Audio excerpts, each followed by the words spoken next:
Taking sore throat fever just for kids medicine. DayQuil Kids Cold and Cough Plus Fever offers fast, effective cold and fever relief for kids ages 6 and up with a delicious grape flavor that kids love. New DayQuil Kids Cold and Cough Plus Fever will help them feel better fast so they can get back to the fun stuff quickly. New DayQuil Kids Cold and Cough Plus Fever. Use as directed. Keep out of reach of children. Right now at Wendy's, you can get a small Frosty for $1. And literally everyone is going. The car behind you, going to get a $1 Frosty. The car ahead of you, already had one, going for a second. The person who cut you off earlier, you guessed it, $1 Frosty. Maybe it's all a sign for you to go get one. Just don't cut anyone off. No one likes that person. The iconic Frosty for $1, gotta be Wendy's. Limited time only at participating U.S. Wendy's. Not valid in a combo. Prices may be higher in Alaska, Hawaii, California, and via third party. NFL Week 1 is here, and a new season means new ways to get in on the action at DraftKings Sportsbook, an official sports betting partner of the NFL. Ready to place your first bet? Try betting on something simple, like a player to score a touchdown. Ready to do a touchdown dance of your own? Score big with DraftKings Sportsbook, the #1 place to bet touchdowns. Download the DraftKings Sportsbook app and use the code PIRATE. That's code PIRATE for new customers to get $250 in bonus bets when you bet just $5 and get 1 month of NFL Plus Premium on us. Only on DraftKings. The crown is yours. Gambling problem? Call 877-718-5543 or visit morethanagame.nc.gov. 21 plus, North Carolina only. Bonus bets expire 168 hours after issuance. For additional terms and responsible gaming resources, see dkng.co/ftball. NFL Plus Premium offer available only to new and former NFL Plus subscribers. Additional NFL Plus Premium terms at NFL.com/terms. If you missed the Brian Bailey Show, you missed Blake Harrell, defensive coordinator. What do you think about some of those guys on the line? Talk about just what their strengths are. I think when we start Big Tay. Yeah. Deontay Johnson, our nose guard, and obviously all conference last year, but just the presence he has in that defensive room and defensive unit, and just the energy that he brings to practice. I mean, you've seen him out there. Yeah. He just does a really nice job with that. Elijah Morris is the story we all know. Oh, yeah. Who's a starter for us, returning fifth-year kid. And always has a nose for the football. Yeah. Tune in Mondays at noon for the Brian Bailey Show, powered by Greenville Utilities, right here on Pirate Radio. Chico's Mexican Restaurant is where the fiesta never ends. Grab your amigos and head to Chico's every Wednesday for shrimp tacos for only $9.99. Plus Wednesdays means all Mexican imports for just $2.99. Thursdays, enjoy your favorite beef, chicken, or vegetable fajitas for only $9.99. For Mexican food and fun, it's got to be Chico's Mexican Restaurant in downtown Greenville and online at chicosrestaurant.com. Chico's, where the fiesta never ends.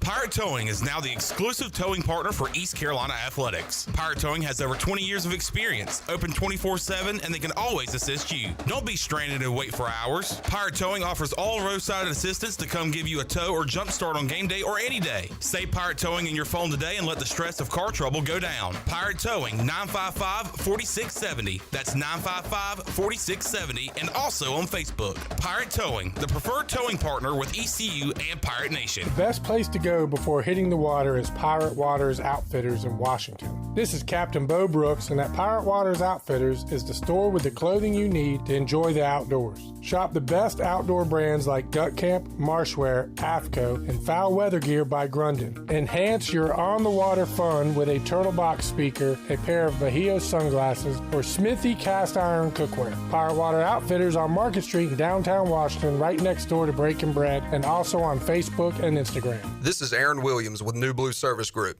Our technicians stand ready to face any challenge that time or the elements may throw at your home. Your home deserves the best, and New Blue is here to help with all of your plumbing, electrical, and HVAC needs. Facing electrical issues due to the elements? We're on it. Plumbing concerns or emergencies? We're ready to fix it. HVAC struggling to keep up? We'll bring the climate back under control. So go to callnublue.com today. Go Pirates. Hey, O's fans, gift the experience of Orioles baseball with an Orioles e-gift card.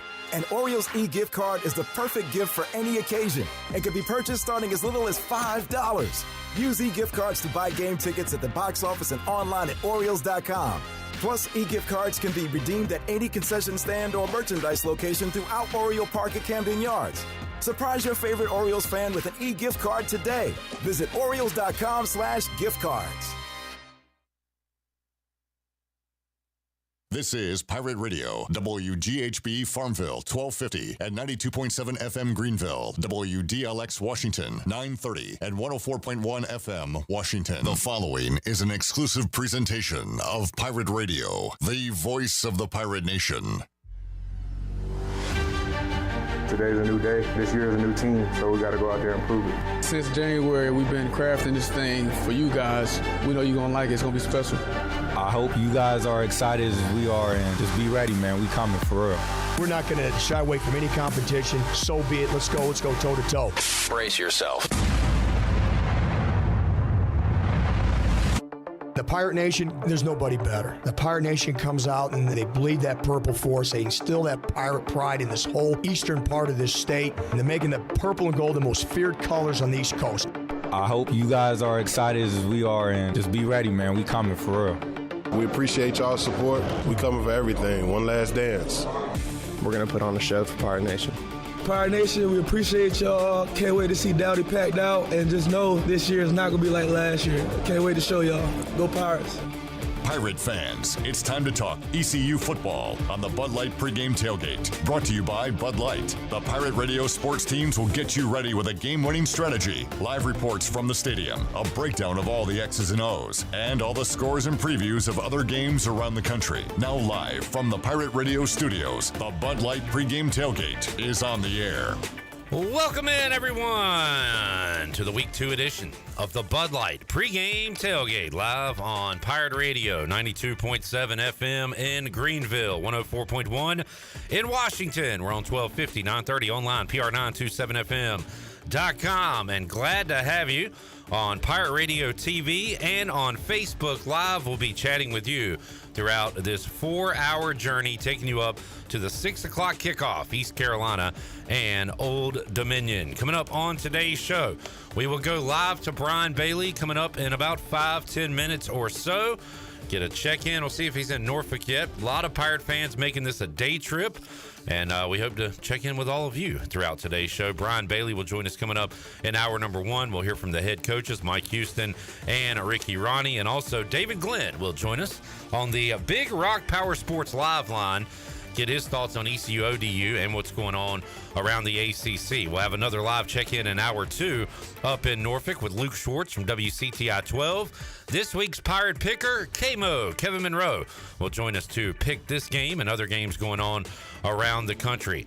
Also, Brian Baye has his Papa John's Pirate Preview. You'll hear some of my conversation with Andrew Bays from earlier this week as he broke down the Old Dominion Monarchs. And Holton Naylor is one of my co-hosts on the U.S. Sailor 5th Quarter Call-In Show. Will join us hour number 2 as well. Another trip to Norfolk in hour 3. Patrick Mason, Daily Reflector, will join us with his thoughts on today's game. We'll hear from ECU Offensive Coordinator John David Baker and ODU beat writer David Hall. And in the final hour, we'll hear from the Pirate players, Deontay Johnson, Savone Revel, Hampton Ergel, their thoughts on the win last week and looking ahead to ODU. Also, defensive coordinator Blake Harrell. Brian North will join us live on the Big Rock Powersports live line. Zach Kaplan going to check in with us as well. The Chan Man and Jenny are on the way to Norfolk. We'll check in with the Pirate Radio crew. And we got folks in-house. Shirley Rhodes is here. Earl and Jarrett on the video. The big dog Glenn Griffin in the house as well. We are locked and loaded. It's 4 hours of pregame coverage taking you up to kickoff. We'll pop the top on the Week 2 edition of the Bud Light Pregame Tailgate next. Some days you hit snooze, but not today. Today you have to go on a run to get burgers for the tailgate. You've got to haul something heavy, a cooler stocked with Bud Light. When you've got beer and football, nothing is hard. Until the other team scores. Bud Light. Easy to drink, easy to enjoy. Enjoy responsibly. 21 plus, copyright 2024, Anheuser-Busch, Bud Light Beer, St. Louis, Missouri. You want a sub freshly sliced to order? You go to Jersey Mike's. You want the perfect radio idea? You go to me. Like this. I'm a lone ninja warrior. By night, I glide unseen across the rooftops, watching my enemies from the shadows. By day, I go to Jersey Mike's, watching someone freshly slice my sub. My blade is called Shadow. His blade is a Berserba brand meat slicer. Clearly, I have much to learn about this land. Freshly sliced just for you. Jersey Mike's, a sub above. This is Trey Hayes with Advanced Moving and Storage. Advanced Moving and Storage is here to help you have the best move ever. Advanced Moving and Storage is dedicated to making sure you get everything you need on your next move, no matter how large or small, whether you're local, in-state, or out-of-state. Our courteous and experienced personnel is ready to help. Call Advanced Moving and Storage today at 252-321-3200. If you want to remove stress from your next move, use the moving company the Pirates use. Advanced Moving and Storage. It's that time of year again. Beauty Bar's Fall into Beauty event is kicking off September 16th through October 4th. Beauty Bar offers the best service by their talented providers in Greenville for treatments such as Botox, Xeomin, filler, laser treatments, facial, medical-grade skincare, and more. The staff will help you choose which treatments or products that best suit your needs. Visit Beauty Bar Medi-Spa on Red Banks Road and get all the up-to-date info at beautybarmedispa.com. Enjoy your visit, love your transformation, and go Pirates! If you're in the market for a swimming pool and you're located from the capital to the coast, Elite Pools can make it happen for you. They are the Carolina's premier fiberglass and concrete pool builder and renovation contractor. Every pool is built with the highest quality products and on schedule. Visit the Elite Pool showroom located across from Agri Supply in Greenville with fiberglass pools on site and a design center to simplify all of your pool selections. They also have a full service department with pool supplies and they provide expert water analysis. Call Elite Pools today at 689-6557 or visit ElitePoolsNC.com. For pools, think Elite Pools. Are you ready for football? Big Rock Powersports and Marine is your complete source for recreation and marine sales and service. With a full selection of ATVs, side-by-sides, motorcycles, slingshots, watercraft, pontoons, and boats, Big Rock Powersports and Marine is sure to have what you're looking for in everyday adventure. With 5 locations in North Carolina, Rocky Mount, Lake Gaston, New Bern, Elizabeth City, and of course, Greenville. You can find us on Facebook and Instagram or online at BigRockPowersports.com. Big Rock Powersports and Marine. Choose your adventure. Come experience Greenville's newest theater, Golden Ticket Cinemas, located on Greenville Boulevard near Cracker Barrel. With stadium seating and reserved luxury recliners, you can enjoy the movie along with great concessions such as L House sliders, delicious wings, pizza, and hot dogs. And they even have milkshakes. You can always find great deals at Golden Ticket Cinemas, such as $5.50 Ticket Tuesdays and free family movies at 11 a.m. on Saturdays and Sundays. Sit back, relax, and enjoy the show in style with luxurious amenities and top-notch service at Golden Ticket Cinemas. The Buccaneer Music Hall is your beacon of music in the land of the Pirates in the NC. Open at noon 7 days a week with live music. Come enjoy sports trivia with me, Clip Rock, every Monday. Tuesday and Wednesday, it's live local acoustic night, along with line dancing from 7 to 9 on Wednesday. Thursday, there's a brand new lineup with Singo starting at 8, followed by karaoke with DJ Dog. Ladies and free both Friday and Saturday nights with the best local bands in the area. Finish the weekend with free games and DJ Kid Scene. Y'all come get bugged out. Pirate Radio. It's never like the same stuff you hear every morning or like every afternoon on talk shows. Your locally owned, locally operated radio station. There's always new content. That's the way I like it.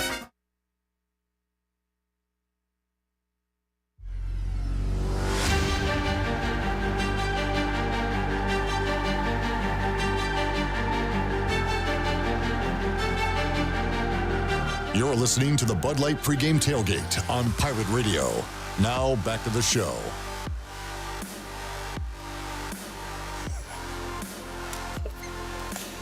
Well, welcome back in to the Bud Light Pregame Tailgate.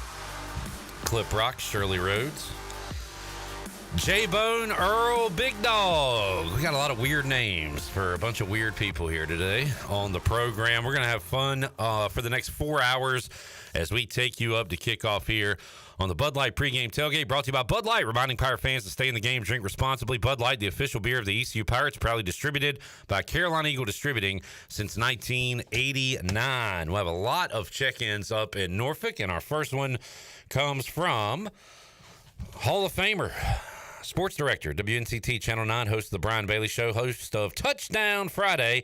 He is Brian Bailey, joining us on the Big Rock Powersports Live line. Happy game day to you, BB. How you doing, man?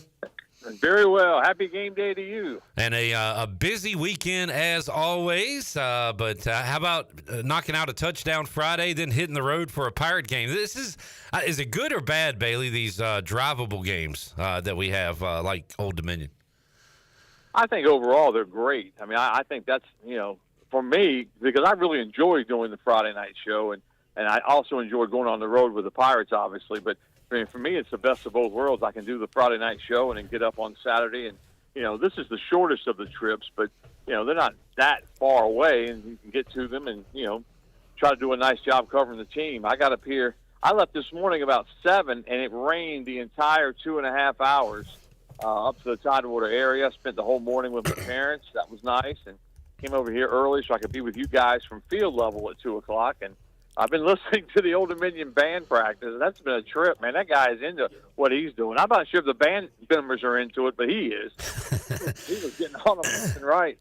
Well, Bailey, you're there. I'm looking on my computer. I'm seeing around 5 o'clock, 15% chance of precipitation with 76-degree weather, down to 70 at 8 o'clock, 15% chance. And then looks like as the night goes on, the chance of rain falls. But is that kind of what you're talking up there, seeing up there, as far as maybe we'll get this one in with no precipitation? Yeah, that's what it looks like. Everything that I saw said the rain would be out of here by about 2 o'clock, and it was drizzling about 12:30, 1 o'clock, and then it's kind of stopped about 1 o'clock, 1:15, and the sun's trying to come out, but it's battling through some thick clouds to try to do that. But the field's in perfect shape. Like I said, the band was just on it, so they're not worried about the field conditions. It's field turf, so it looks good. It's very, very dry, so that won't be a problem. It shouldn't rain. That won't be a problem, and should be a big crowd. One thing that was a problem last week for both of these teams was turning the football over. So that is an obvious key for today's game, BB. And you look at East Carolina able to roll up 42 points, only give up 3 with 6 turnovers. Old Dominion playing an SEC team. Their turnovers were magnified a little bit more, and that's why they lost game 1 against South Carolina. But taking care of the football and forcing turnovers, who can win that battle tonight? The victor could win that set. Well, I think so. I think the turnover battle is one to look at. And you look at what Old Dominion did. I mean, how many times in a game have you seen a team turn it over twice, inside their own 10-yard line in the same game? It just doesn't happen like that. Usually, you're really, trying to get the ball out of the shadow of your own goalpost and, taking care of the football. But 2 just terrible turnovers, and that's what cost them that game. And, coaches always say you can't let one loss turn into 2. And I think that was the problem that Ricky Ronnie faced this whole week, is trying to get his team focused in on a good East Carolina team to come in. And, they've heard all week long how they pushed around an SEC team and should have won the game and all that. But, bottom line, they didn't. And the bottom line is the Pirates took care of their business, and they come in 1-0. The Monarchs are 0-1, and let's see what happens today. The Orthopedics East Injury Report brought to you by Orthopedics East, offering a variety of services that will get you back in the game. For experienced and professional medical care, visit Orthopedics East on W.H. Smith Boulevard in Greenville, online, orthoeast.com. 10-15 years ago, Bailey, we actually had an injury report to read from teams. We don't have that anymore, so kind of ask around and try to figure out what we can. Chandler Honeycutt said he saw Chase Sowell back at practice this week. Do you know if Chase Sowell is going to be able to go for the Pirates today? No, and I didn't get a chance to make the trip, so I don't know if he's even on the trip. But I was told that it looked like, late last week, it looked like he would be back for this game, but I haven't heard anything officially yet. The Pirates don't arrive here at Ballard Stadium until 3:45. They leave the hotel at 3:30, and they'll arrive here at 3:45 to get ready for the 6 o'clock kickoff. So we've got a little bit of a wait before they even get here. And, early in the year, so you would expect this, but it seems like the Pirates are, would you say, relatively healthy as a team heading into this game? Yeah, I would say so. I don't think they picked up a lot of bumps and bruises that you hear about, week 7, week 8, week 9, that kind of thing. I think they got through relatively unscathed in the Norfolk State game, and just looking forward to them and see them play again. What's a key or two, Bailey, for the Pirates today against one of your alma maters, Old Dominion? What do the Pirates need to do well today? Well, before I go over that, it's funny you said that. I was riding up on Hampton Boulevard, and the big building where all my classes were, I think it's the Ballard Arts and Letters. I don't even know what it's called anymore, but it was the Arts and Letters building when I was here. The trees in front of it have grown up so tall you can't even see the building. I walked by, I was like, where'd that building go? And the trees are just so big. I guess that's what 40 years does for you when you get out of school and it takes those trees 40 years to grow. But keys to the game today, obviously, you touched on a little bit the turnover deal because as we talked earlier in the week, you don't want to have a team that has a personality where they turn the football over. And obviously, after 1 week, both of these teams have that personality.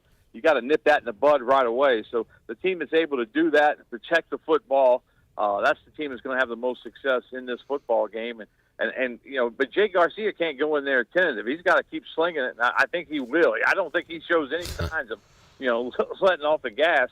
But he's just got to make a couple of better decisions and not turn that thing over. They don't need 6 turnovers because rarely do you have 6 turnovers and win a football game, especially in a blowout fashion. Yeah, I didn't get a chance to talk to Garcia after the game. I was here on the 5th quarter, and then I went to the player interviews Tuesday, so I didn't get a chance to ask Mike Houston or John David Baker. But has he been asked, or Coach Baker been asked about the leash itself? Like it seems like if you're going to go throw 3 interceptions and still have confidence that you're going to be in there, I'm assuming the coaches said, hey, this is your job. You know, this is don't worry about it. Just go out there, make some plays. If you throw picks, whatever, we'll get them next time.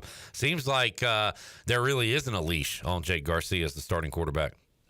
That's kind of the way I read it right now. Now that leash, you know, that may become a leash later in this game if something happens. But I think right now you're looking at a guy who's got the job. It's his job to lose, and if he takes care of the football, you know, he'll keep that job for the entire season if he stays healthy. But I think they really like him, and they like Caden Hauser as well. I mean, it's a benefit for East Carolina to have 2 quarterbacks when last year the Pirates really struggled at that position. Brian Bailey joining us. BB, have fun, man. You're in your old stomping grounds there. Although, how much have things changed? You talked about that building and the trees. How about the football and what Old Dominion is now compared to they were when Taylor Heineke came here to play football? Just a lot of changes there in that program, and they're looking for a big win today, just like East Carolina is. Yeah, I think it really eats at the folks at Old Dominion. They haven't beaten East Carolina yet. You know, it's 4-0 in the series. 2 of the games were close and very good games, and 2 of the games weren't really blowouts, but East Carolina won handedly. But I think that really it eats out. And they've beaten Virginia Tech, and they've had their wins as far as you know, big wins in their schedule go. But they haven't mastered the Pirates yet, and they really want to put that check in the box today. But I think things have changed. I mean, the stadium looks really, really good. You know, Ricky Rodney did say he thought that this stadium was one of the best in the group of 5. And if East Carolina is in the group of 5, this stadium is no Dowdy Ficklen, I can tell you that.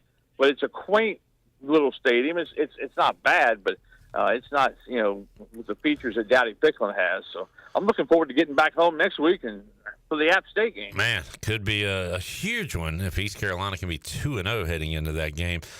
Just received a message, Bailey, some good slapstick here. Has Bailey found the library on campus? He never found it as a student. I said that about 4 times this week. I was riding up here. I said, I'm not going to use that line anymore because nobody laughs. It meant something to somebody, I guess. That it did. I haven't found it yet. All right, BB, enjoy the game. And, man, tomorrow we get to watch NFL all day. What a great time to be alive. What a great time of the year, man. I tell you what, it is the time of the year. All right, go Browns. See you. There you go. Go Browns. I got you. Go Browns. Go Commandos. Let's see you, man. There he is. Brian Bailey joining us, Big Rock Powersports live line. I feel like I had a dream last night that the Eagles played the Packers in Brazil, but no way that was real. That felt like the fakest NFL game I've ever watched in my life, with the field conditions, the flags on every play, the night the game was on. It was just it was weird. Hey, Big Dog. And it could have long-term implications for the season. Jordan Love supposedly is getting scanned when he gets back to Green Bay.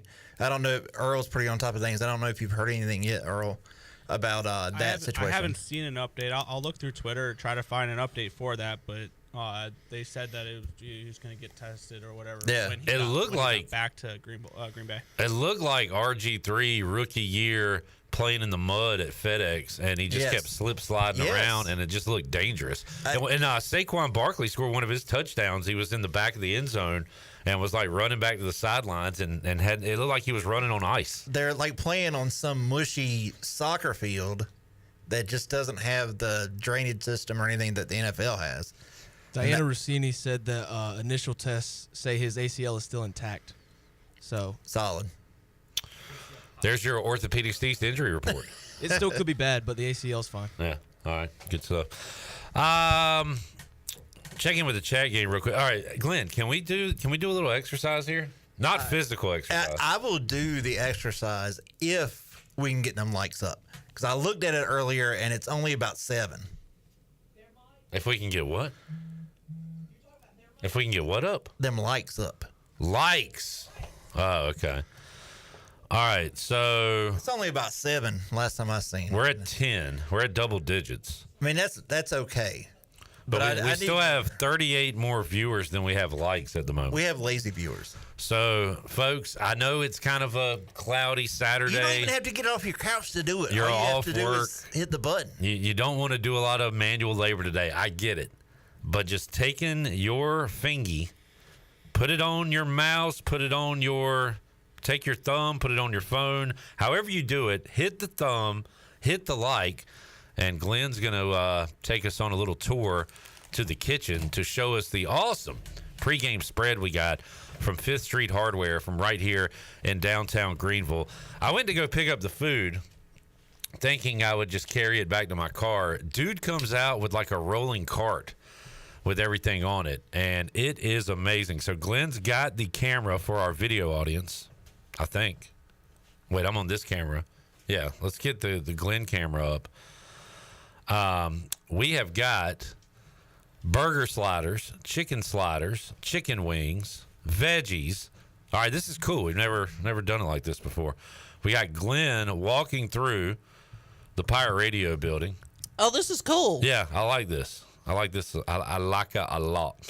All right, so here's Glenn. He's going back. First, we got the wings. We got a big old plate of wings. We got 2 plates of wings, actually. We got chips. Shirley loves her chips. I do. My wife's a big fan of those homemade chips. They are fantastic. All right, we move to the tray? Next station and see a veggie tray. I love some carrots. I'll break those out in a moment. In the back there, we got some desserts. I see some brownies, some cookies, things like that. There's some awesome burger sliders, lettuce maters for those that need your vegetable food group while you're eating protein. Chicken sliders were awesome. And a little secret on those, if Glenn looks at the table, we've got ranch, buffalo, some kind of habanero, a bunch of different sauces to put on your sliders. So thank you to 5th Street Hardware Restaurant and Tap Room in downtown Greenville. Amazing spread today. And you want to talk about some pregame grub on a football Saturday? This is it. Man. This is it.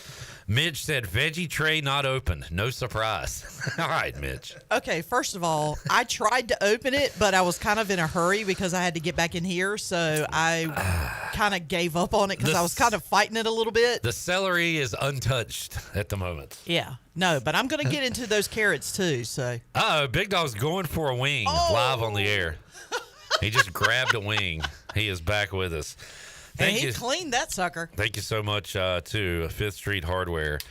Awesome pregame spread that we will enjoy throughout today's program. All right, let's get a break in. Thank you, Big Dog. That was cool. We'll take a timeout, come back. When we return, we'll hear from the head coaches, Mike Houston and Ricky Ronnie, on the United Bank Coaches Corner. Also talk live to David Glenn. DG will join us on the show. His prediction for ECU and Old Dominion, as well as a look around the Atlantic Coast Conference. We got more to go on the Bud Light Pregame Tailgate, hour number 1. We roll on after this.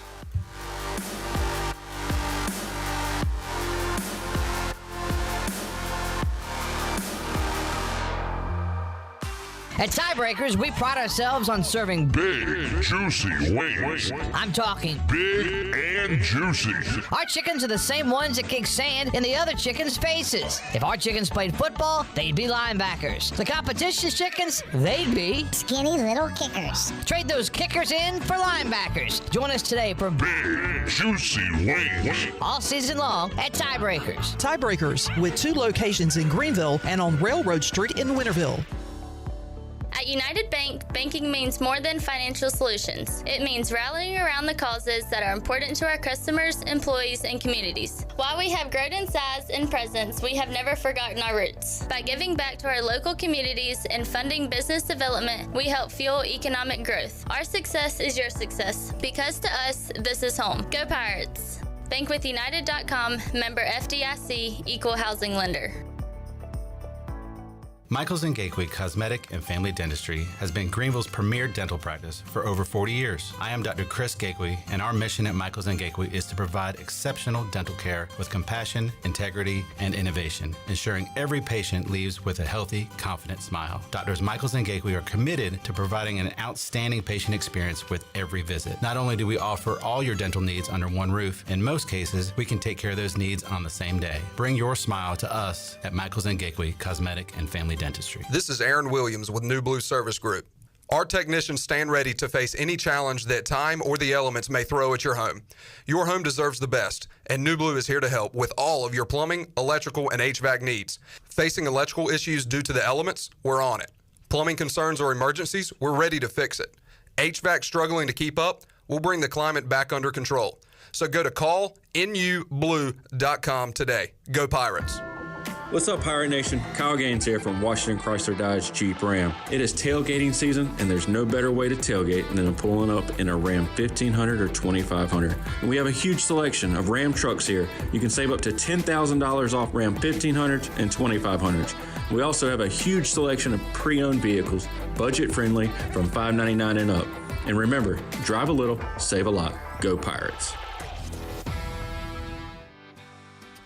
Did you know that GUC's electric rates are the lowest in Pitt County? GUC's average residential electric bill, using 1,000 kilowatt hours per month with load management, is $21 lower than the investor-owned utilities and $34 lower than the local co-ops. In fact, GUC's average electric bills are still $10 lower than they were 10 years ago. Low rates with high reliability. That's the value of public utilities. That's the value of GUC. Slow ruins everything, so why not pay less for fast? U.S. Cellular's home internet gives you the speed you need for just $39.99 per month when bundled with a wireless plan with a 3-year price lock guarantee. Get fast 5G home internet made simple. U.S. Cellular, built for us. Terms apply. See uscellular.com for details. This is Brandon Tate, owner and operator of Atlantic Wireless, an authorized agent for U.S. Cellular since 1997. Visit AtlanticWireless.com to find a store near you.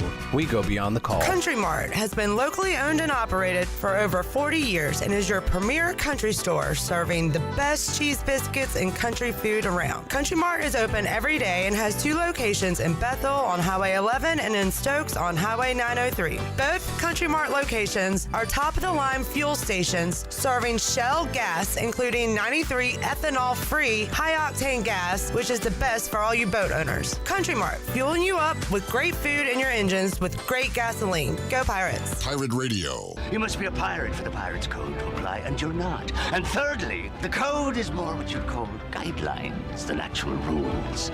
The voice of the Pirate Nation.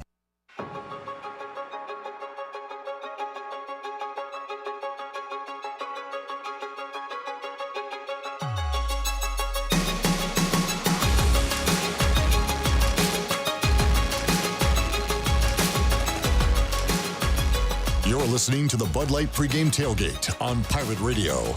Now, back to the show. Welcome back for the latest breaking news, interesting stories, and awesome contests that can make you a winner. Be sure to follow Pirate Radio on our social media. You can follow us on Facebook, X, and Instagram at PR927FM. Join the over 81,000 followers today. Now let's head back into the Bud Light Pregame Tailgate. Here is your host, Clip Rock. All right, hour number 1, Bud Light Pregame Tailgate. Earl back for week 2. Jarrett, his first experience here on the Bud Light Pregame Tailgate. The fastest 4 hours in radio. Shirley Rhodes is here, the big dog, Glenn Griffin, and awesome pregame food from 5th Street Hardware here in downtown Greenville. Checking with the chat gang real quick. Steve said, can I get some wings? I'll drop by, throw out a cuss word, and never be heard from again. Steve, just because you always drop off goodies for us, I will allow you 3 wings. You have 3 wings. And 8 ounces of dipping sauce. I say allow 3 wings, but Glenn has to pick them out. He has to pick out exactly which wing he can have. All right. I think that's fair. Real quick, chat gang in the house here on a Saturday. Jamie says, hey now.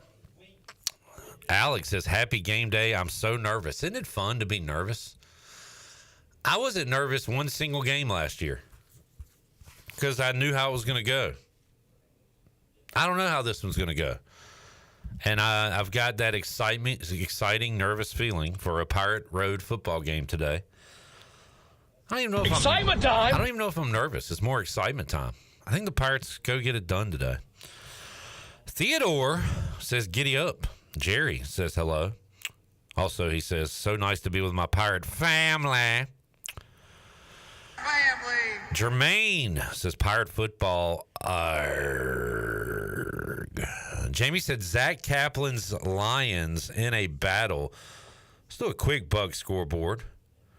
So I went against the grain and took Michigan today. That's not going to work out. They're down 24-6 in Ann Arbor to mighty Texas. Tulane up 20-13 on K-State in the third quarter. I've got Cuse, and they are up 24-14 in the fourth quarter, just starting the fourth quarter, up in the Dome, and Georgia Tech trailing right now by 10 points. Why is Georgia Tech ranked? I'll tell you why, because they beat a 0-2 team. Go Cuse. So is Boston College going to be ranked this week because they beat Florida State? If Memphis beats Florida State next week, are they going to be ranked? Penn State has taken the lead on Bowling Green, 27-24. 12 minutes to go in the fourth quarter. Earl, Jared, what was that line? Anybody?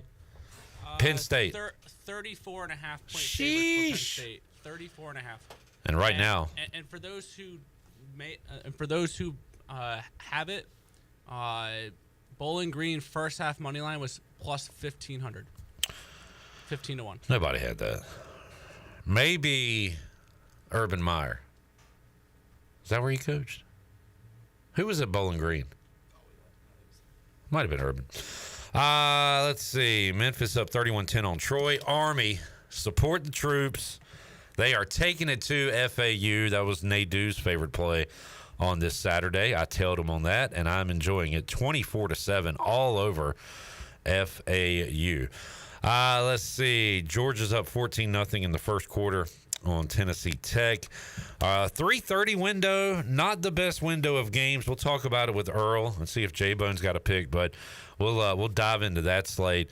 The biggest name games there would be Iowa State, Iowa, Baylor, Utah. I think we're ride Maryland at 3:30. I like Maryland. I like Toledo minus 18 on UMass. Yeah. Okay. All right, so we got a few games to pick from there. Actually, a big one, group of 5. UTSA and Texas State is going on at 4 o'clock. Is that televised? Yes, it'll be on ESPNU. So that's actually, if you're looking at, and I'm going to look at it every week, the group of 5 playoff and do some power rankings there. Who's going to be that team from the group of 5? That is a big game today. Between the Roadrunners and the Bobcats. So there's a look at your Bug Scoreboard. We'll keep you up to date on games going on throughout the country. Mitch says, hit the likes, go Pirates. Appreciate y'all hitting the likes after Big Dog requested it. That was great. He says, go Tulane. Any win the American gets over Power 4 will be key for the playoff. Yeah, key for them. And we don't play Tulane unless we meet them in the AAC championship later on this year. All right, Shirley, I tell you what. Let's hear from Mike Houston inside the United Bank Coaches Corner, and we'll also line up David Glenn and get him on the program. But first, United Bank, safe, sound, secure since 1839. Now, more than ever, trust is the foundation of any successful relationship. With local bankers you know and trust, it's no wonder businesses and individuals throughout North Carolina continue to choose United Bank. Bankwithunited.com, member FDIC. Here's what Mike Houston had to say the last time we got to talk to him on Wednesday. All right, Wednesday practice in the books. Good to have some nice cool weather this week, so it feels like fall. I'm sure that'll only be temporary. But challenging test Saturday. It's tough to win. It's really tough to win on the road, and playing a quality opponent. So we talked earlier in the week. Pretty significant step up in competition. It's going to be a great environment. I'm sure that the stadium's going to be full. I'm sure there's going to be a lot of purple in there too. So it's going to be a great environment to play in. Kids are excited about that. It's a race against time right now. You know, we had 2 weeks to get ready for Norfolk State, and now you got a week to get ready for a far superior opponent. So it's a race against time right now. How much does it mean to your kids that there's going to be a lot of fans on the road when you go on the game? Well, I just told them, I said, this is so close, and we got so many Pirates up there in that region that I promise you that stadium's going to have plenty of purple in it, and it means a lot to them. Just like playing and winning at home means a lot to them. So it'll be a great environment for us. Coach, your sample size is only 1 week, 1 game week, but you've done that early practice now to give them more time between the last full practice Wednesday and Saturday's game. Were you able to see the benefit of that? Oh, Saturday? Absolutely. I'm telling you, because of our mistakes, Norfolk State really dominated the time possession on Saturday because, we either scored quick or, got out of there quick, and so they held the ball for about 38 minutes. Our guys were at no point gassed. I mean, we were very, very fresh at the end of the ball game, which I was very encouraged by that. And that's going to be a challenge this year. It's a change in philosophy, which we prepared for. We prepared for with the way we've trained all spring and summer with our players, and I think Big John and his staff has done an outstanding job of making sure we're in peak physical condition. But certainly the schedule's set up to help that also, and that's my message to them. We just finished right now is, we won't go full speed again until Friday morning. So the big thing is getting our tanks back full today and tomorrow, recovery, sleep, nutrition, making sure that we get our bodies ready for Saturday. So I definitely think the schedule has helped, and I think that the intent with our training staff has helped. Slot Chase was back out there today. How is he progressing towards getting back to 100%? He was sharp. He looks really good, so we'll see if he's ready to go on Saturday. With Jake Garcia, obviously he was pretty amped up to be out there. Did you try to get him to slide in some of those situations? Yeah. Some Yeah, we talked about it. So we had him watch a cut-up of Jackson Dart, and he's a pretty competitive guy too. So I don't care if he slides or if he does the little roll thing, but we don't want him taking those hits. And I had another quarterback a couple of years ago that used to try to do that too, and but he was about 50 pounds or 40 pounds heavier than Jake, so he had a lot bigger frame. So, yeah, Jake's got to get his butt down. I guess what type of challenge does it create or help that they run kind of a similar offense to you guys? Well, it's the catch-22. It's both defenses are going to be accustomed to seeing what they're going to see on Saturday from a tempo and kind of scheme standpoint. But I challenged our guys today. Last year, the UTSA game, we lost that ball game because we did not handle their tempo well. And it's something we've talked about a lot in the offseason. We've worked a lot defensively to be better against it because it cost us last year. Not just that game, but that game one really sticks out because we played well enough offensively to win. So we've really tried to stress them this week in practice. And it's another thing we've really got to push ourselves to be ready for Saturday night, because if you look at the stats, ODU statistically last week went faster than we did. So they got that 3-3-5 front. What kind of stands out about that? What's that? Well, I think they've got a outstanding defensive front, and they roll them. It's a lot like us. I mean, they've got 6 guys that they roll in and out of there that are all quality players. 8 in the middle. He's a load, and he's a problem. And then those linebackers are so active. 42. I know he may not be, quite full speed yet, but he's so active. I just remember from 2 years ago making plays all over the field, and the rest of their core is just like that. They're a very aggressive defense, and the middle safety makes a lot of plays, and in this defense he's supposed to. So it's going to be a challenge for us on Saturday. All right, there is Mike Houston on our United Bank Coaches Corner, talking about the challenge that is Old Dominion. We got another touchdown in the Syracuse game. The Orange score. Are they reviewing it? Yeah, it looks like a touchdown. And it was called by Aronde Gadsden II. I love to hear an old NFL name and see their kid playing. It makes me feel old, but Aronde Gadsden, I've not heard that name in a while. He catches the touchdown for Cuse. They now lead 31-14 over Georgia Tech. We'll talk about that game and other ACC games along with ECU and Old Dominion with David Glenn, who joins us on the Big Rock Powersports live line. Hello, DG. Hey, Cliff, good to be with you again. Awesome to talk to you as well, and we'll get back to that Syracuse game in a moment, but we'll start with the Pirates, David. We've gone over it all week. East Carolina, 31-point favorites. They pretty much do what they need to do against Old Dominion. There were some things that were talking points from that game, certainly the turnovers, but on the good side, East Carolina's new weapons immediately making an impact with Anthony Smith from NC State, with Casey Kelly from Oregon, Winston Wright, Florida State. So we saw a bunch of the new guys make plays immediately. How about you, watching from afar, David? What did you think of East Carolina's Week 1 victory over Norfolk State? Yeah, far more good than bad, right? It depends on how far you want to peel the onion. But the starting point is you're supposed to beat an FCS team when you're on your home field by a convincing margin, and you did. Mike Houston said in the preseason that ECU's defense, while actually pretty good last year, he needed it to be even better. And when you hold an opponent, even an FCS opponent, to 3 points in modern college football, that's a pretty impressive accomplishment. So checkbox there.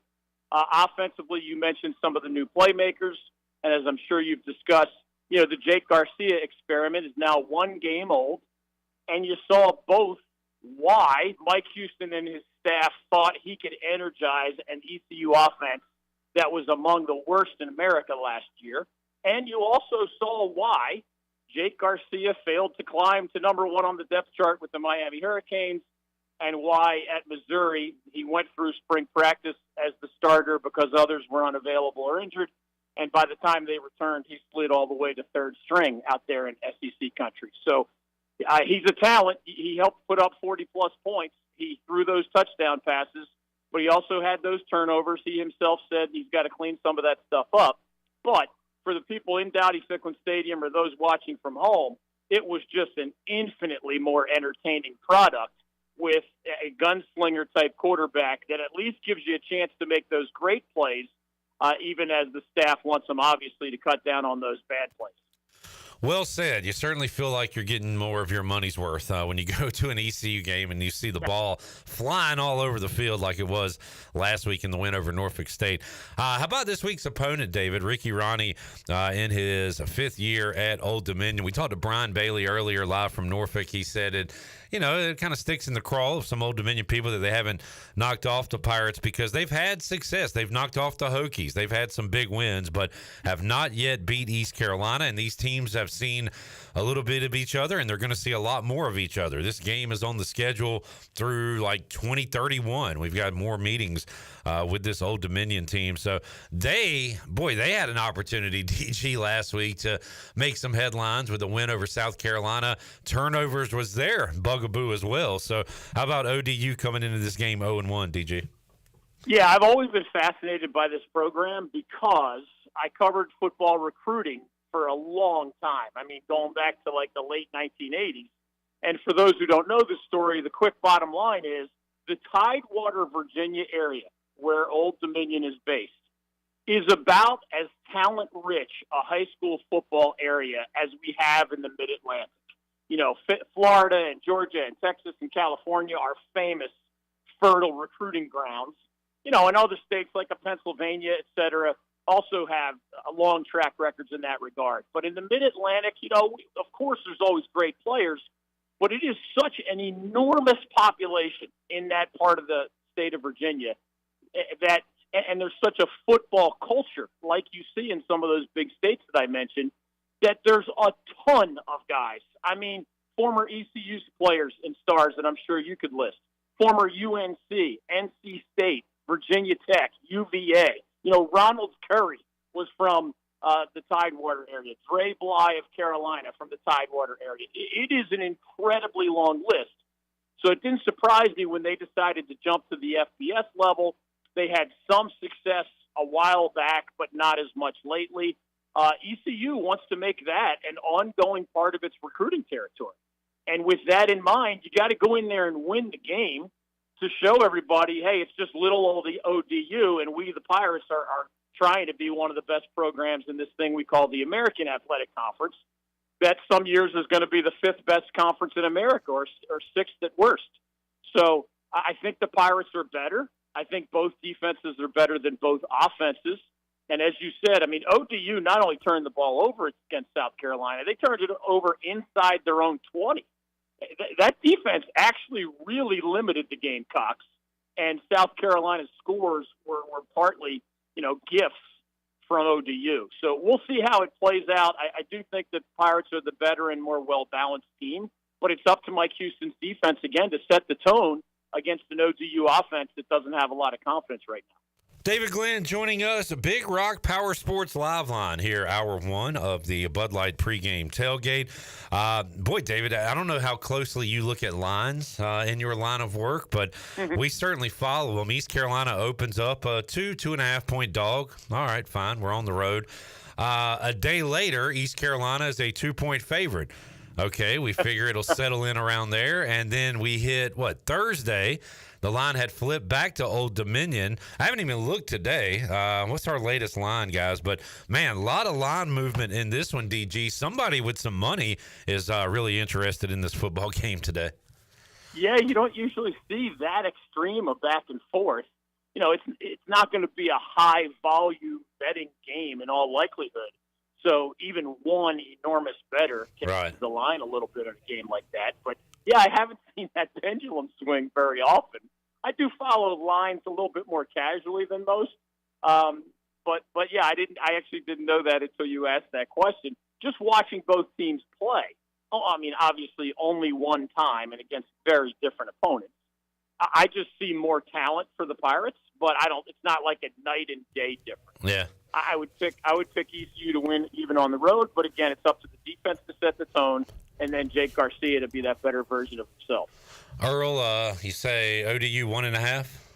That's where we are right now. All right, as we sit here, 3 hours plus until kickoff. David Glenn joining us. David got one ACC game on our televisions here, and that is Syracuse beating up on Georgia Tech. And this just feels, I had Syracuse as one of my plays this week, one of my picks, because of the number beside Georgia Tech's name, and they're on the road, basically. We're going to see this all year long, I feel like. And the ACC is going to eat each other. I'm interested to see how Clemson bounce back. Can they be the power? Really interested to see, David, is Miami back with the quotations, because they looked awesome last week. But I just feel like week to week we're going to see some underdogs win and a lot of favorites upset in this conference. I think you're right. And for those who haven't followed the Syracuse story, you mentioned Gadsden earlier, the big tight end. He's probably a future pro. The new quarterback at Syracuse is the Ohio State transfer, Kyle McCord, who has looked really, really good with his throwing accuracy in that game against the Yellow Jackets. But they have a really good running back in LaQuint Allen, and their new head coach, Fran Brown, has been known as a great recruiter for a long time. He also has been a part of, national championship program like Georgia as an assistant coach, and they're very excited about him making his debut up there. So the fans are packing the stands. They're into the game, and I think your premise is right. Even an ACC team ranked in the national top 25 is going to be vulnerable on the road against maybe all but the worst ACC teams.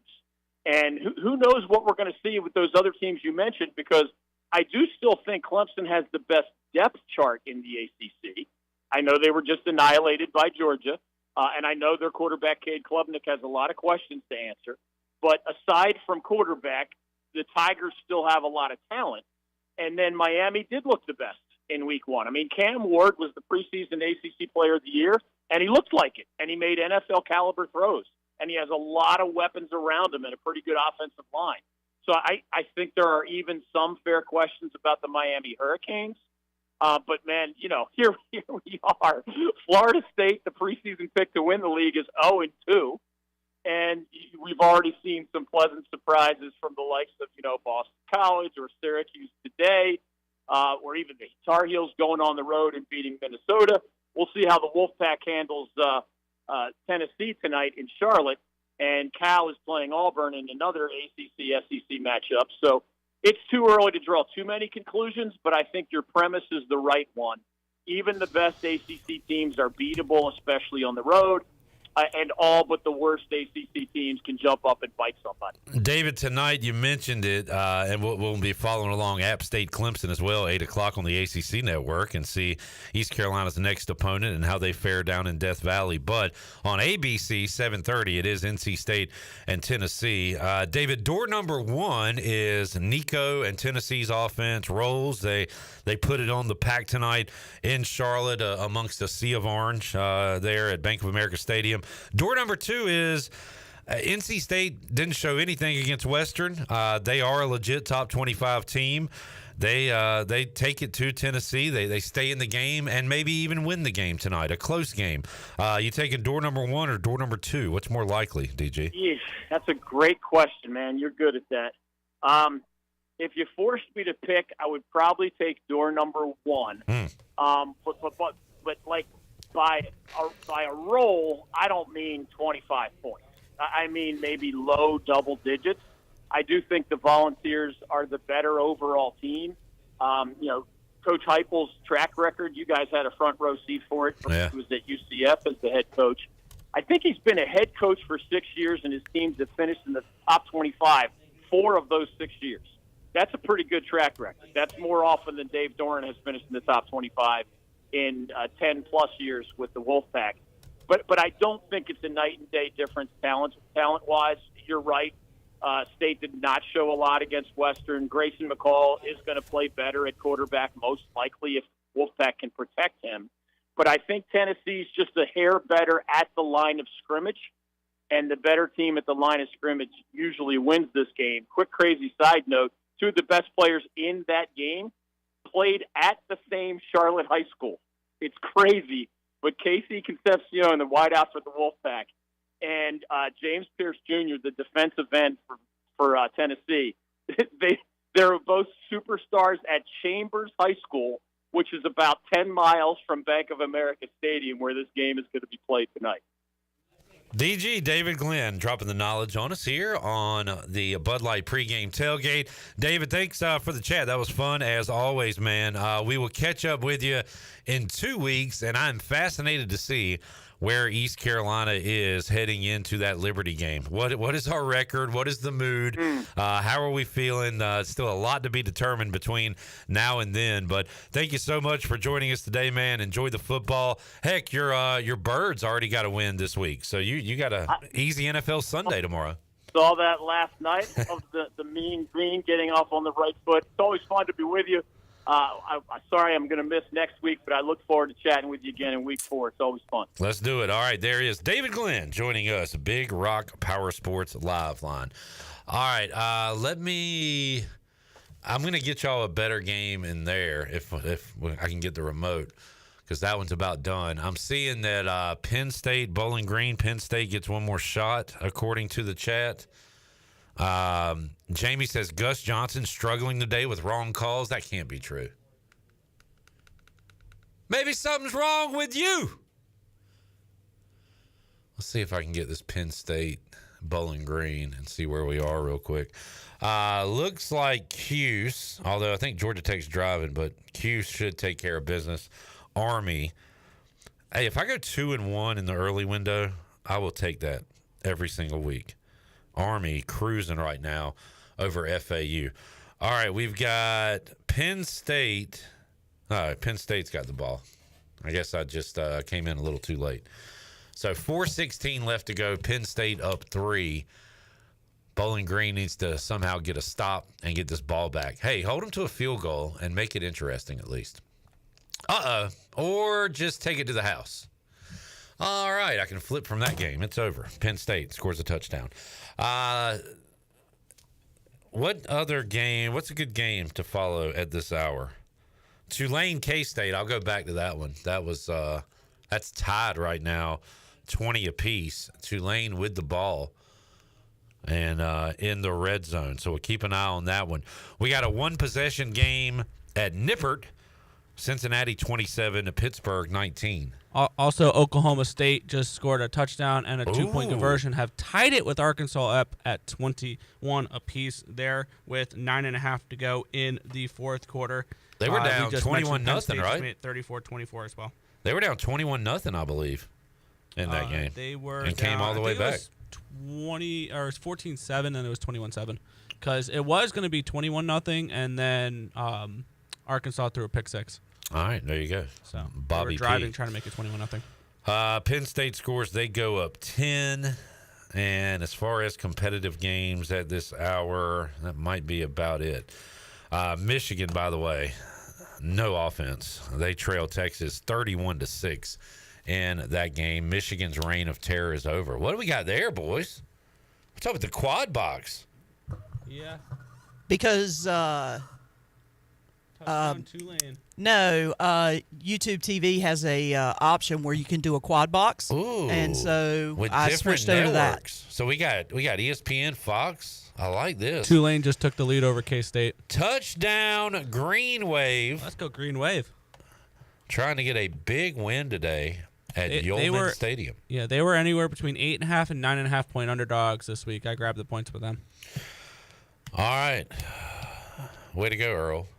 Earl, we had a rough Saturday last week, but yeah, we did. Got that USC got our week started off right on Sunday night. USC that was big. Nice. One thing I've noticed, other than like the Florida State game, the only bad day I've had on college football this year is the big Saturday slate. Like all like the isolated games and stuff like week 0, and then the Friday games and Thursday games have all gone well. Like last night went 2-0 with Duke and BYU, but like I couldn't win a game to save my life last Saturday. It was crazy. I'm taking I'm fading UMass with Jarrett. So we're gonna go Toledo minus the points. This is a hate pick. I hate Michigan State after what they did to Jarrett and I last week. Yeah, so I'm taking Maryland. I put those in during the last break. All right, Earl, 3:30 window. What do you got? I got two underdogs. All right. The first one, I got South Carolina plus the points against Kentucky. I got 9.5 with them. And probably not a popular pick, but we got Notre Dame coming in off of a big win against Texas A&M. I like this. I took 28 points with the Huskies of Northern Illinois. I think that they're going to put a scare in Notre Dame, and I think a worthy look is very similar to Bowling Green today. Okay. I think the Huskies can win the first half. I didn't bet it, but I think the Huskies can be very live to win the first half. All right. There you go. I'll throw a couple bucks on it just to say I did. We've got our 3:30 games ready to go. We're going to go Northern Illinois. We're going to go – that South Carolina's ugly, but, like, I could see it. Being kind of an ugly, low-scoring game maybe. I hope so because South Carolina probably can't score a lot. We're going to go Toledo. We're going to go Maryland. Your 3:30 slate is set, and we'll keep you up to date on the Buccaneer Music Hall scoreboard presented by the Buck. Oh, how bad A is that? Tulane's quarterback's like bleeding from his face. Awesome. And they're up 27-20. This is college football. All right, let's take a break. We'll come back hour 2. We'll check in with Luke Schwartz from Norfolk. Also coming up hour 2. Our Pirate Picks. Our Pirate Picker today is Kevin Monroe. Talk to K-Mo. We got our Papa John's Pirate Preview with Brian Bailey. Some of my chat with Andrew Baye, and we'll wrap up the hour with Holton Naylor's co-host on the U.S. Sailor 5th Quarter Call-In Show. Man, some big plays in this K-State-Tulane game. K-State already in Tulane territory, and we will keep a close eye on this one as we roll on. Bud Light Pregame Tailgate. Back with you after this.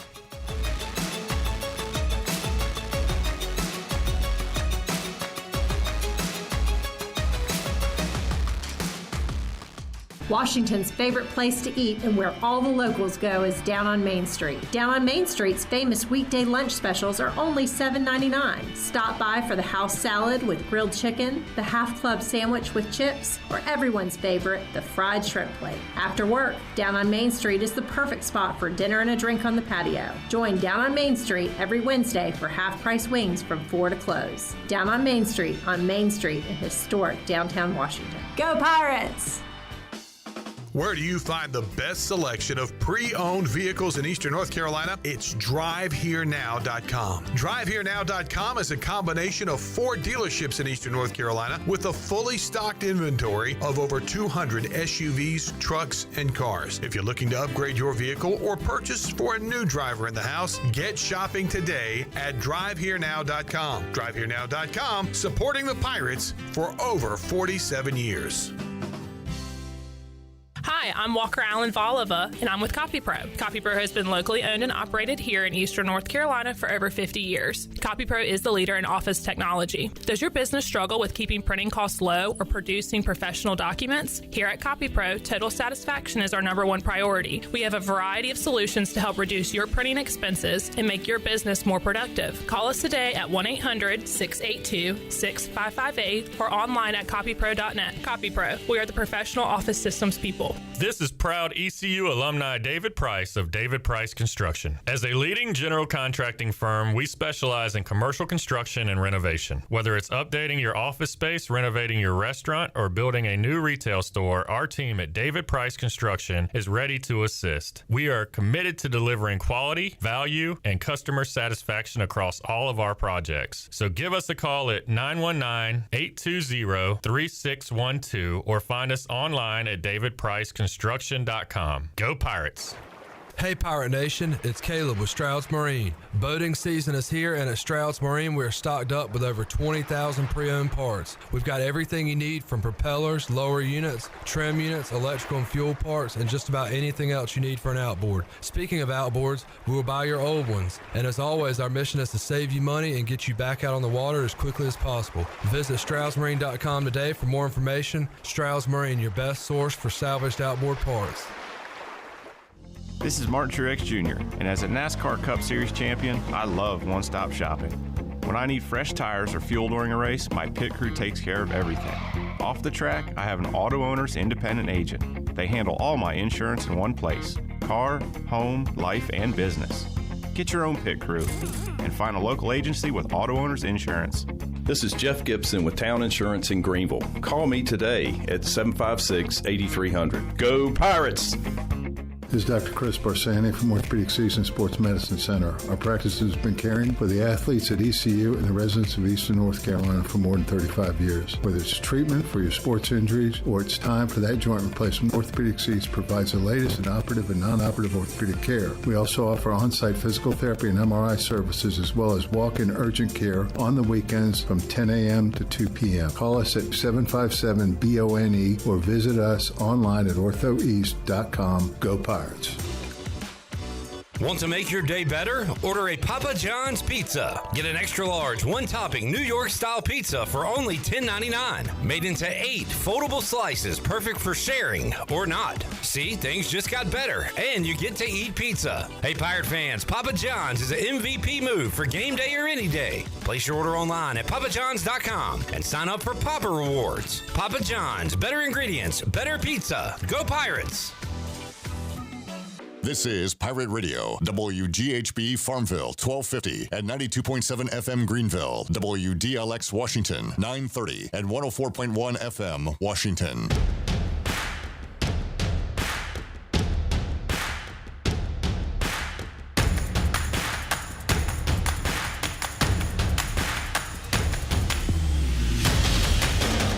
You're listening to the Bud Light Pregame Tailgate on Pirate Radio.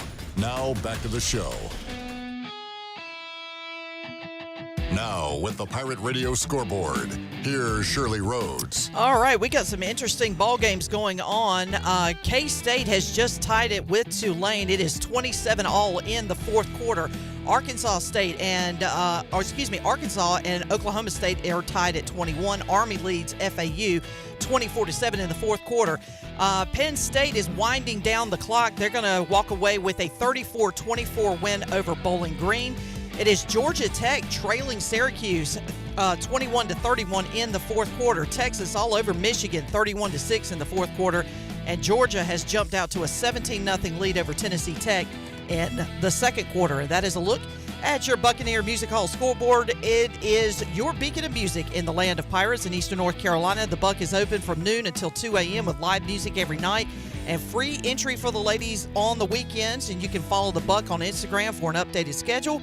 And we'll see you at the Buck. Now let's head back into the Bud Light pregame tailgate. Here is your host, Clip Brock. All right. As Jamie points out, Georgia Tech recovers an onside kick. If Syracuse blows this, I'm egging Jim Boeheim's house. You may not finish the show. No, I'm out. 3:21 left. All right, Earl, you're up. 31-21. He walks out, you're up. Syracuse is in the lead at the moment on the Buccaneer Music Hall scoreboard. All right, hour two, Bud Light pregame tailgate. We'll have our Pirate picks with Kevin Monroe coming up in just a moment. But right now, we head out live to Norfolk on the Big Rock Powersports live line. Luke Schwartz joining us on the show. Luke, how you doing, man?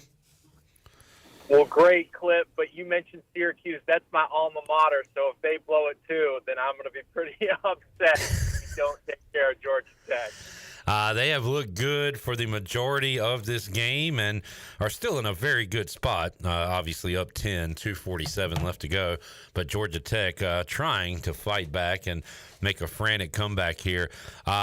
Hughes looking to start 2-0. Pirates looking to start 2-0 today, Luke. And before we get there, how about the busy football weekend you got going on right now with the Blitz last night and ECU football today? Busy, but really fun time, right?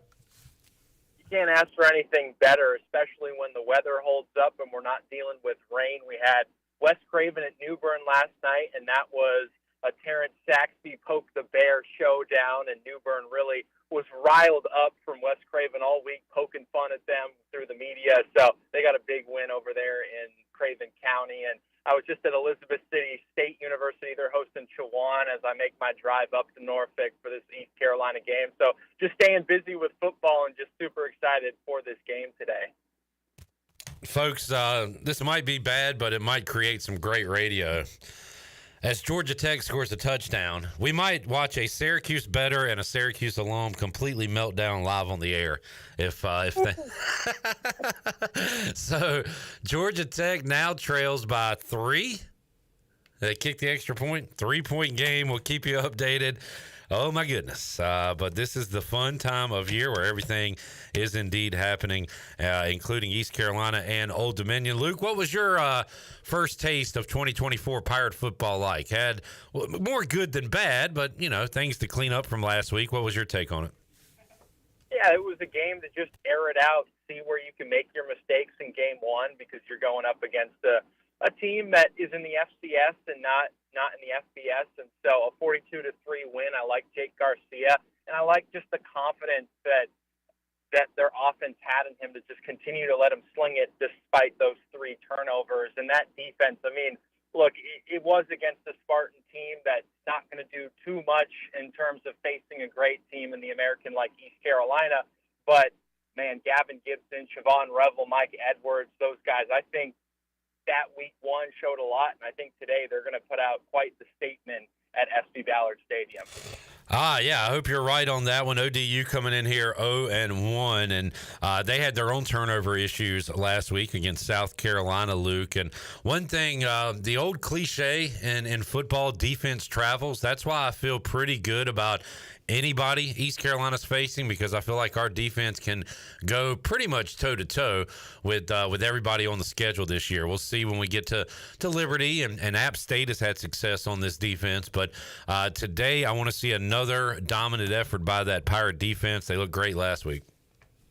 They did. And, I mean, you're going up against a solid quarterback in Grant Wilson. They run a similar offense to ECU. And I think everybody saw Isaiah Page absolutely give the guy a map of that safety on that long touchdown against South Carolina last week. So certainly ECU's DBs are going to have their hands full. But I think if they can shut down that pass game, the boys up front in the trenches are going to do their work, and this could be a low-scoring game from the defensive side for ECU as long as their offense can get it to their star players.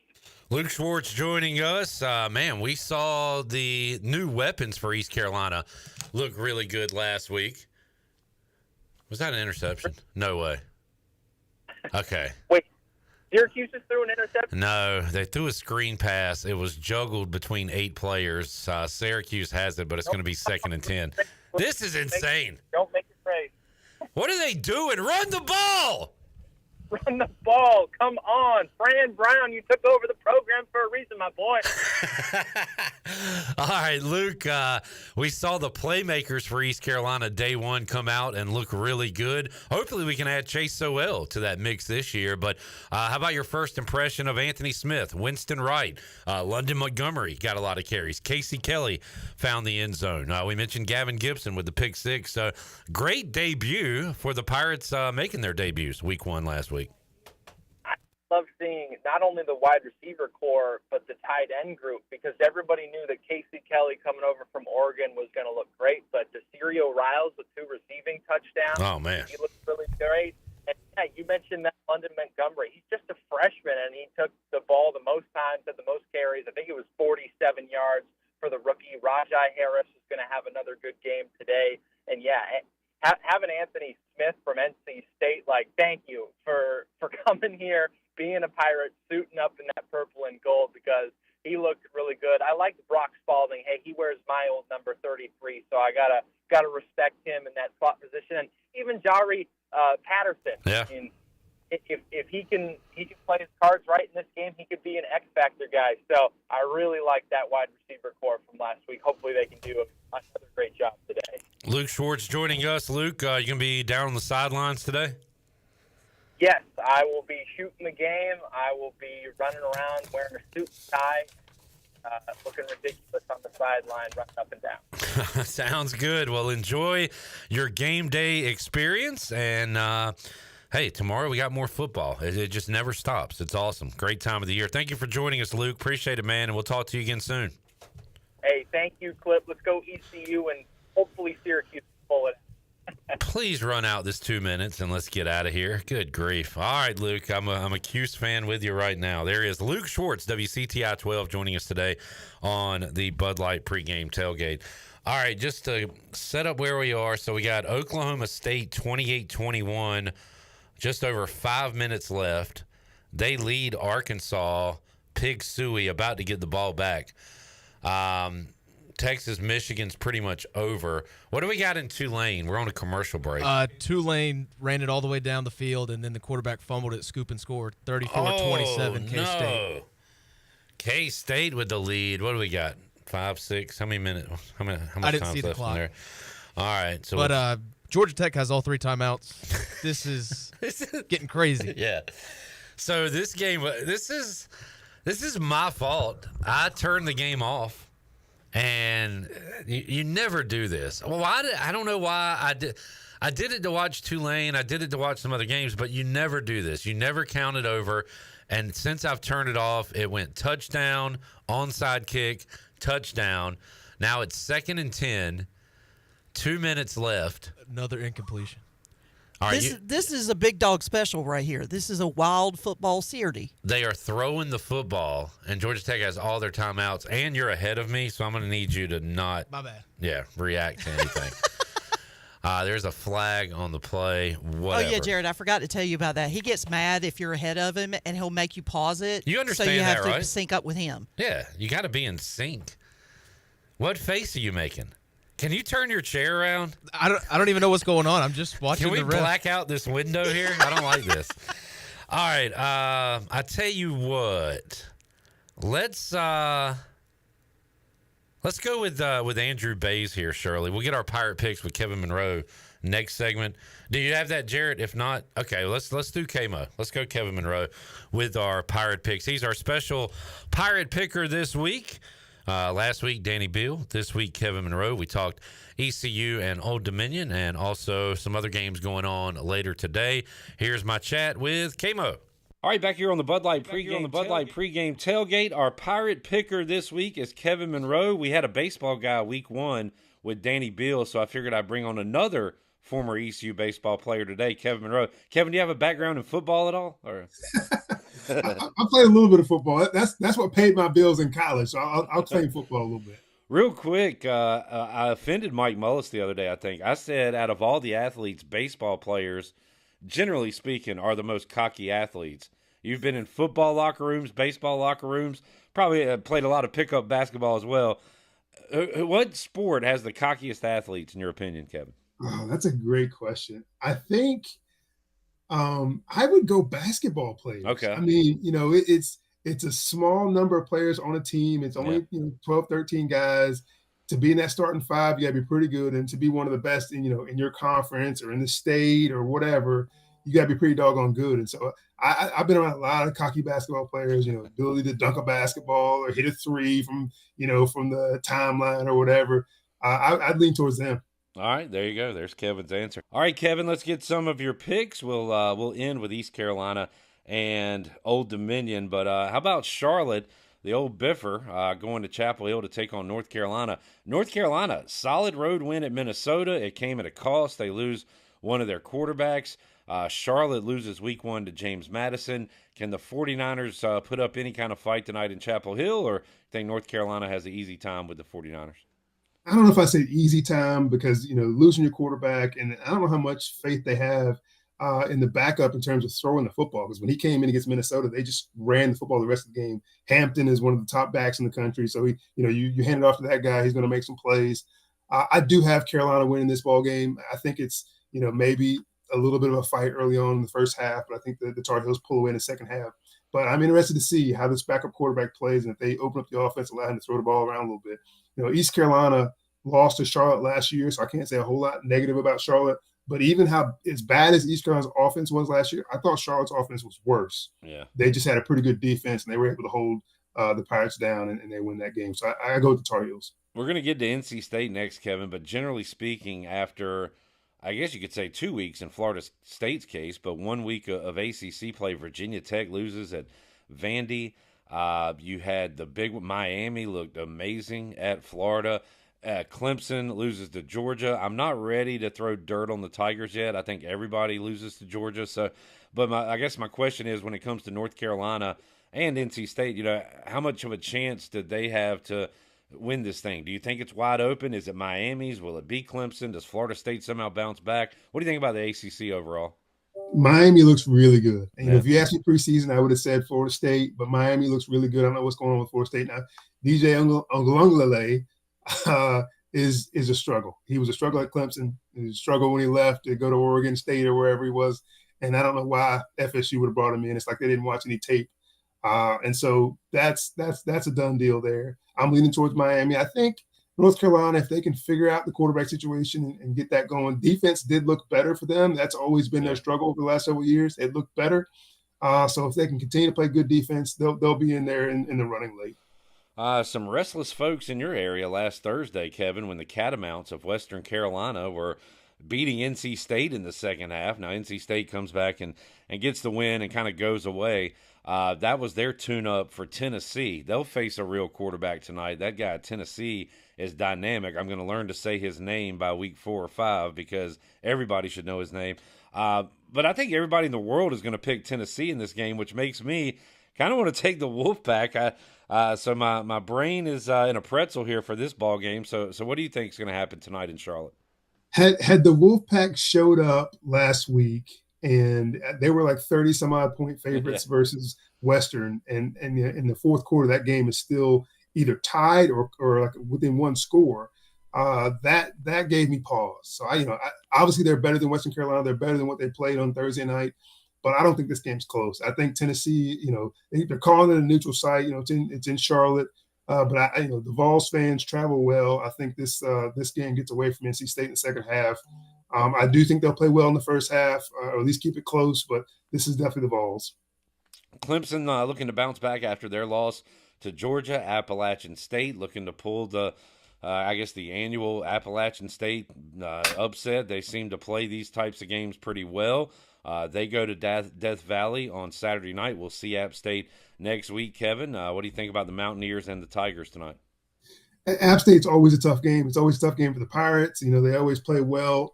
They play up to the level of competition. Usually don't play down to it.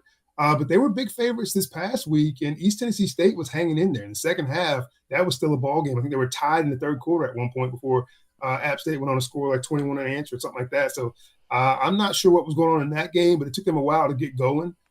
So I expect Clemson to bounce back and win this ball game. As you said, they played against the best team in the country in Georgia, and just kind of got smothered defensively. The quarterback couldn't do a whole lot. They only threw one interception. It wasn't a terrible performance by him. But they just couldn't get much going at all. Didn't even have 200 yards passing. So I expect Clemson to bounce back and win this game, although I think App State hangs around for a long time. And finally, Kevin, East Carolina and Old Dominion. When we talked to you on Pirate Radio Live on Thursday, you said this is going to be a tight one. If you had to pick a side, you would take East Carolina, but you think the spread's around right, a field goal either way. But what is the deciding factor in this game that would make you side with East Carolina tonight, Kevin? I think you're going to see very similar offenses. Both teams like to get that hurry up-tempo offense going, getting downfield, and turnovers. I think turnovers are going to be the key. The Pirates turned over a bunch last week. ODU turned over a little bit, but they got sacked a few times, holding on to the football too long.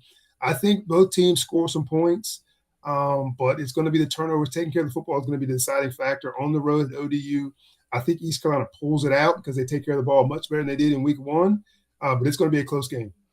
Kevin Monroe, our special Pirate picker this week. Kevin, thank you so much for your time, man. And we'll have a great call next week when East Carolina takes on Appalachian State. If the Pirates can win today, Kevin, and at 2-0 App State, that's going to be a fun environment next week. That'll be big, especially if App State finds a way to beat Clemson. It'll be an unbelievable game. But either way, it's going to be a fun one to watch. I'm excited for it. Thank you, Kevin. Talk to you again soon, man. Appreciate it, Clip. East Carolina corner. You hear him home games on the radio broadcast. Kevin Monroe joining us as our Pirate picker here on this Saturday. All right, we'll take a break. We'll hear from the road ECU football analyst, Andrew Baye. Also have our Papa John's Pirate preview with Brian Bailey. Syracuse, that should not have been a sweat, but Syracuse does win outright. Needed that. An old double winner at noon sets me up for a fun 3:30 slate of games and a fun rest of the way here on the Bud Light pregame tailgate as we get you ready for ECU and Old Dominion. We are back with more after this.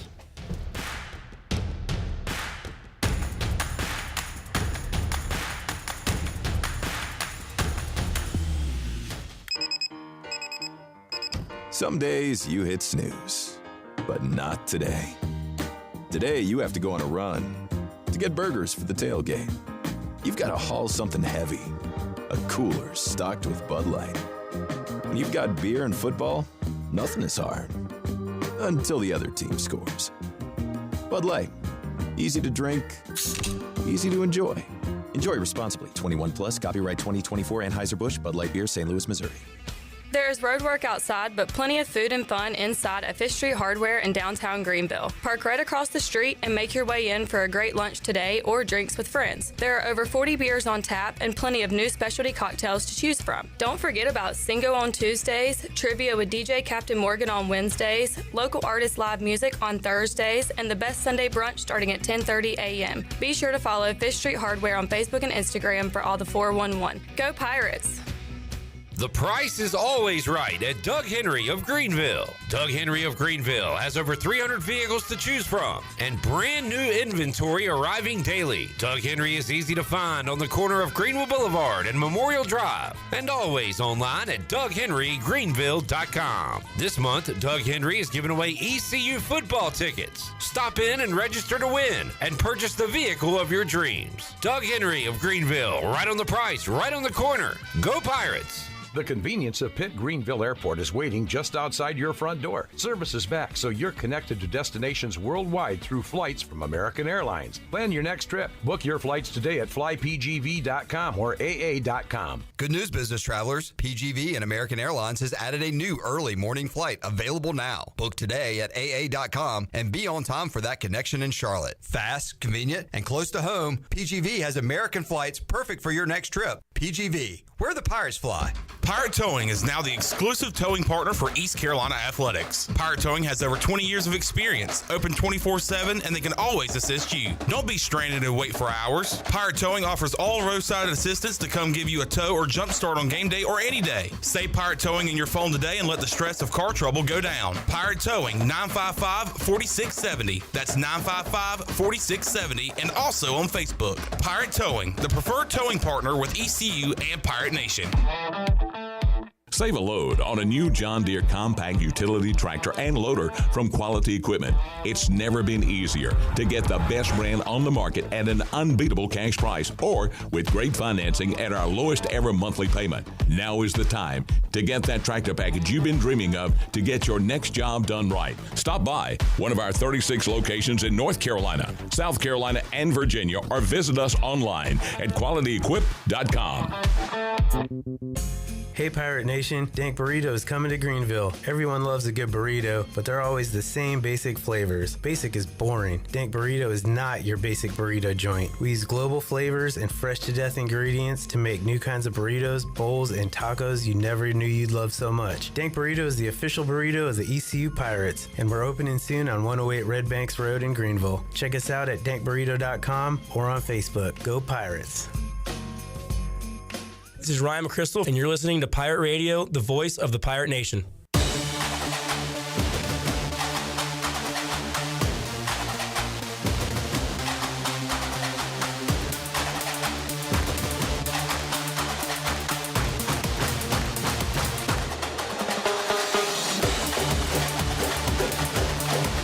You're listening to the Bud Light Pregame Tailgate on Pirate Radio. Now back to the show.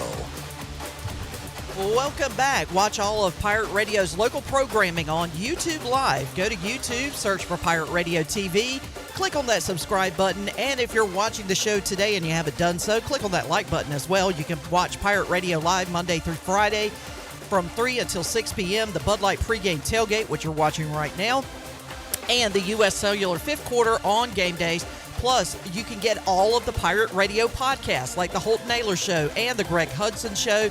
Just go to YouTube, search Pirate Radio TV, subscribe, and like today. Now let's head back in to the Bud Light Pregame Tailgate. Here's your host, Clip Rock. Shirley, do you mind if Zach Lewis gives us a Buccaneer Music Hall scoreboard update? Sure. All right. Live from Minges. Pirates 15-12 over the Catamounts. 4-point run from ECU forces a Western Carolina timeout. Is that for volleyball? Yes. Oh, awesome. Keep an eye on that. I will. All right, Ben's prediction is in. Let's get some predictions in the chat box, folks. He's got ECU 27, ODU 13.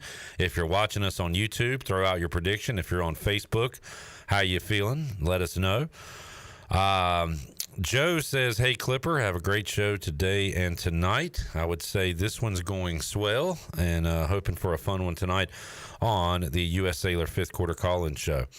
Andrew said, Cliff ready for Mr. McMahon on Netflix with the NWO shirt, then says, not sure why I said that. I know his name, edited, because Brandon Manning said, hey, Andrew, that's Clip. Thanks, Brandon, for having my back. Thanks, Braden. I appreciate that. Ray's got ECU 34-20, Jamie 31-28, Steve 31-17 ODU. I got the Pirates. I'm thinking maybe more lower than that. Like a 27-23 type of thing. JRB's got 28-24 Pirates. So everybody on the Pirates right now. David, 31-7 Pirates. Man, 38-13 Pirates, says Zach. I wish I had y'all's optimism. Kenny goes 35-10. Dang. All I know is if we don't win, it's gonna be a wild fifth quarter, because now we're expecting the Pirates, after what we saw last week, to go out and whoop ODU's butt. We shall see. All right, let's have Brian Bailey set this thing up again, this time on the Papa John's Pirate Preview with BB Brian Bailey. Bailey, take it away. 6:38 to go, first quarter. Sling out, wide open pass, and look out, there goes Casey Kelly, in there for the score. Touchdown, East Carolina. That was just the start of East Carolina's 42-3 win over Norfolk State on opening night. It's East Carolina and Old Dominion for Game 2 of this 2024 college football season. These two schools are separated by just over 120 miles. East Carolina comes into this game as a 2.5-point favorite. Pirate coach Mike Houston with his final thoughts this week on the matchup. Pretty significant step up in competition. It's going to be a great environment. I'm sure that the stadium's going to be full. I'm sure there's going to be a lot of purple in there too. So it's going to be a great environment to play in. Kids are excited about that. Wilson loses the football and snapped out of the air, and South Carolina will have it at the 2-yard line. Debo Williams comes up with the football. ODU manhandled South Carolina from the SEC in the Monarchs opening game, but two fumbles inside their own 10-yard line cost Old Dominion the upset win. Still, ODU's play in that game certainly caught the Pirates' attention. ODU's defense is similar to the Pirates' D, which should benefit East Carolina, according to new offensive coordinator John David Baker. The nice thing about that is our defense, they give us all kinds of different fronts, all during spring ball, all during fall camp. And so, spots are spots. You got to kind of hat some things differently. But for the most part, IDing up front, it's, try and stay basic in what we do so that we can always, never get something that we're not prepared for, haven't seen before already. You look at what they did last week. I mean, I've obviously been in that league the last 3 years, and I don't care what team it is, it's still the SEC, and they got after them. They got after those guys up front. I thought they were the more physical team. I thought they took it to those guys on the edge up front, and they made it hard. They made it hard on those guys to run the football, and so we got to do a great job making sure we're sound in our technique, sound in our scheme and what we're doing, so that we give our guys the best chance to be successful. As for Blake Harrell's D, the Pirate defensive coordinator says his group will also face a tremendous challenge. We can't take one play, one tackle, one TFL, one third down from last week. We got to move on forward and get on to ODU and make sure that we're ready for that tempo, ready to get set, ready to get lined up, and go play our best football this year. Bragging rights for the players are on the line. Native Virginian Dante Johnson, Big Tay, looks to have a big time. I feel good just knowing that it's going to be a big crowd with my folks, you feel me, at the away side. So just being able to go back home and put on for my people and just see a lot of my family faces that I don't normally see at my games, that's going to be a big part of that game Saturday. It's East Carolina and Old Dominion in Game 2 of this football season. For the Papa John's Pirate Preview, I'm Brian Bailey. BB breaking it down on the Papa John's Pirate Preview. Also, we previewed the game this week with Andrew Baye, East Carolina Hall of Famer. If you missed the chat and you're an old Pirate fan or a new Pirate fan that wants to learn a little ECU history, make sure you watch that in its entirety on YouTube. He had some great stories about that 1999 team that will be honored coming up later this year when East Carolina takes on UTSA. But at the end of our chat, we previewed the game coming up this week. He'll be on the call with Jim Szoke today, and he gave his thoughts on East Carolina and Old Dominion. I take my cues from kind of Coach Houston, his press conferences, and there's a lot to unfold in the first week against Norfolk State. Obviously, I think probably everyone's talked ad nauseum on the turnovers, and he didn't seem too stressed about that. His press conference, he said, "Hey, look across all of college football. First week's kind of messy, kind of ugly." So if you set that aside, which I'm not prepared to set it aside yet. Protecting the football is going to be really, really important Saturday night against ODU. As you look into that team, I watched that South Carolina game. That team is pretty dangerous. They've got two safeties that are flying around the field. I know Henderson, the linebacker, who's two-time All-American, he didn't quite look right in that game, but I know they've got another linebacker, number 10, that plays well in his stead if he's still recovering from that knee injury. But looking at that ODU team, they're very similar clip to ECU, both defensively and offensively. It's almost like a mirror image of both teams. I heard that from our defensive guys, Andrew, that when the defense looks at their offense, they're kind of seeing what they see at practice to some degree. Yeah, no, absolutely. Grant Wilson, he's a good-looking quarterback. Big, strong-armed guy. He's got some athletic ability. The thing that's interesting that I took away from that is he had 5 sacks. South Carolina got to him 5 times. So maybe there's some questions in that offensive line as far as protection, which, obviously Blake loves to dial it up. So, there'll probably be some opportunities for some QB hits and possibly some sacks. So I'm sure Blake, his aggressive way of doing things, those are going to be mixed into the game. Might not be right off the jump. I know sometimes he likes to decoy those things until later in the game with really good opportunities. So, they're going to have their hands full. The ODU has a few wide receivers. I think Isaiah Page, he had 8 catches for, I think, 115 yards with that long of 72 for that touchdown in the second drive. So they've got some wide receiver threats. They like to spread it out.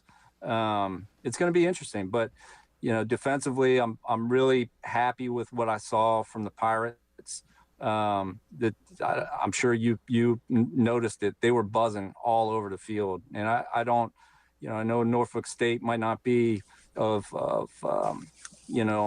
equal playing fields as ECU talent wise, but all things considered, I feel like the ECU defense played with a lot of speed. They were in the backfield quite a bit. They stacked up a lot of tackles for losses, which is important. They were getting after the quarterback. They were creating turnovers. So defensively, I think they're in a really good position going into this game. I know sometimes defenses have a slower start, but it seems like they're in a really good position. And as far as ECU offense, I think as Coach Houston alluded to, a lot of that's coachable as far as the turnovers. So that will be addressed this week. Ball security is going to be paramount to protect the football. It's interesting. It's going to be interesting in this game to see how much more the rushing attack is going to be utilized. Yeah. I know this is a very pass-heavy offense. I imagine Garcia gets to the line of scrimmage, and it's kind of a numbers game as far as what gets audible to a run. It's almost like every play is geared for a pass unless the numbers are there to be able to, sneak something, dive or some other rushing attack. So it's going to be interesting to see. We'll see a little bit more of the offense, I think, this week. I'm sure a lot of it was masked in the Norfolk State game to not tip off as much to ODU. But all in all, I think we're a pretty explosive team across the board. East Carolina Hall of Famer Andrew Baye will be on the call today with Jim Szoke. A bit of a opponent preview, and we'll hear more from the ODU side with David Hall later in the show. But our advanced moving and storage opponent preview. If you want to remove stress from your next move, use the movers the Pirates use. Advanced moving and storage, 252-321-3200. You also heard the Papa John's Pirate preview this segment with Brian Bailey. Pirate fans, Papa John's is an MVP move for game day or any day. Place your order online, papajohns.com. Sign up for Papa Rewards. Papa John's, better ingredients and better pizza. Go Pirates. We will take a time out, come back. We'll get you set for these 3:30 kickoffs and hear from Holton Naylor. Holton had a 4-0 week 1 on his best bets. He's already hit Texas today. I've jumped in on Maryland. He's got the Terps, and he's got ECU money line, which I jumped on as well. We will talk to Holton Naylor about this game and some other games going on when we return. Hour 2 of the Bud Light pregame tailgate rolls on after this.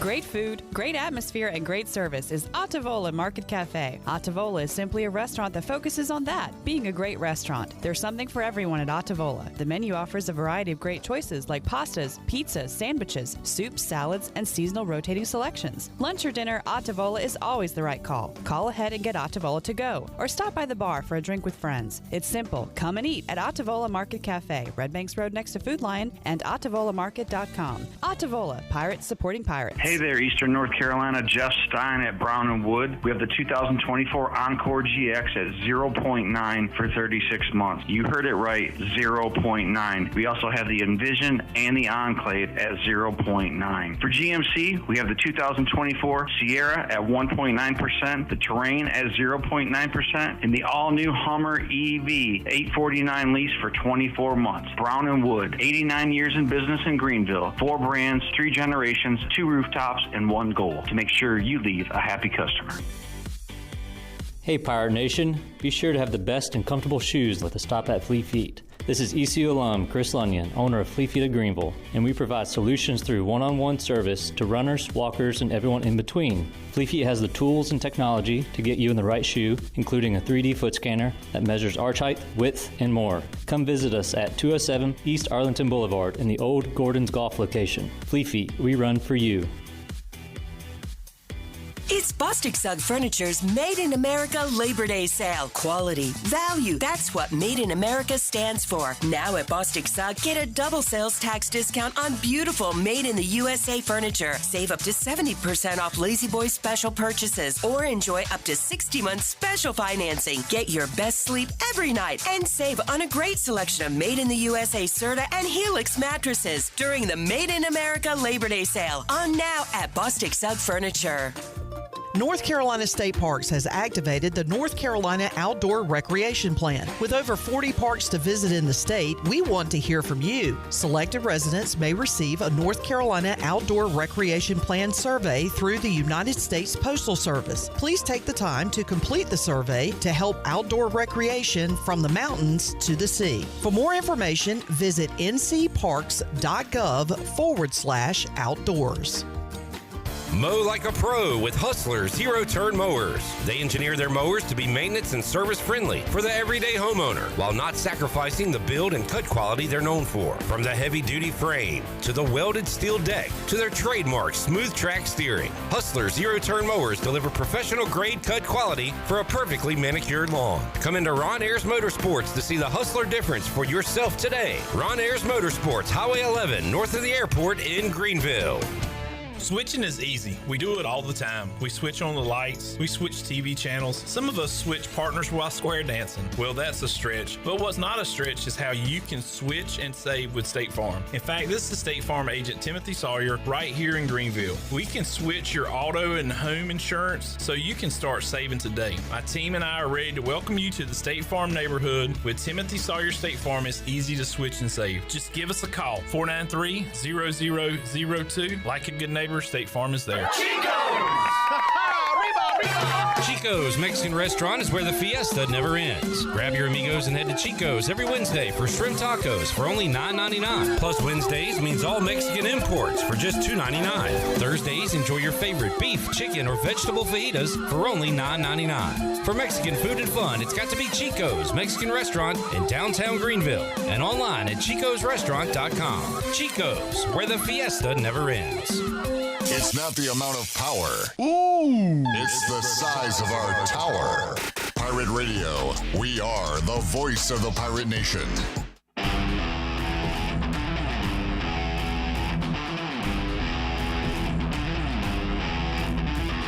You're listening to the Bud Light Pregame Tailgate on Pirate Radio. Now, back to the show. Now, with the Pirate Radio scoreboard, here's Shirley Rhodes. All right, you may see me on camera if you're on YouTube because we're turning around. We're watching these games as they unfold. Arkansas just kicked a field goal at the end of regulation. They are now tied at 31, and they're headed to overtime. Tulane trailing Kansas State 34-27 with 12 seconds to go in that game, and it's currently second and goal.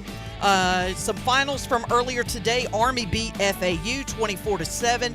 Bowling Green loses to Penn State 34-27. It was Georgia Tech losing to Syracuse 31-28, and Texas beat Michigan 31-12. And that is a look at your Buccaneer Music Hall scoreboard, brought to you by The Buck. It is your beacon of music in the land of the Pirates.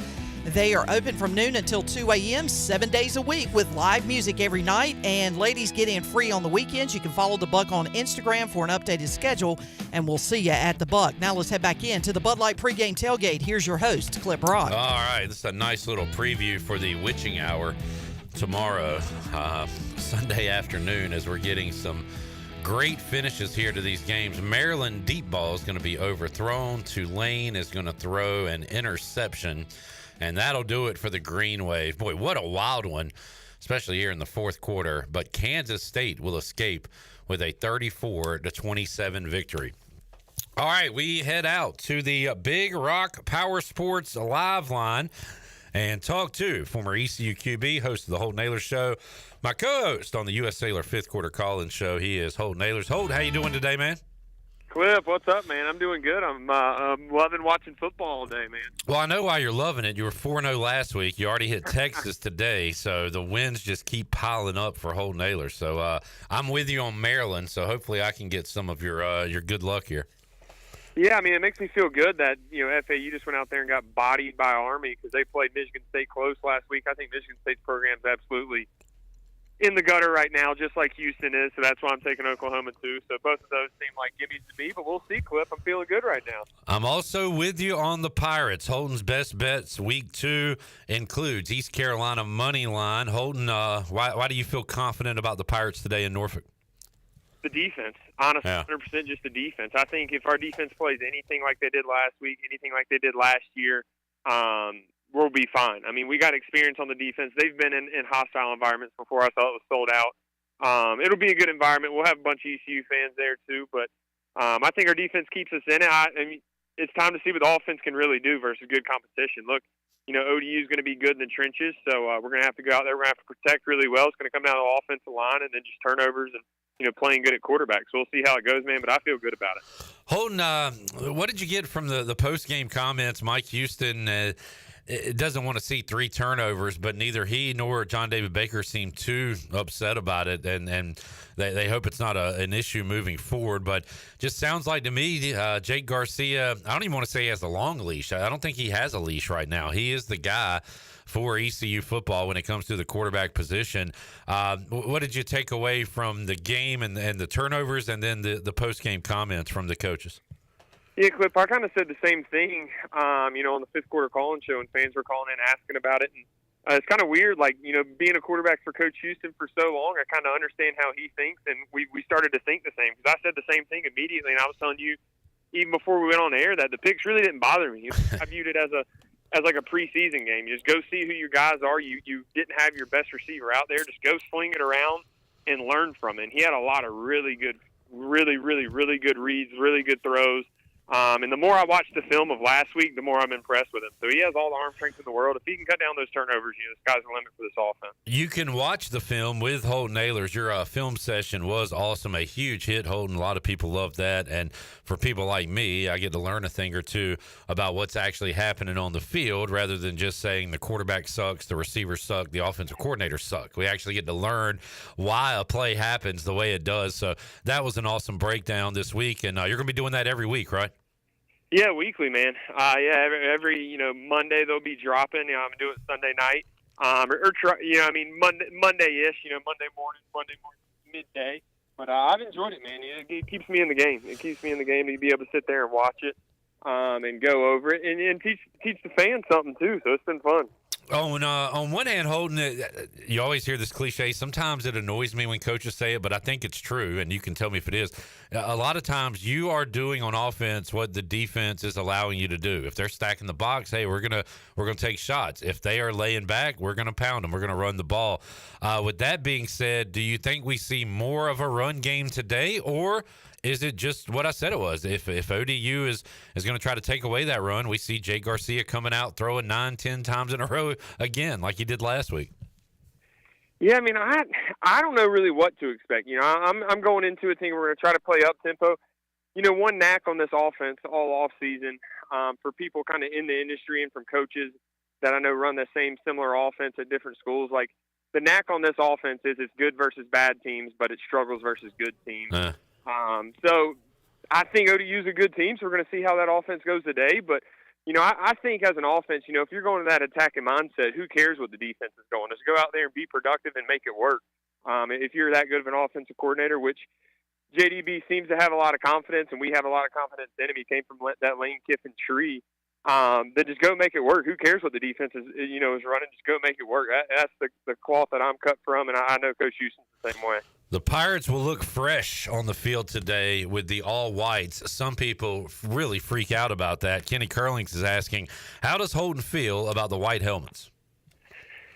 Well, see, if you're including the white helmets that we won the bowl game in, that we won at BYU, that we won in Memphis my senior year too, then I think the white helmets are fine. I think that curse is gone with. So, but if you're saying the white helmets with the Jolly Roger, I mean, I get it, but I think they look clean. It has nothing to do with it. So I'm riding with them. I like them. And what is that, Holden? Is that a player decision on uniform, helmet combos, and all that?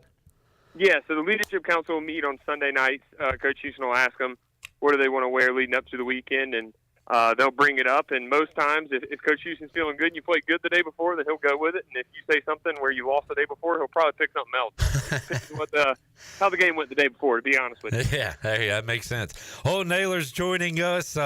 Holton's got the Pirates. We are looking at Maryland. And do we have a touchdown? Touchdown, Terps! Way to get it started. Go. Holton's got Oklahoma and Mizzou. I have not checked. Are those kicking off now or later today, Holton? 7:30 the game, so Clip will be watching it in the studio. Oh, boy. I like that. Holton, we'll see you later, man. Really enjoyed y'all in the fifth quarter last week. So did the fans and callers. We'll do it all over again tonight. Looking forward to it, man. Hey, looking forward to a bunch of ranch clips. I know. Put some ranch on it. Holton Naylor's needs his ranch, and we'll have a bunch of ranch.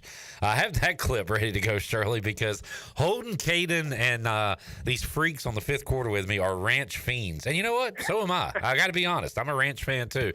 See you, Holt. Later, bud. See you, man. All right, there is Holton Naylor's joining us. Terps add the PAT. It is 7-0 in College Park. All right, we are playing overtime in Stillwater. 31-31, Pig Suey and the Cowboys. Utah and Baylor are underway.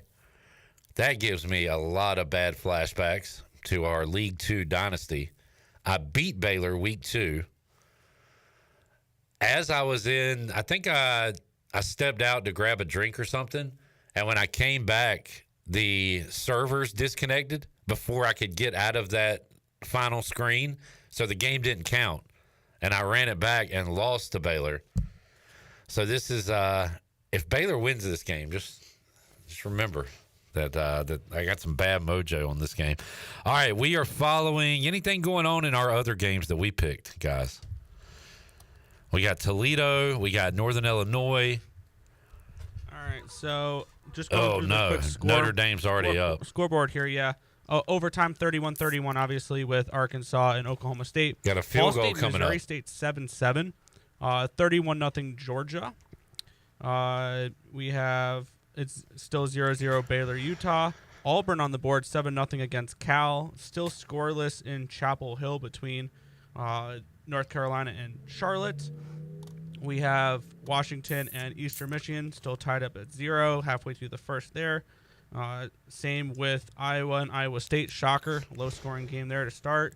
Louisville on the board early, 7-0 against Jacksonville State. Toledo and UMass 0-0, 9.5 to go in the first quarter there. 7-0 Maryland, 7-0 Irish. The Wildcats of Kentucky are currently driving on the South Carolina 24. Nope, I think they just turned it over because I now see possession for South Carolina. Punt. 0-0 there. Navy and we need to get Temple, Earl some 0-0. headphones. He can't hear anything I'm saying. Oh. No, I can't. No, Yeah. I don't have headphones. Yeah. I'm trying to interact with you during these scores, and you're just rattling them off. No, because I don't have headphones. Missed field goal in Arkansas, so now Oklahoma State needs a field goal or any kind of points to win it.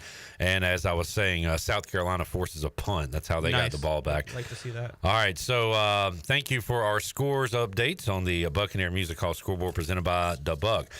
Jared going through a game day Saturday with us for the first time. He was on post-game last week, but for these full pre- and post-game Saturdays, you need to stay active and energized all day with Celsius by your side. Look for your favorite Celsius flavor at your favorite retailer and at ECU games. Celsius, the official energy drink of Pirate Radio and proudly distributed by the Minges Bottling Group. And hey, Mitch, we opened up the veggie tray, okay? Actually, it was Jarrett. Celery's delicious. He's the only healthy eater in the house right now. I had some carrots, and I opened it first. Well, your eyesight should be good, Shirley. Isn't that what they say? Yeah. Carrots. Northern Illinois just scored a touchdown. Of course they did. I'm feeling a little husky, boys. Feeling a little husky. And if anybody wants to know, Jordan Love, it was a MCL sprain. He won't miss the whole season. How are they saying how much he will miss? They just said it's not season ending. Okay. All right. ACL is fine. Thank you. Maybe go catch some football at 5th Street Hardware Restaurant and Tap Room, your favorite place downtown for lunch, dinner, or drinks with friends.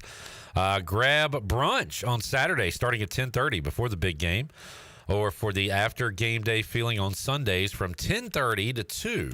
5th Street Hardware Restaurant and Tap Room, downtown Greenville beside the State Theater.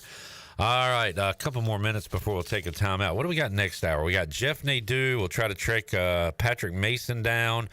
We'll hear from ECU offensive coordinator John David Baker on our United Banks Coaches Corner and have an advanced moving opponent preview with David Hall. Jared, what do you think about your first Bud Light pregame tailgate? I'm having a good time. It's fun, right? Yeah. Like this is my favorite show. This is my favorite thing I do on Pirate Radio. I know people love the fifth quarter. I know we have the regulars on Pirate Radio Live, but this show, I think it's because of the anticipation of an ECU game.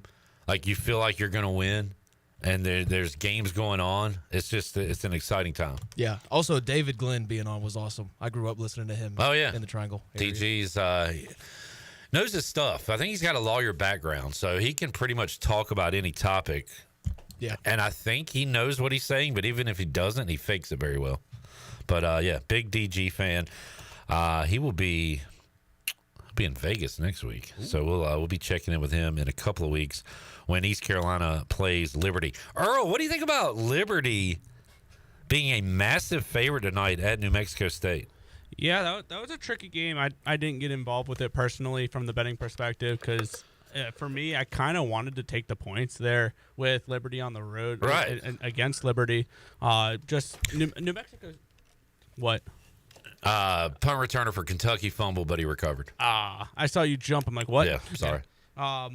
But yeah, I think it's too many points for Liberty to be laying on the road. But the question is, can you trust New Mexico State to cover that number? I'm not involved on it either. But if I keep winning, I'm going to end up having every game on the slate today. So I just hope I keep on having a good day on this Saturday. It's a great day to have a great day. Yeah. Let's see. Touchdown, Tar Heels against Charlotte there, 7-0. Tar Heels win.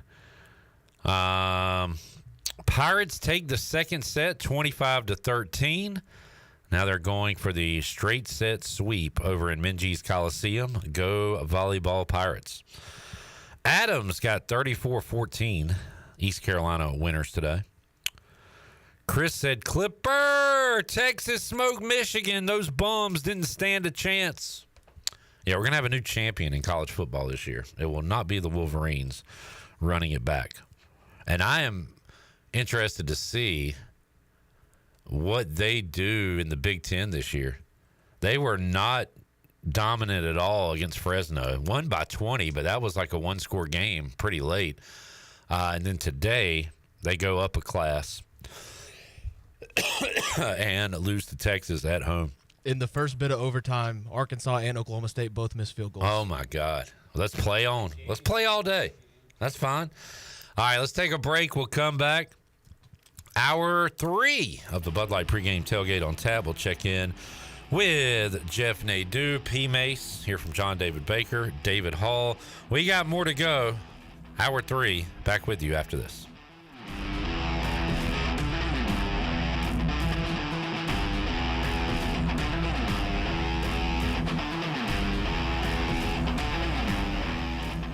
At Chicken Salad Chick, we make our food from scratch every day using fresh quality ingredients. We have 12 flavors of chicken salad, plus soups, sides, sandwiches, and desserts. Whether you're craving traditional, savory, spicy, or fruity and nutty chicken salad, we have something for everyone. All of our delicious chicken salads conveniently packaged in take-home containers and multiple sizes for you or the whole family. Visit Chicken Salad Chick or order online today. Now open at 112 Red Banks Road in Greenville. Chicken Salad Chick.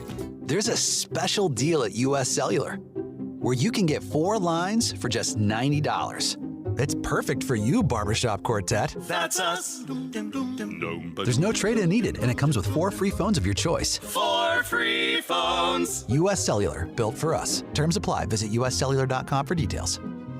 In this new world of having everything delivered to your home or office, why wouldn't you start using Cellular Warehouse for all of your cellular deliveries? Toby Williams and his team are in the business of delivering phones and tablets every day to customers, which enables you to take the hassle out of visiting a store. The best thing about this great service is that it's free. Call Toby Williams today at 252-799-7051. That's 252-799-7051, and let his team make your wireless experience fast and easy.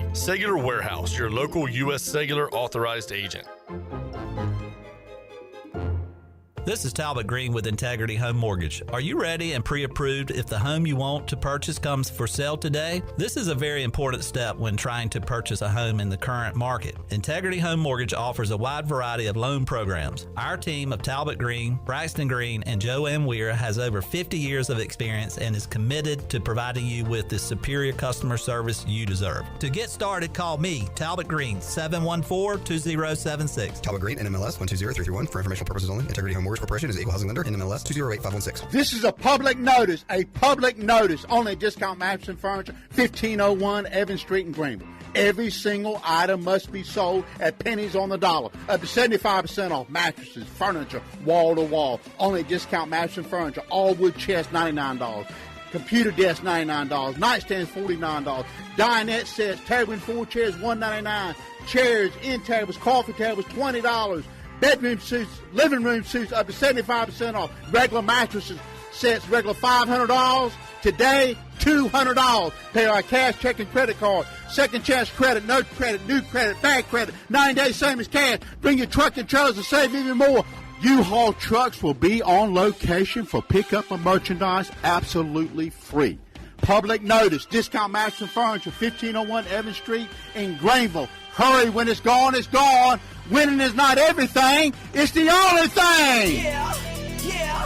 Get your game faces on, Pirates. Lindsey Gray here with Carolina Caliber. It's time to blast the cannons in the stands and the fields, if you know what I mean. We're flying into dove season with shotguns galore and shells for days. Don't miss out on Beretta's $200 cash back on A400 Extreme Pluses and $75 back on A300 Ultimas. Tune in as we head into hunting season with the best deals around and the largest selection of firearms and accessories in Eastern NC. Shop online or stop on by Carolina Caliber on Fire Tower Road in Winterville. It's a time-honored tradition. Find out when the cannons explode.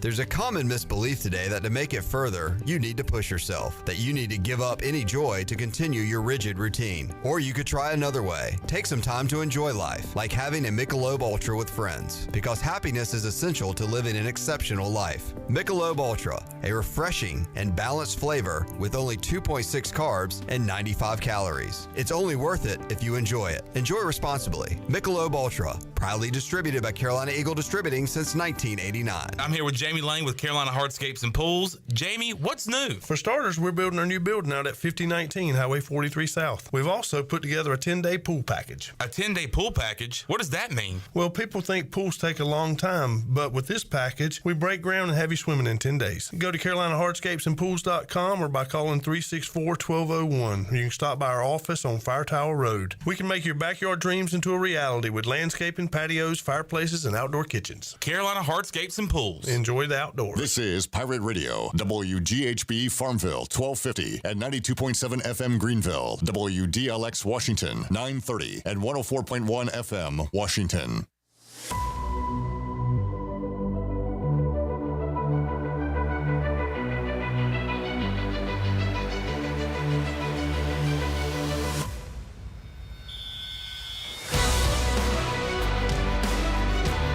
You're listening to the Bud Light Pregame Tailgate on Pirate Radio.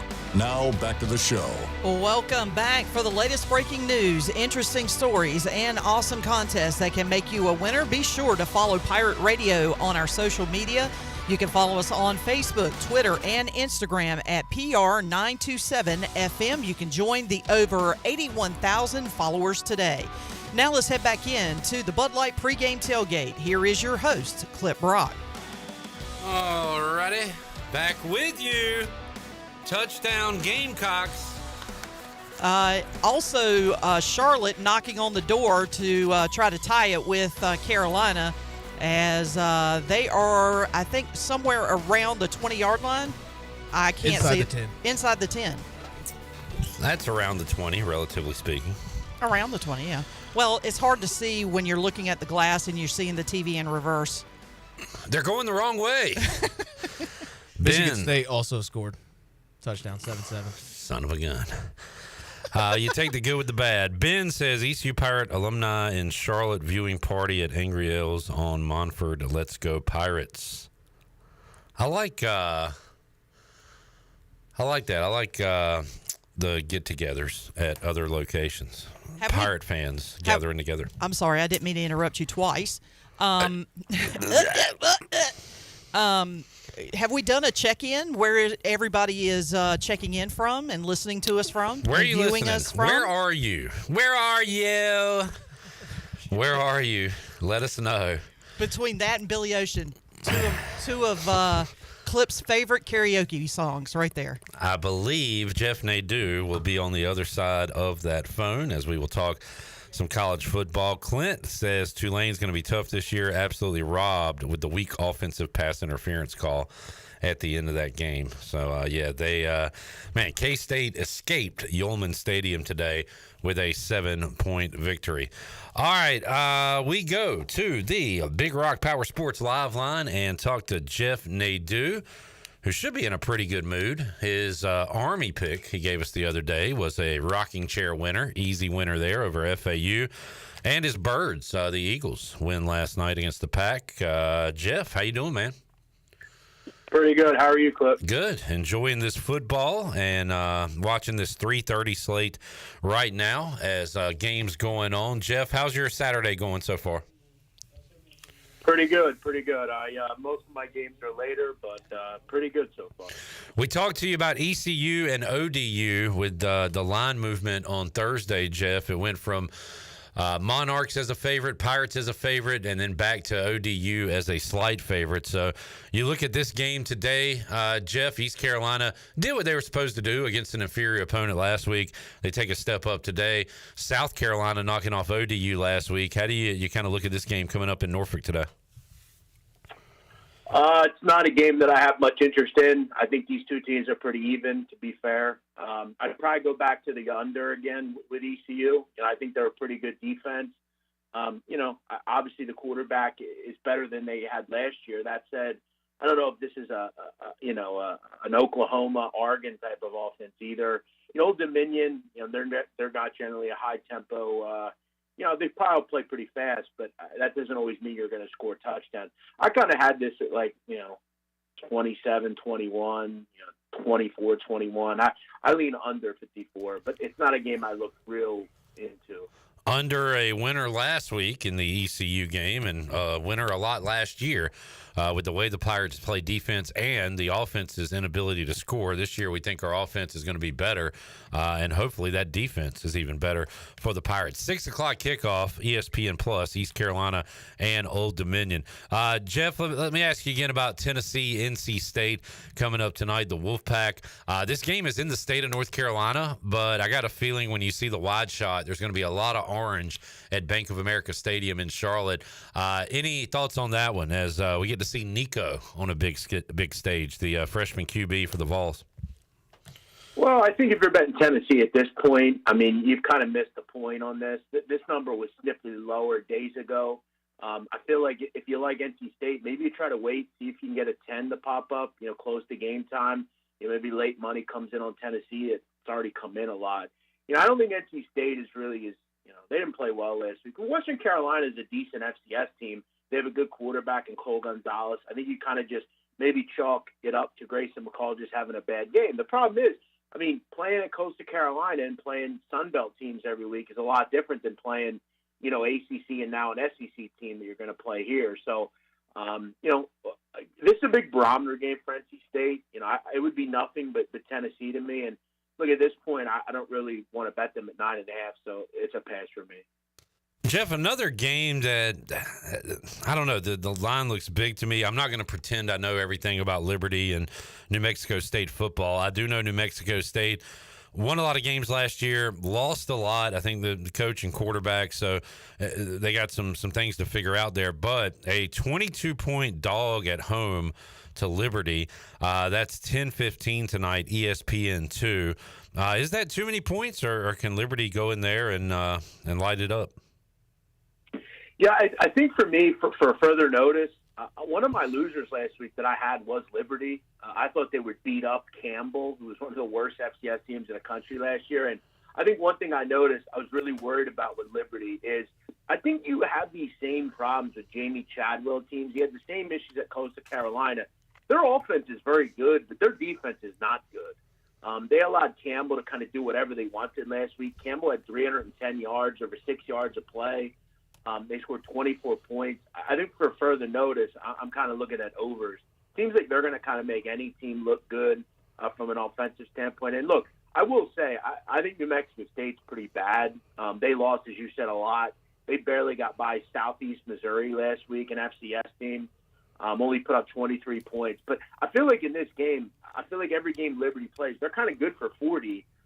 Can they get any stops on defense? For me, though, this one kind of seemed like 41-17, something like that. To me, I think if you like Liberty, maybe lean over just because they can't stop anybody. Jeff Nadeau joining us. You said you do have some plays later in the day. What's a game or two you like coming up on this slate, Jeff? Well, one game that I have kind of circled here, one game that's about to start, I've Ole Miss. I laid a big number with this group. I laid 40.5. This number's up to 43 at this hour. I don't know if you could put this number high enough to be quite fair. I'm not going to go too deep. We kind of lost the spot on that number. That's kind of beside itself. But one in your neck of the woods, Virginia and Wake, a play that I liked, over 55. I kind of had some interest in maybe Virginia as a dog. They were very good last year, covering 7 of 10 when getting points. And then I kind of thought to myself, who stops who in this game? Virginia has that dynamic quarterback in Anthony Calandria, a good receiver in Malachi Fields. They can move the ball. Wake finally has a quarterback in Hank Buckmeyer, a good running back in Damon Claiborne.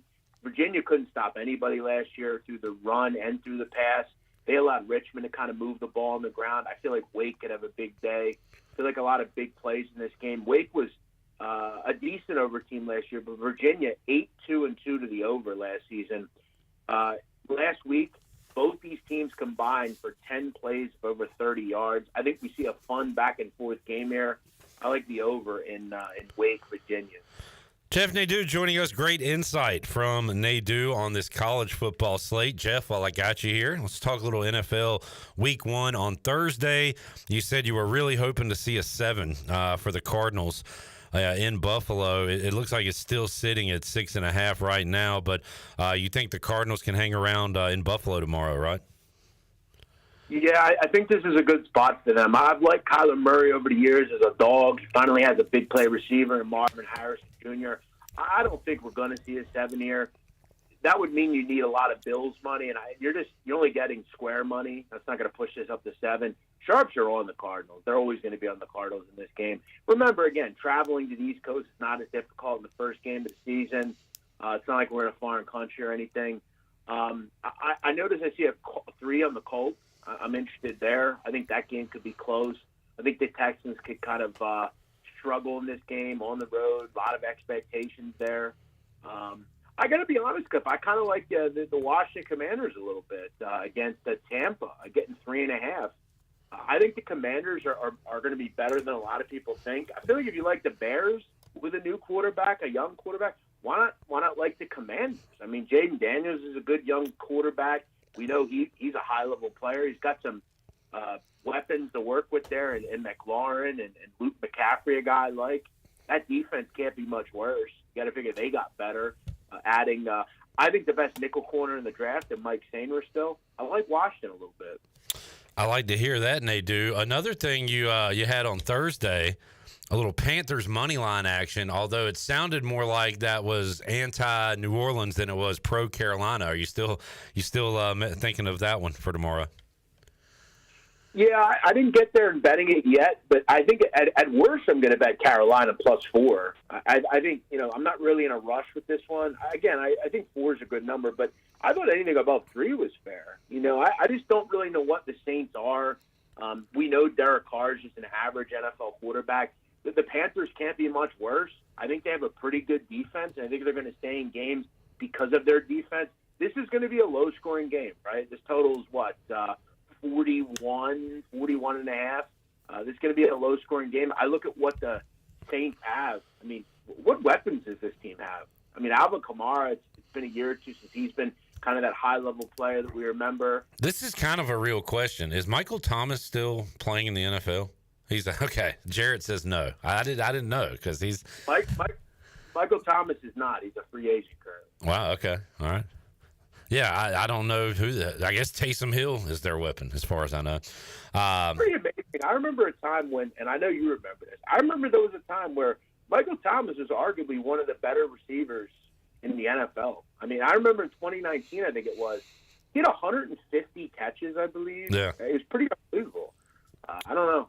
Crazy. While you're here, we got intern Jarrett, his first Bud Light pregame tailgate. Big Raiders fan. They got the Chargers tomorrow on the road, but as Jarrett points out, it'll be more like a home game with all the silver and black in attendance for that one. Gardner Minshew starting there. Jim Harbaugh, first game as Chargers coach. 3-point line. That is a low total. Good grief, 39.5. Jeff, any thoughts on that one? Yeah, I first thought here was under the posted total. That would be where I'd go with it. I think the issue that the Vegas Raiders have is, look, you can say all you want about this roster. I mean, it is pretty solid. There's a lot of weapons here. Obviously, Devontae Adams and everything they have. I think a defense that's kind of getting there with like a Max Crosby. But again, I mean, your quarterbacks are Gardner Minshew and Aiden O'Connell. It's kind of like having a really nice car and no insurance. I don't get it. You look at the Chargers. I like Justin Herbert. They don't have many weapons, though. So it's kind of – you feel like if you put Justin Herbert on the Raiders, that's a good football team, I feel like. But we also know Harbaugh's going to run the football, kind of get behind that offensive line. I think this is first to 20 wins. I think this is like 21-13, 21-17, something like that. I like the under. They do love talking football with you, man. Once again, kind of the same story as last week. You're not – it sounds like making a play on it, but – last week, if you had to, you would take the under in the ECU game, and you're saying the same for this week? Yeah, I think 54 is too high. I'd have put this number by around 50, 51. I think this could fall, I could see 31-21, 28-21, something like that, but I don't see a 31-28 type of game there. I just don't. I will also tell you, Clip, just a little programming note. I told you this, I think, the other day. First episode, Sean Salisbury, me, and Jason Brown tomorrow on Coach JB's YouTube channel. We're previewing every NFL game, betting. They'll break down film. I think it's the most complete pregame show you'll find. That is just the wildest trio I could ever imagine. Sean Salisbury, who people remember him as a quarterback probably. I remember him as bullying John Clayton on ESPN for many, many years. And then JB, I know him for cussing a lot. Yeah, Last Chance U. He was kind of the betting guy. Yeah. You look at Sean Salisbury, Clip. Very good USC quarterback back in the day in the 80s. I will be checking that out, Jeff. I'm very intrigued by it and that lineup. So awesome for you, man. Good luck with that, and I'll be tuning in. Appreciate you joining us today, Jeff. Thanks, guys. Good luck. Go look ECU. All right, there is Jeff Nadeau joining us. And, boy, an eclectic mix of personalities there. Sean Salisbury, Jeff Nadeau, and Jason Brown. I'd say I'd like to be in the room with them, but I don't know. I feel like a fight could break out in any moment. Yeah, I'll just stick to watching that. Yeah, from afar. Jared, nice car. Too bad you don't have insurance. I mean, the most obvious statement ever, like, oh, if they had Justin Herbert. Like, love Jeff Nadeau, but I mean, what an astute take. All right. Also, got some breaking news. Jordan Love missed 3 to 4 weeks. Okay. They got the Colts, Titans, Vikings, and Rams. So Colts, not a terrible stretch. yeah, I think the Rams is the only one outright that definite loss. Is it Malik Willis season? I hope not. Gross. They drafted Michael Pratt and then they cut him. So hopefully he gets elevated from their practice squad. We could be on the 5th quarter tonight, and Holton Naylor's get a phone call with a Green Bay, Wisconsin area code. Yeah. Think about it, folks. It could happen. All right, how we doing, boys? We got Northern Illinois up 10-7 with the ball in the red zone. My God. Earl, did you go with that first half money line? I am kind of pissed off because my book did not offer it. The best I can do was Northern Illinois plus 16.5 first half, and I didn't bet it. I'm just going to stick with my plus 28 full game, but I hope the viewers out there at least sprinkled something on that first half money line. I saw it around 11-1 on some books. Northern Illinois up right now. Let's keep it going, Huskies. All right, we've got South Carolina up 7-0. We got a punt fest going on in Lexington. It is 7-0. Yeah, we'll take it. We'll take a lead and then just keep punting it back and forth. Because we got 9.5 in that game, too. Touchdown Terps, 14-7. They lead over Sparty. Toledo up 7-0, but UMass is about to score either 3 or 7, it appears, that game early second quarter. So those are the games we are eyeballing right now. UTSA and Texas State scoreless, but the Bobcats are within striking distance in that one. Navy up 15-0 on Temple. It is Charlotte first and goal. I can't tell what's late on my scoreboard. 14-3 is the score I'm seeing into the first, and it looks like Charlotte is closing in on potentially another score. All right, let's take a break. We'll come back. We'll have more for you. P-Mace, Patrick Mason, will join us on the other side as we roll on the Bud Light Pregame Tailgate, hour number 3. We got more for you when we return after this.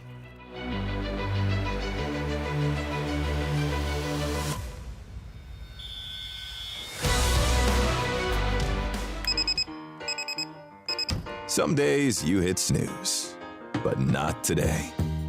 Today you have to go on a run to get burgers for the tailgate. You've got to haul something heavy, a cooler stocked with Bud Light. When you've got beer and football, nothing is hard.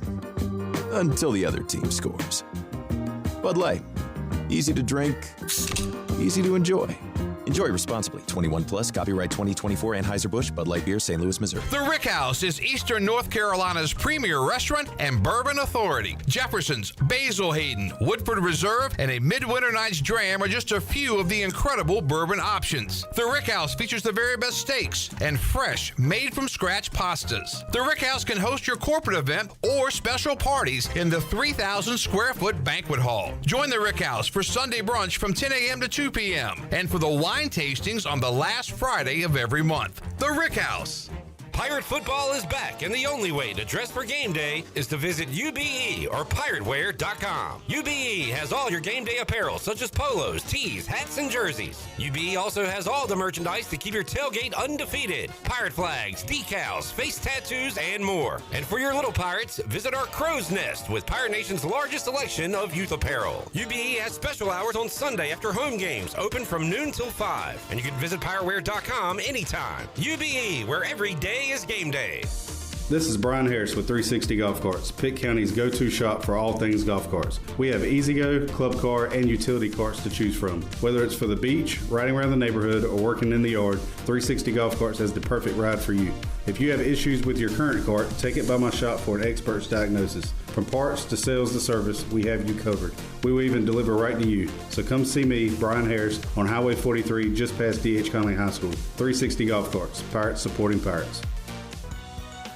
Do you have any real estate questions about buying or selling residential or commercial properties? Are you curious about this current real estate market? Do you need a property manager for all your rental houses? This is proud ECU alum Scott Harris with Harris Real Estate Group, and I would love to help answer every question you have and show you a real estate experience that will be memorable and enjoyable. Every step of the way, I'm here to make your dreams a stress-free reality. Call me today at 347-1857. That's 347-1857. Go Pirates!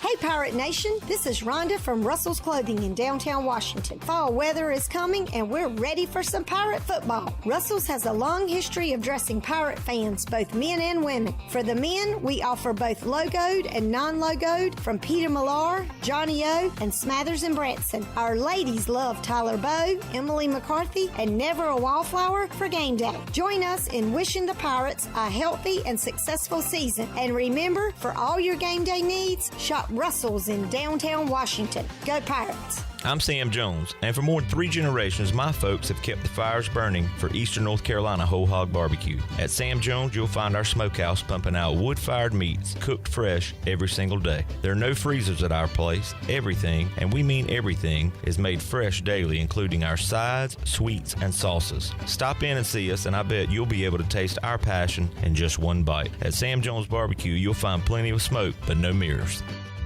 This is Big John Williams, strength and conditioning coach for East Carolina football, and you're listening to Pirate Radio, the voice of the Pirate Nation.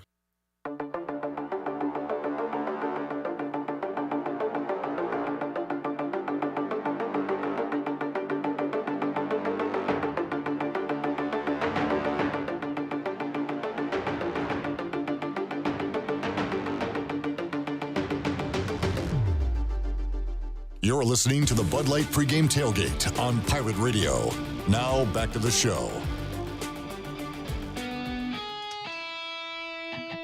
Now with the Pirate Radio scoreboard, here's Shirley Rhodes. All right, Oklahoma State survived Arkansas in double overtime. 39-31 was that final. Georgia having a comfortable lead over Tennessee State, 45-0 in the third quarter.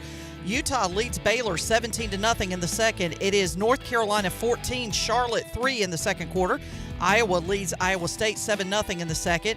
Louisville has a 14-7 lead over Jacksonville State in the second quarter. Maryland has a 14-7 lead over Michigan State.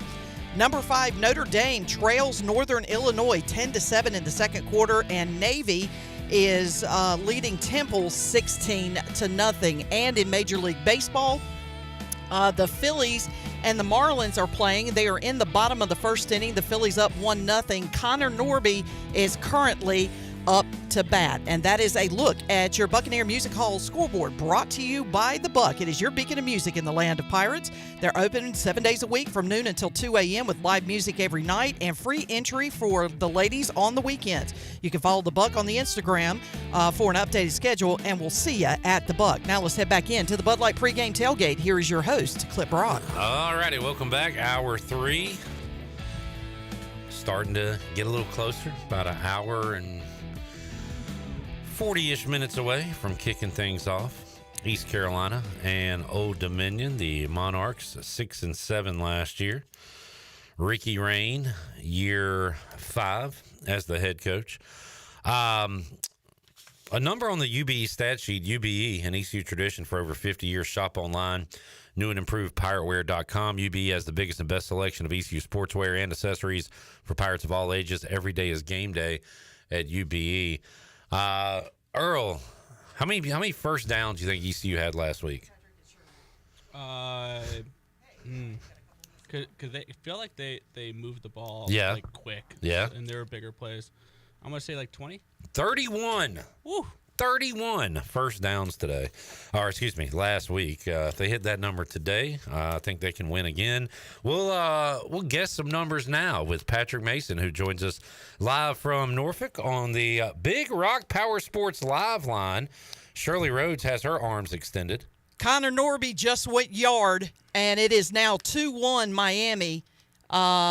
435 feet to dead center field. I love all Connor Norby home runs. I love them especially more when it's against the Phillies. So I will take that. Thank you for that update on the Buccaneer Music Hall home run board presented by the Buck. P. Mace, how you doing, man? Hey, what's up, Clip? Happy game day. Where you at? What you doing? Yeah, just got to Norfolk and just kind of walking around, honestly. Just checking it out. I drove through some giant tunnel to get here. I honked in the tunnel like usual, So, yeah, we made it. How do you feel about tunnels? Do you get a little nervous? Do you like it? Well, what's your take on tunnels? Yeah, I'm not really a huge fan of tunnels, but in my opinion, they're better than bridges. I don't do bridges all that well, so I'll take a tunnel over a bridge. I kind of want to go around the horn here. We'll start with Earl. Earl, what are you more nervous, driving over a bridge or driving through a tunnel? Bridge. Bridge, all right. Jarrett? Neither, because I'm not a child. Sorry, I forgot there was an option. I forgot old tough guy over here. Shirley, bridge or tunnel? Which one gives you more anxiety? I will have to say the James River Bridge in Virginia terrifies me. Really yes, that's high? that real high one. But that was because as a kid, I was riding with my parents and they were arguing and we almost drove off that bridge. So ever since then, I have been terrified of that bridge. I am more scared. Not scared either way because I am an adult, Jarrett. But I get more nervous in a tunnel because I feel like. If it springs a leak. Hey, I feel like I have more chance to survive on a bridge incident than a tunnel incident. I don't know if that's even true, but that's just how I feel. And I'm a little claustrophobic too. Yeah. I mean, I've swam in water before, in the ocean even, but I've never been trapped in a tunnel. Now that's when I'm nervous, the ocean. What are you, a child? End up like a Chilean coal miner. Yeah, exactly. Exactly. All right, P. Mace. Hey, Patrick. What's up? Would you like to play a game? Oh, yeah. I'm always game for a game. All right. We did this last week. This week you have at least 1 week of a sample size, so let's go over it again. What Pirate will have the most catches today? I'm going to say Winston Wright. Very interesting guess because I had him last week, and he was way more involved in special teams than – do you think maybe they were saving him a little bit last week? Yeah, I just think, 11 different guys caught a ball, so I just feel like they were just kind of throwing it to everyone. There was a lot of opportunities for guys, but I think ideally, they'd like to really get him involved everywhere they can. Obviously, he was pretty explosive in the return game, but if you can get him going in the offense, I think they would love to see that. All right, what Pirate has the most receiving yards? Ooh. Maybe I might just go Anthony Smith again. I think he just kind of has that ability, especially down the sideline, to make some plays. He was electric in week 1, so I'd like to see that again. Do you think it's kind of hard to predict right now with 1 week sample size, but the tight end involvement last week, was that just a product of, hey, we're kind of playing an inferior opponent, we can pretty much throw it to anybody we want to on any play, or is that something we see week to week? Do we see that again today? I think we do. I think part of it was that, you can kind of throw it anywhere you want last week. But, even on the plays that didn't go to the tight end, they were in motion or even sometimes lining up in the backfield.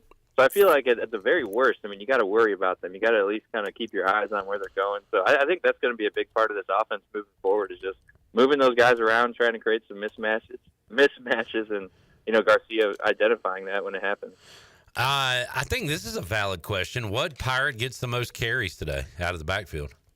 Yeah, I'm going to say Javius Bond. I know, was it London went kind of all out last week. Kind of did that in the fourth quarter, but I'm just going to say Javius Bond. I think they're going to, get Raja going a little bit, but I really think they want to see some explosiveness, and I'm going to say Javius.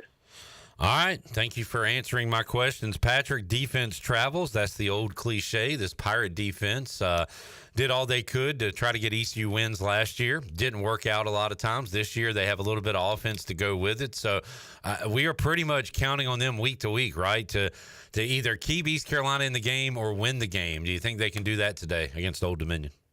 Yeah, I think absolutely they can. I feel like so much of the talk, just about every game is so much it's just so cliche, right? We're going up against a good defense, iron sharpens iron, things like that. But I guess when they are such a kind of a similar offensive philosophy, I feel like the defense is really nothing that can surprise them. And let's be real. I mean, this defense really balls out week to week, and I think we can always kind of count on a really good performance from them. So that's what I'm expecting again. Just kind of keep it low scoring and really get after them. And just for those, that Patrick used balls as a verb in that sentence.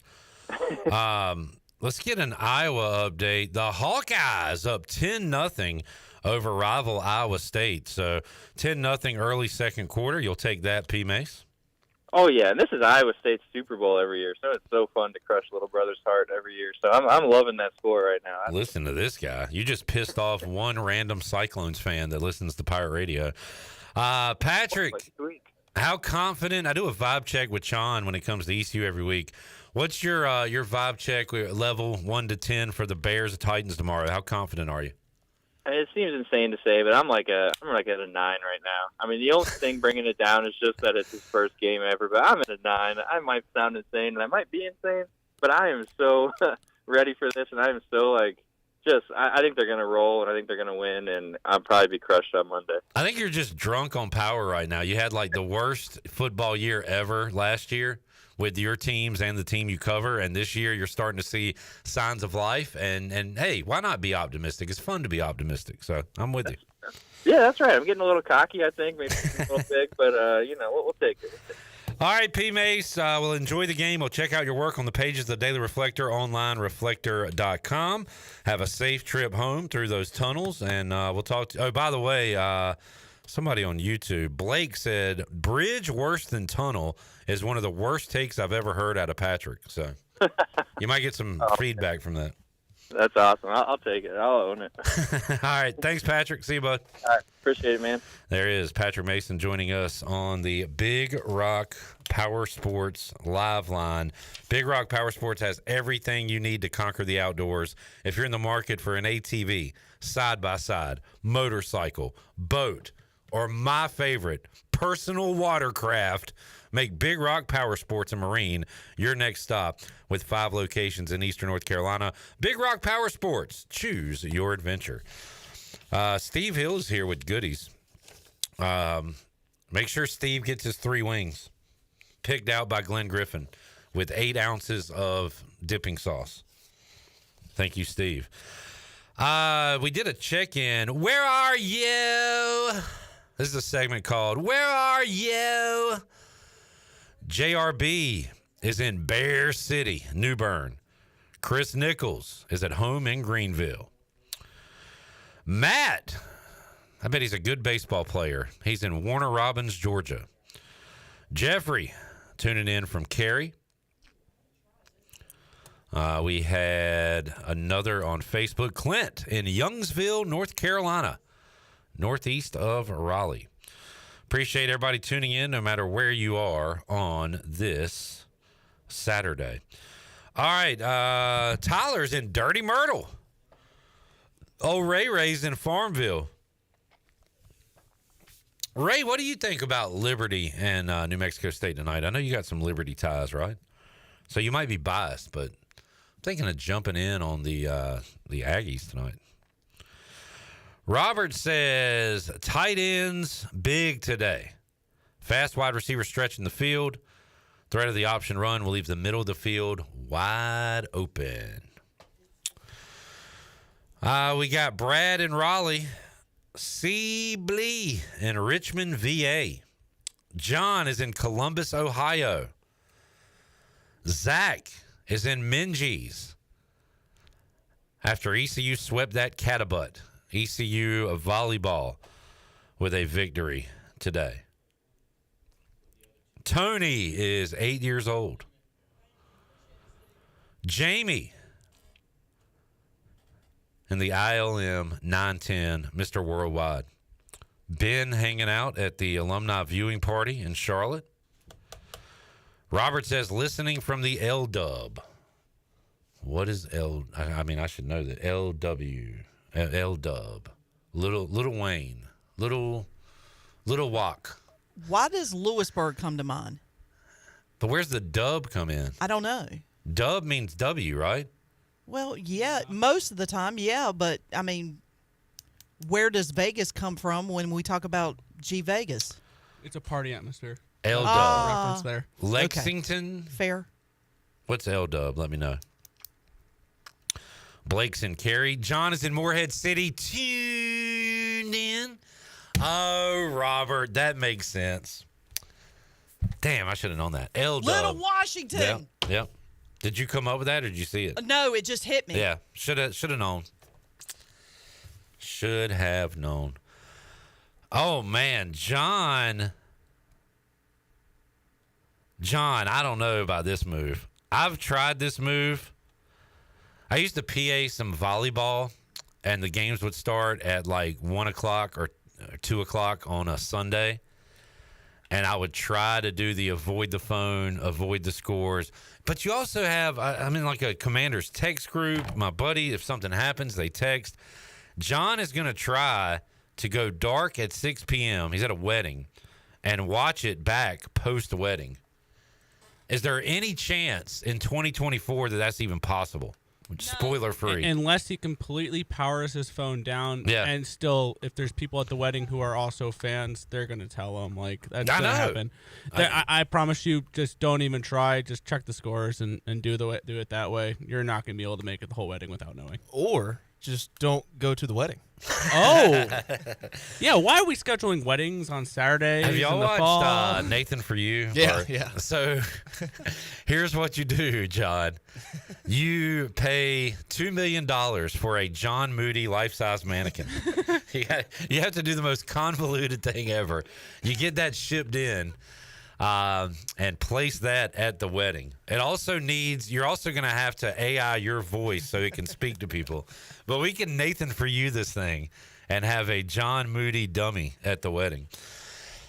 He says he's turning the phone off. That's step one, but you're also going to have to like avoid all people that look like they might like sports at all at that wedding. Only hang out with the bridesmaids. Then you got to fight with your wife ahead of you. I don't know, John. I don't have a good answer for you, man. Give up. Just give in, man.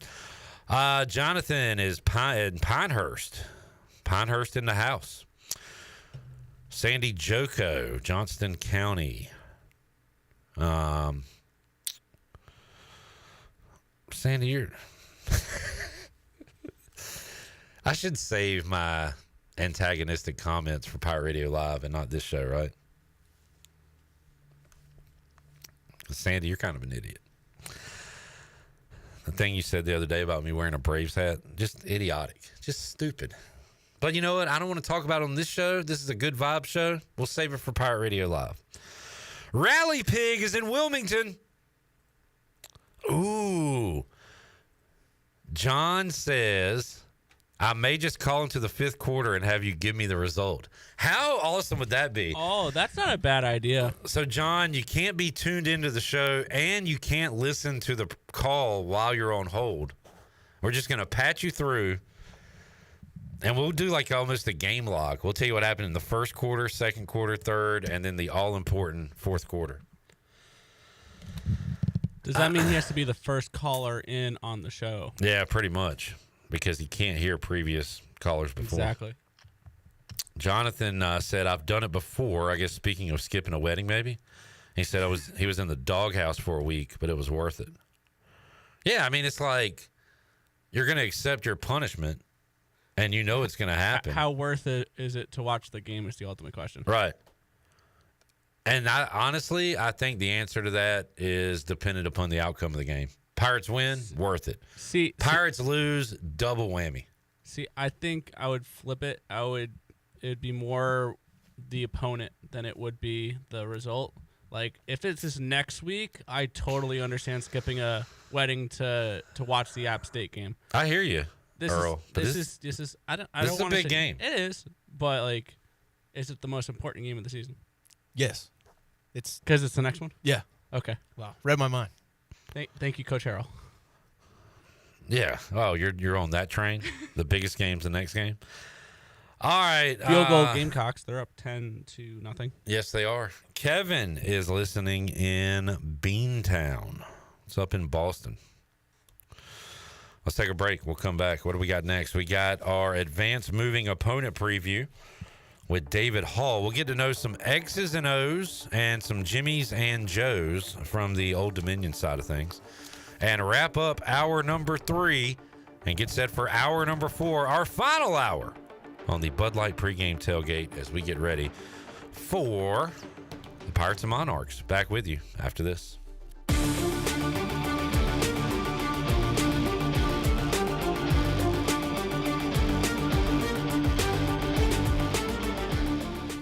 Greenville's hometown pizzeria is Cucinella's. Cucinella's has 2 locations with great options for lunch, dinner, takeout, and they now offer catering. Dine in for lunch with a slice, salad, and a drink with a friend, or stop by after work and grab a beer or glass of wine while you wait for your to-go order. The best pizza, grinders, salads, and homemade Italian ice is at Cucinella's. Cucinella's Midtown across from Best Buy, downtown across from Sup Dogs, and on Facebook and Instagram. Cucinella's, serving handcrafted pizza since 1932. Come taste the difference.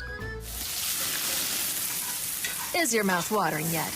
We know that juicy, cheesy, grilled to perfection burger sounds amazing, but it does sound like something is missing. Pepsi, baby! The yin to this burger's yang. Burgers and Pepsi go together like burgers and Pepsi. This perfect blending of flavors makes every bite of lettuce, every sesame seed on the bun, and every sip of that crisp, refreshing, ice-cold cola a journey to Foodtopia. Hit me with the sound effects again.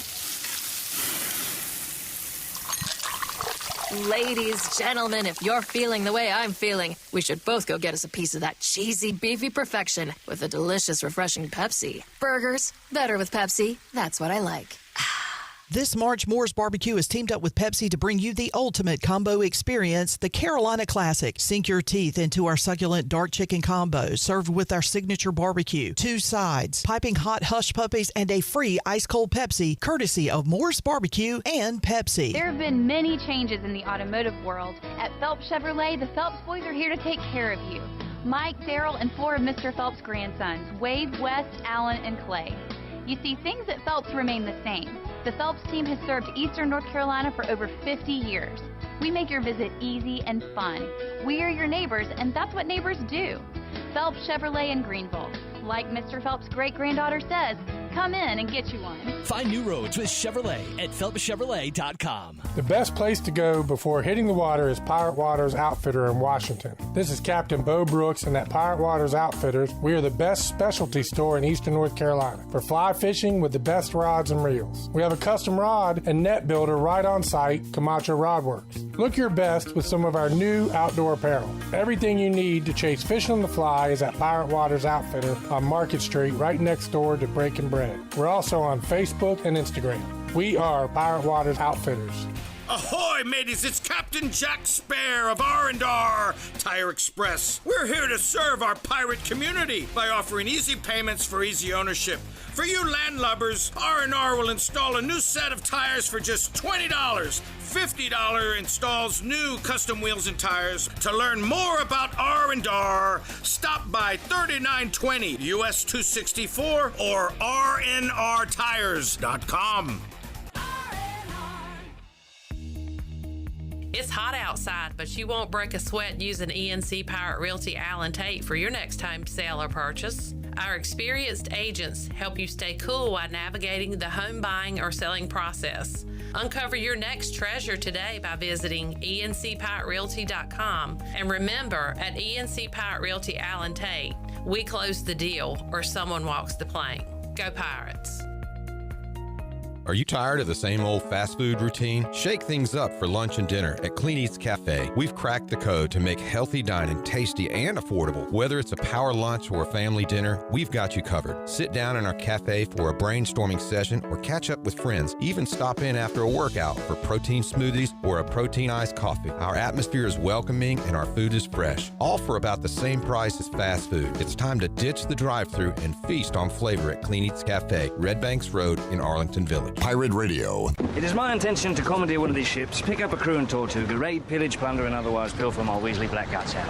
I said no lies. I think he's telling the truth. The voice of the Pirate Nation.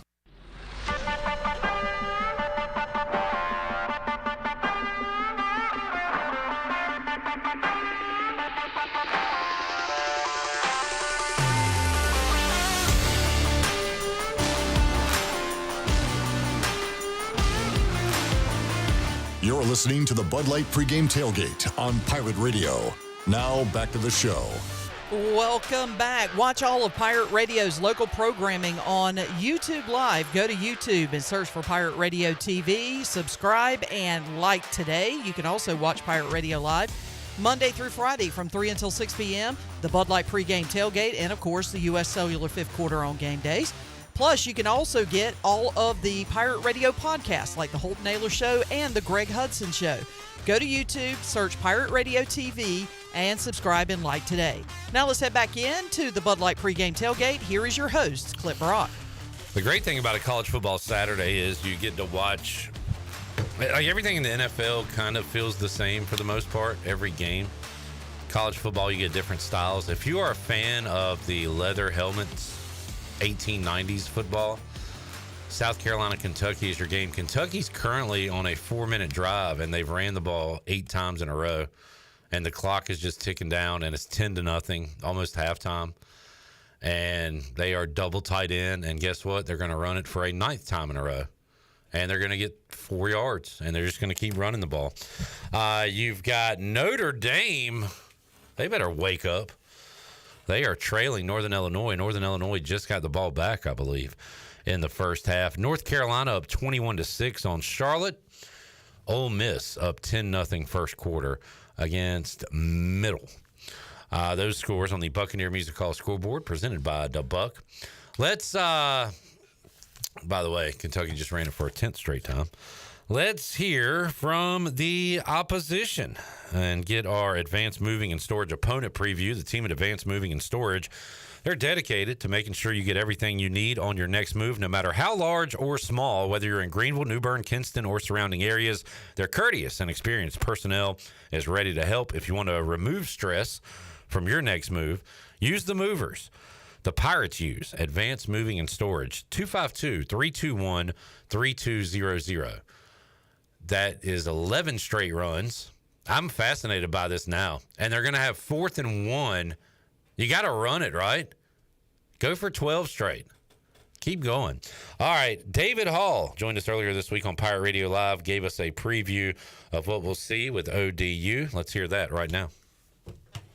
David, man, just kind of looking at the score, reading some tweets, and following along, that ODU South Carolina game felt a lot like some previous East Carolina South Carolina games where you're in striking distance, some bad turnovers. If a couple things go a different way, South Carolina's losing that game. Well, they beat ODU just like they did East Carolina a couple of times in the past 8 to 10 years.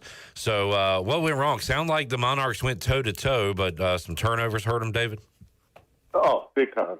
They were 4 plays away from winning that game easily. And the 4 plays were 2 fumbles and 2 interceptions. The last one being with a minute 29 left, I think. The ODU was down 4 and driving, moving the ball successfully, got a couple of first downs, and then the quarterback, Grant Wilson, kind of, he overthrew a receiver, he threw high to a receiver out on the right side, and the receiver jumped, tried to grab it, got tipped, fell into the arms of the South Carolina player, and that was that. But, yeah, I mean, they were not intimidated by the 80,000 people. And it was loud, and it was full-on SEC environment. But they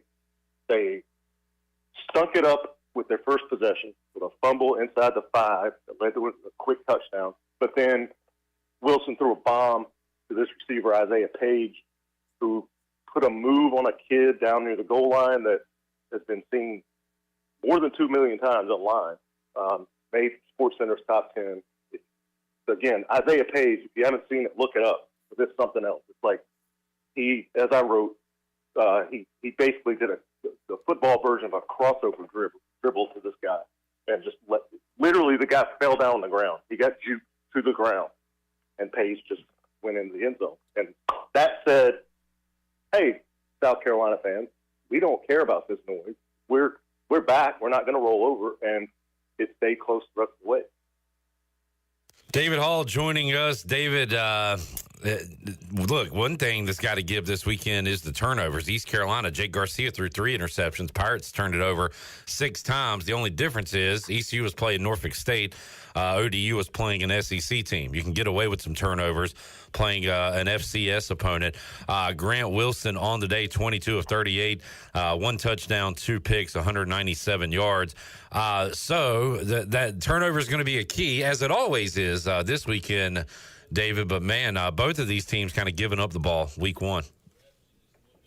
Yeah, and that is not lost on Old Dominion coach Ricky Ronnie, who said this week that, they are well aware of those 6 turnovers. 4 fumbles, lost 3. He's like, yeah, if that's something we can exploit, then we're going to go for it. You expect them to be reaching for the ball for strips and stuff like that. They have a deep secondary experience, not all of the experience here, but basically half of ODU's team is new, either transfer portal guys or high school guys. So, I think the number's 57 out of 115. So it's very close to exactly half. And so these guys know how to defend. They know how to take the ball away. And they also will seize upon the idea that East Carolina is susceptible to that. David, we'll keep an eye on number 1, as you said, Isaiah Page, 8 catches, 115 yards and a touchdown. That's 72-yarder, and the highlight that you talked about earlier. It looks like 6 different receivers, 6 different pass catchers caught passes on a Saturday for Old Dominion. So outside of Page, he'll probably get his. Who's another guy or two to watch in the passing game for ODU? Well, certainly. It all, of course, starts with Grant Wilson, the quarterback. And what they do is get the ball to various parts of the field, whether that's going up the middle with very simple, rudimentary plays with Aaron Young, the running back, or they will group the cluster receivers out near the sidelines and try to confuse the secondary and then hit guys in the flat, which I believe Pirates fans have probably seen if they remember Lincoln Riley. Kind of similar. But they have a guy named Miles Austin who is the guy, the aforementioned interception at the end of the game, the guy who jumped and tried to catch it. And both players, the quarterback and the receiver, both said, I should have done better there. I should have made that play. And that I just wrote a story minutes ago, and you can find it on pilotonline.com. It's about how this team, and it's not unlike past teams, but this team more so now, is full of players who are taking ownership of their mistakes. Grant Wilson, the quarterback, minutes after that game in Columbia, was sitting at a table saying, I'm going to go and watch all the film I can, figure out what I did wrong to make sure it doesn't happen again. And they're just matter of fact about it. And I think that's admirable. And I think it's telling. And the coach, Ricky Ronnie, loves to see it, and he's seeing a lot more of it. David Hall joining us on our advanced moving and storage opponent preview. Still a little over an hour away from kickoff. We want you to stay here, but if you want to hear that entire preview, it is available on Pirate Radio TV. We dove into their defense a little bit and more. We got more folks checking in. Sean is in Rock Hill, South Carolina. Another person is in Olympia Fields, Illinois. Conan is in Raleigh. We had somebody in Dirty Myrtle. Donald says, hello from dirtier Detroit, Michigan. A battle of the dirties. Todd is in Frog Level. That's my neck of the woods. Ribbit, Todd. Alexandria. Back home in Florida now, but last week we tuned in from Las Vegas with some other Pirates we randomly met at the Bellagio. Pirate Nation is everywhere. You know, a lot of times we use the Jeff Charles cool, neat story sarcastically. That was legitimately a cool, neat story. meeting Pirates and cool, neat story. Live from Las Vegas. That's pretty cool. Kentucky hits a 3.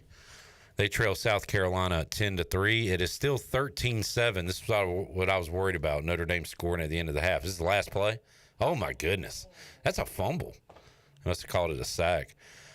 How much time? Oh, 43. Does that say 43 seconds? Yeah. All right. Yes.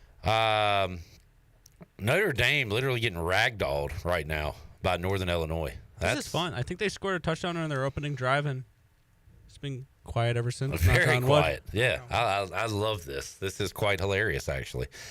So they called a sack here, but if they didn't, that would have been a fumble. What a stupid that should play. be an incomplete pass. I thought he threw it backwards. You're calling it forward? I don't really know. It looked like a discus throw. Yeah. I think they're reviewing it right now. Yeah. Either way, boy, loving what I'm seeing there in South Bend. Reed is a third-generation Pirate living in Memphis, walking in Memphis. PJ is in Hurdle Mills, North Carolina. I've been a North Carolinian my entire life, 42 years, and I still hear places I've never heard of, like Hurdle Mills. Let's take a break. We'll come back. Hour 4, Bud Light, pregame, tailgate. Still got to hear from John David Baker, some Pirate players, Blake Harrell, Brian North. May check in with Zach. You know what? I want to hear from John. Let's see if we can talk to John, Shirley. Let's see what old John's up to. We got more to go. In fact, an hour. Bud Light pregame tailgate rolls on a Saturday, week 2 after this.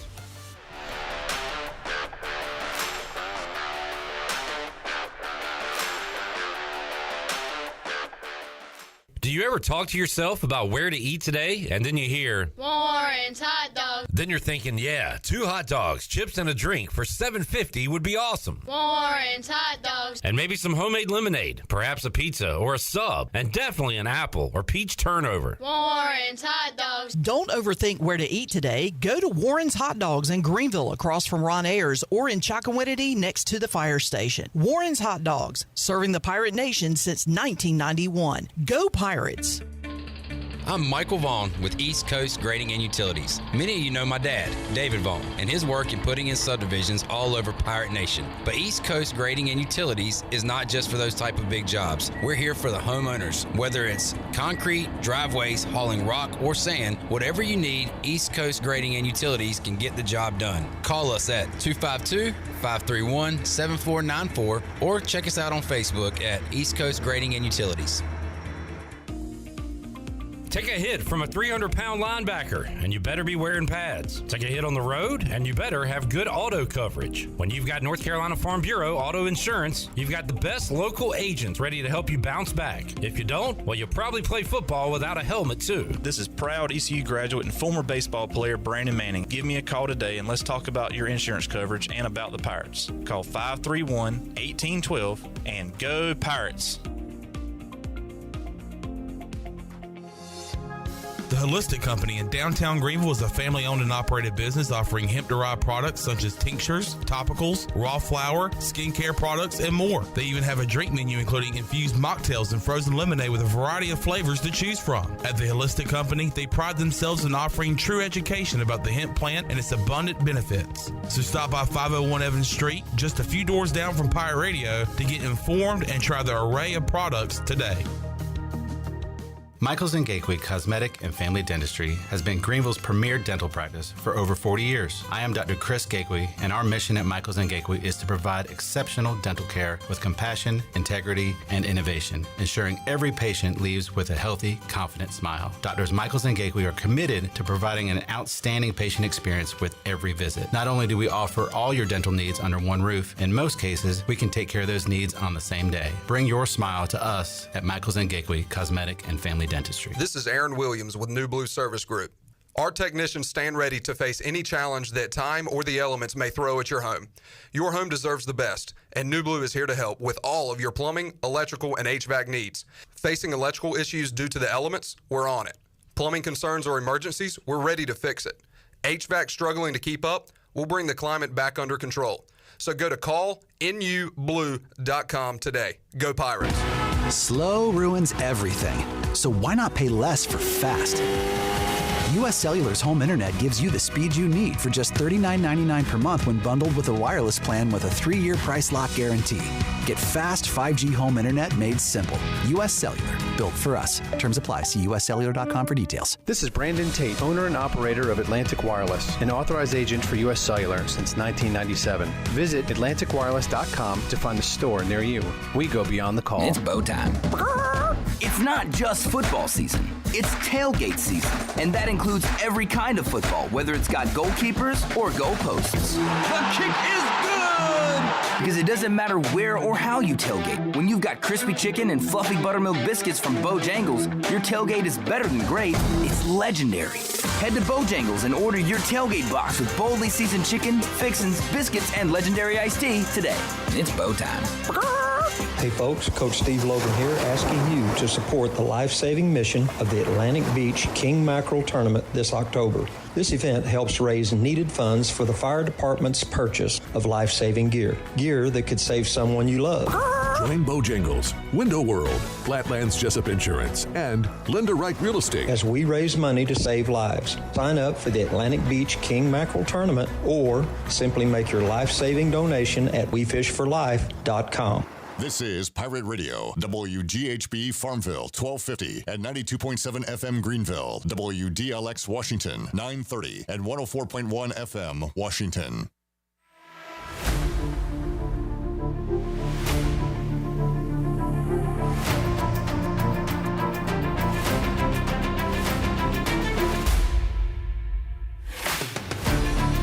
You're listening to the Bud Light Pregame Tailgate on Pirate Radio. Now back to the show. Now with the Pirate Radio scoreboard, here's Shirley Rhodes. All right, this just went to halftime. Northern Illinois goes into the locker room with a 13-7 lead over Notre Dame. Georgia is going to win this one. They are leading Tennessee Tech 48-0 with under 2 minutes to go. Utah leads Baylor 23-0 in the second quarter. It's North Carolina 21, Charlotte 6 in the second quarter. Iowa leads Iowa State 10-0 in the second. It's Louisville 28, Jacksonville State 13. Maryland and Michigan State are tied at 14 apiece in the second quarter. South Carolina leads Kentucky 10-3 in the second. Navy is leading Temple 23-3 at the half. It is Texas State 14, UTSA 3 in the first quarter, and Ole Miss leads Middle Tennessee 17-0 in the second quarter. In Major League Baseball, the Phillies and the Marlins are in the bottom of the third inning. They are tied at 2 apiece. The two Miami runs, thanks to a Connor Norby home run to center field. And that is a look at your Buccaneer Music Hall scoreboard, brought to you by The Buck. It is your beacon of music in the land of pirates.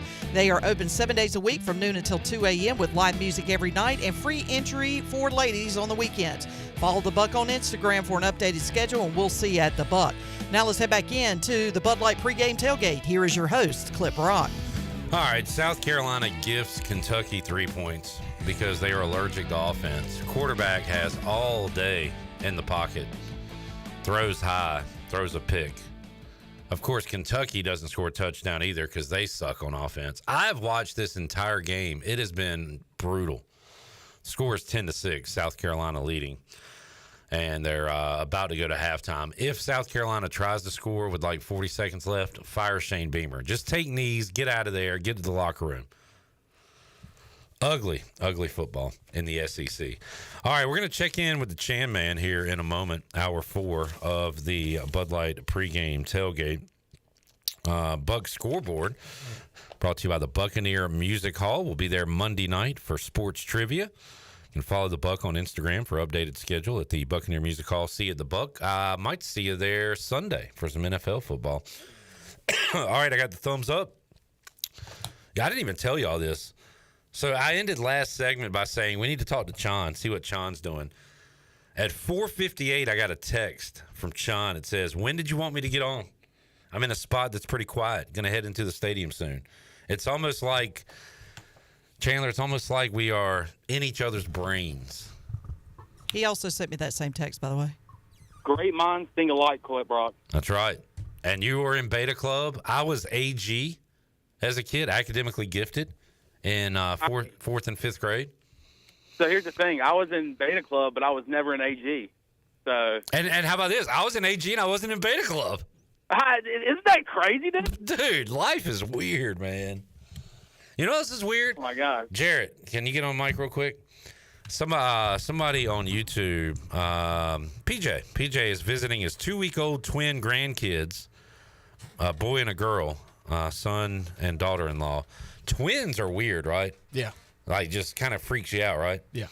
Like, would you want to be around a twin? Not really. Yeah. Earl, there's another human that looks just like that guy right beside you, and he has a twin brother. Oof. I'll set you up for that one. Well done, me. And honestly, I'm not sure which one's Tim and which one's Nick. I think you're Tim. Damn. What? I should have known that, right? That's why we just call you Earl. You need to go by your first name so I know who you are. Fair. Nick's here with us. Nicholas. Great fella. Chandler, how you doing, bud? doing good. You see any twins?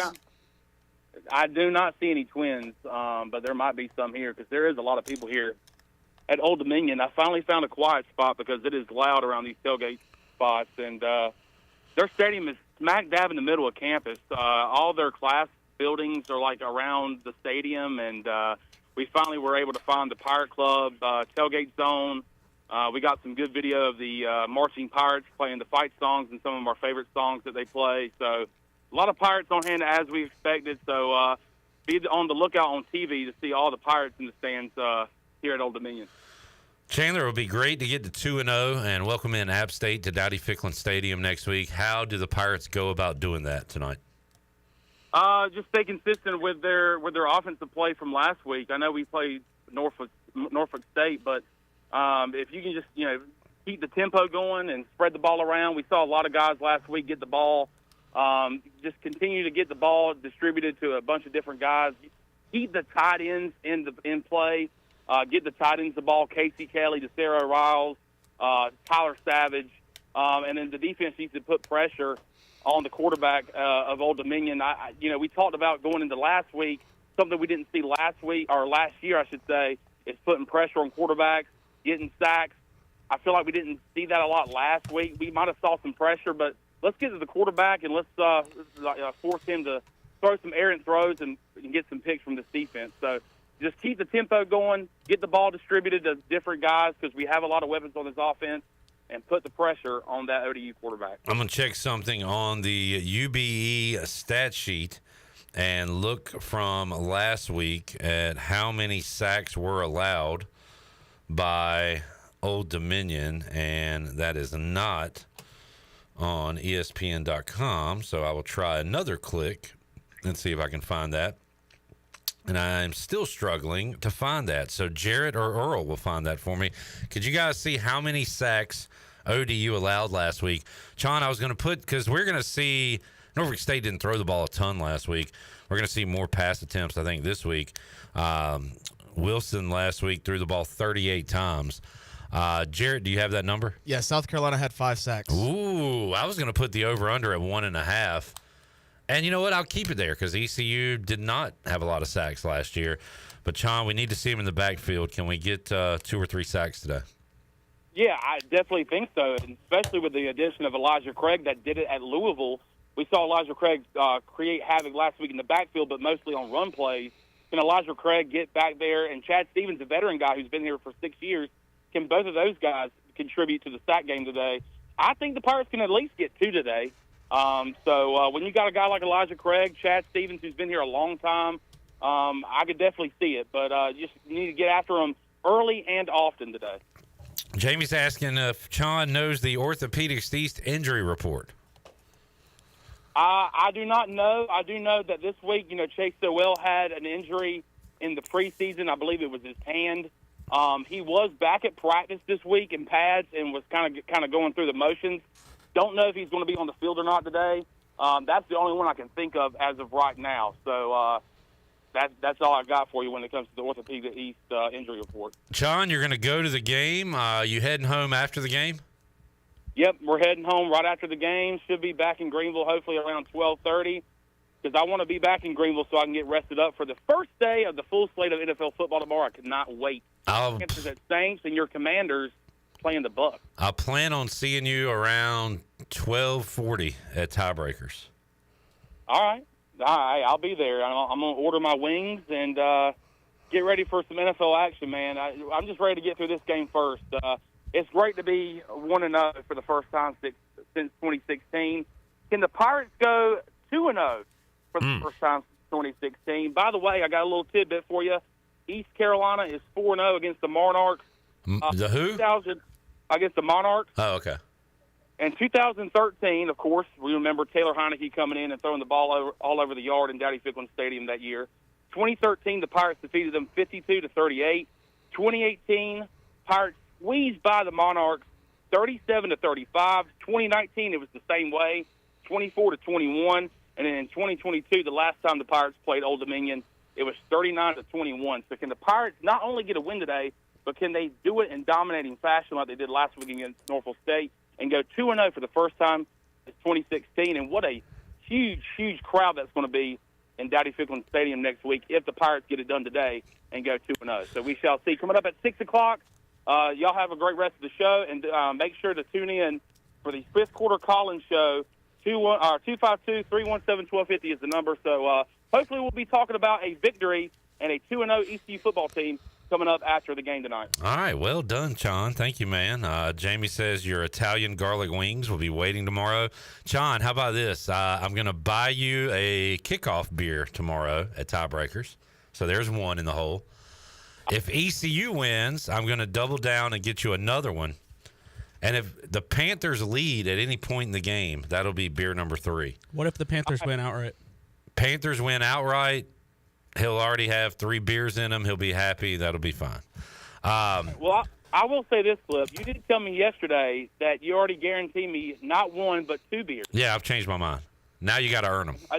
That's fine. Hey, at least if I can go ahead and kick off with a free beer, that's fine. I'll take that. Real quick before you go, Atticus says, just tune in. As Sean mentioned how heavy the ECU contingency is in Norfolk. You talked about the tailgate lots. You're going to be a lot of purple there tonight?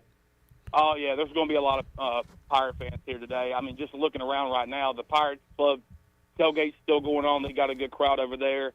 Looking to my right where the gates are, you see a lot of purple going on. Pirate flags flying here in Norfolk. So, when you look on TV tonight on ESPN Plus, you're going to see ECU fans in the stands. They made the trip up here to Virginia. So, looking forward to seeing how it looks on TV because in the tailgate lots, it looks great. A lot of Pirate fans made the trip, so that was good to see. All right, John, you're my guy. All right, you're my guy too, man. And I'll see you tomorrow. Be ready for some football, baby. All right, my guy. There is Chandler the Mandler Honeycutt joining us. It'll be the Pirates and the Monarchs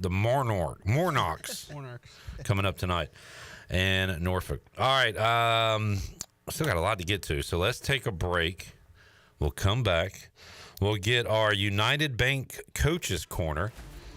JDB, John David Baker, and Blake Harrell. Got some Pirate players to hear from as well.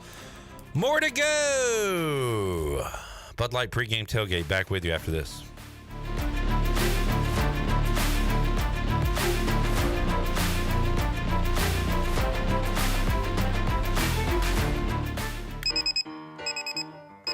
Some days you hit snooze, but not today. Today you have to go on a run to get burgers for the tailgate. You've got to haul something heavy, a cooler stocked with Bud Light. When you've got beer and football, nothing is hard. Until the other team scores. Bud Light. Easy to drink, easy to enjoy. Enjoy responsibly. 21 plus. Copyright 2024 Anheuser-Busch, Bud Light Beer, St. Louis, Missouri. Want a burger with attitude? Bad Daddy's Burger Bar is the place to get it. Located just off of Greenville Boulevard in the Public Shopping Center and a short distance away from Dowdy-Ficklen Stadium, Bad Daddy's has a lineup of chef-inspired burgers, giant chop salads, the famous Badass Margarita, and a fabulous selection of local craft beers. Get started with Not Your Mama's Deviled Eggs or fried pickles before diving into one of their juicy burgers like the bacon cheeseburger on steroids. Or spice things up with the heat heat wave burger. People have called their burgers totally insane, but they'll take that as a compliment. Bad Daddy's Burger Bar. Go Pirates! This is Trey Hayes with Advanced Moving and Storage. Advanced Moving and Storage is here to help you have the best move ever. Advanced Moving and Storage is dedicated to making sure you get everything you need on your next move, no matter how large or small, whether you're local, in-state, or out-of-state. Our courteous and experienced personnel is ready to help. Call Advanced Moving and Storage today at 252-321-3200. If you want to remove stress from your next move, use the moving company the Pirates use. Advanced Moving and Storage. Hey, Pirate Nation. This is Brian Buck with Buck Insurance Agency. This season, when you attend your favorite sporting event, take the Game Day Pledge. If your team is playing, win or lose, support your team to the end of the game. When you leave early, you risk missing your favorite athlete making the play of their career. When our family buys a ticket, we always plan to stay to the very end.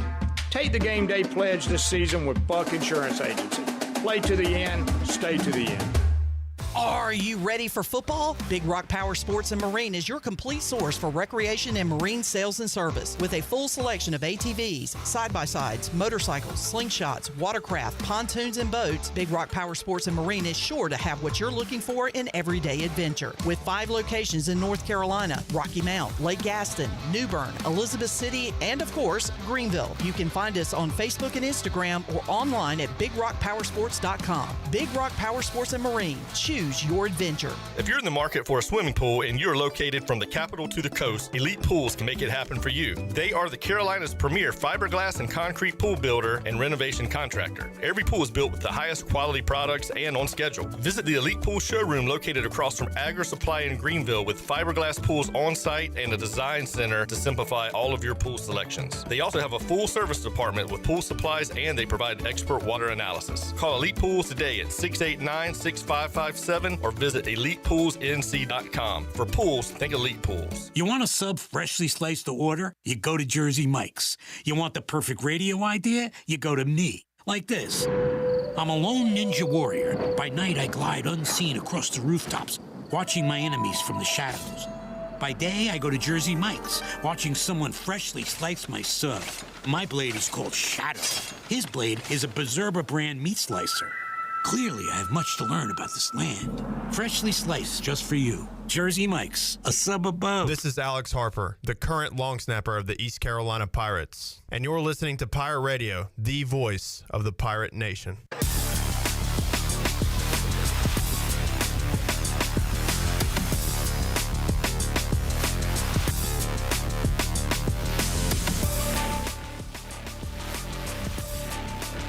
You're listening to the Bud Light Pregame Tailgate on Pirate Radio. Now, back to the show.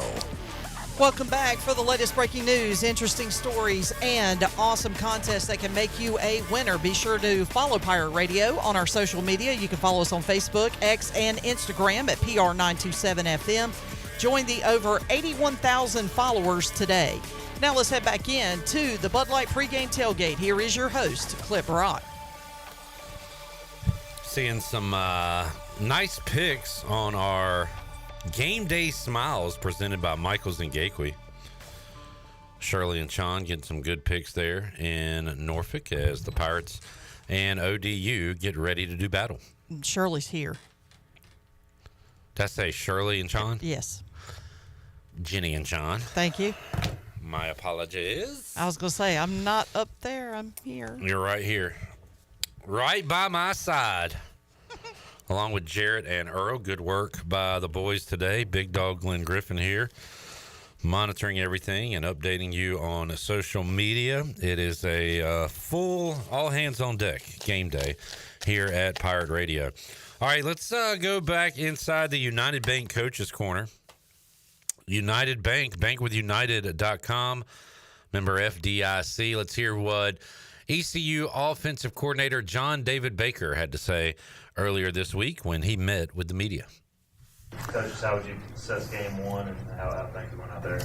It was good. I think we all got a little bit of a bad taste in our mouth for how things went, but you look at, after the game, it was, a lot of production and, a lot of points, but nowhere near where we want to be as far as just playing clean. You want for us, like I said, we judge games off of explosive plays and turnovers. Those are kind of the two factors that always decide football games. And, we were really good in one area and not so good in the other. And, a couple of them were just dumb fluke things, but it don't matter. You got to clean that stuff up because it'll get you beat in a bigger game for sure.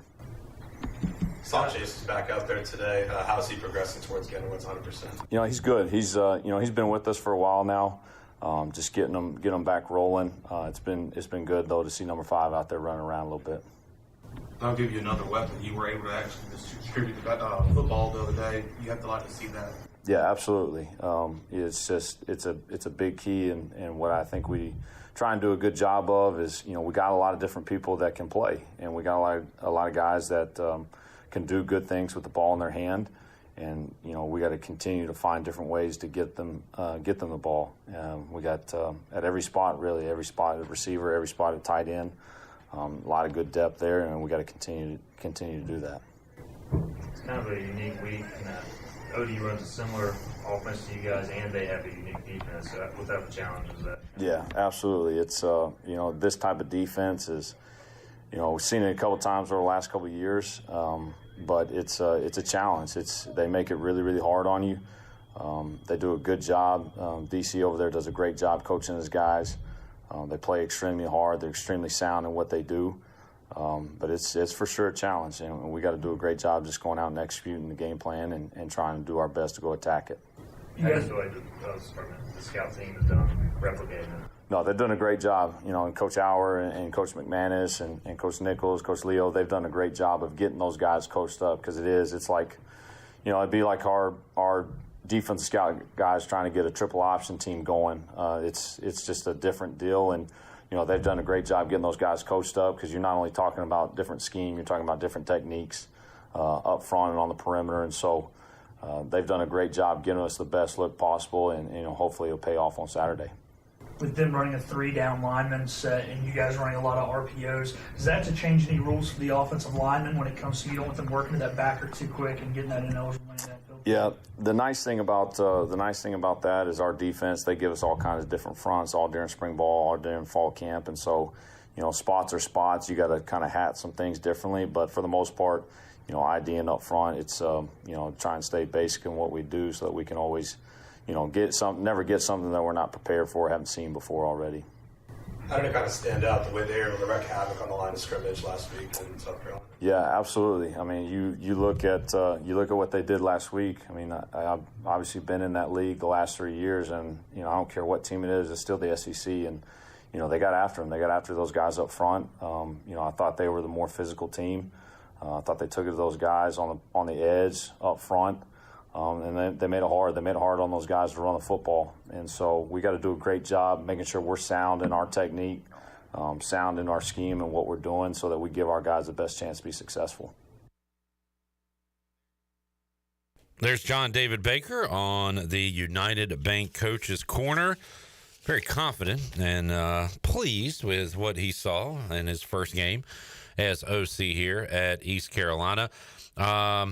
Shirley, I tell you what, let's hear from the defensive coordinator of the Pirates, Blake Harrell, as he met with members of the media. Just heard from the offense. We now hear from the Pirate DC. Hope everybody's good. Just start out before Steven gets going. Awesome to be back in Dowdy-Ficklin on Saturday in front of Pirate Nation. And really appreciate Pirate Nation showing up and being loud, and it was really a good feeling to kind of, our players enjoyed it. I enjoyed it, and just fun to be back in front of everybody. And as I told so many fans and administration and people around the building, it's just we all needed that. We all deserved that. We all needed that, and it was a good win for Pirate Nation. And just appreciate everybody showing up and the support we've had through this whole thing. And even the Pizza Hut drive yesterday, I saw that was a big hit. So appreciate everybody, and thank you to Pirate Nation. So, all right, Stephen did a good job last week, so you can go again this week. Obviously, you were going to get the run last week, and to kind of meet those standards, how do you feel like the defense played overall? Yeah, we knew they were a run-heavy football team. They did that against FAMU, Norfolk State did. So going into the game, you knew they had two really good tailbacks, some good tight ends. You felt, their O-line was coached really well, and they did some good things. I think the second play of the game there, I believe it was, they popped and run on us for about 16 yards. I think second biggest play of the night there, and kind of got me a little worried there. But after that, I thought we responded very well and did a good job tackling, and just really proud of how hard the kids played and topped off tackles and got 11 hats to the ball, those type of things. So I thought we did a good job there. Can't do much better than a yard per carry. I think it was less than a yard per carry. What did you feel was working for you just all night in the run game? You could do 0 yards per carry or negative. No, I just thought like the kids played hard, and early on, we had a few things game planned up, just kind of hit some things thick, and we're like, hey, no, we got to go back to kind of crossing some old lineman's face. So we did a better job with that as the game went on. So we adjusted some things there, and those angle movements came free and hit some guys in the backfield and created some tackles for loss. I think we had 17 on the night, which is a huge shout out to our players and our kids, just being really locked into the game plan. I thought they did a really good job of just practicing all week, studying their opponent, knowing what's coming, and then executing the game plan. And it worked out. I had a chance to stop the run and kind of put them in some tough situations and played in our part. So it was nice to see that. Obviously, you're faced a little more on tempo this week. Yeah. But the good thing is you've been getting a good look at that all summer. How is that transition from a team who slows it down more, runs the ball more, to a team? It's totally different. I mean, we got to practice on Tuesday, and you think, golly, it looks like we haven't seen this all year. So thankfully we do have a team that, our offense runs tempo. So we have seen it in the spring, have seen it in preseason camp, but we got to get greased back up to it. I mean, it's, after 2 days of working against their offense, I don't feel like we're where we need to be for Saturday night. We still got 3 days of preparation, but we got to have an urgency and intent and a purpose to get lined up. The ball's down, you can't celebrate the last play. Last week, yeah, we had a lot of energy for each other. One of us made a play. We all made a play, had a lot of juice for each other. But this week, there won't be time for that. We got to get lined back up, got to get our cleats in the ground, get our feet set, and get ready to play the next call. Because if you don't, you see in the first big touchdown with South Carolina, I think it was the second drive, second play, a 2nd and 7. The safety's over there trying to communicate with the boundary safety. He turns back around, and Isaiah Page has passed him, and about 75 yards later, he finds him in the end zone. And that's exactly what they'll do to you. You go watch last year's film. They do that so many times where they don't have people set. I think about my first game here. We played UCF, Josh Heupel, UCF. Several of these coaches come from the Josh Heupel tree, and we gave up a couple scores that day. Because we weren't set. Our worst game of the year last year defensively might have been UTSA. I thought we had a couple that were bad games, but UTSA, we gave us some scores because we didn't get set. So that's been the focus right now.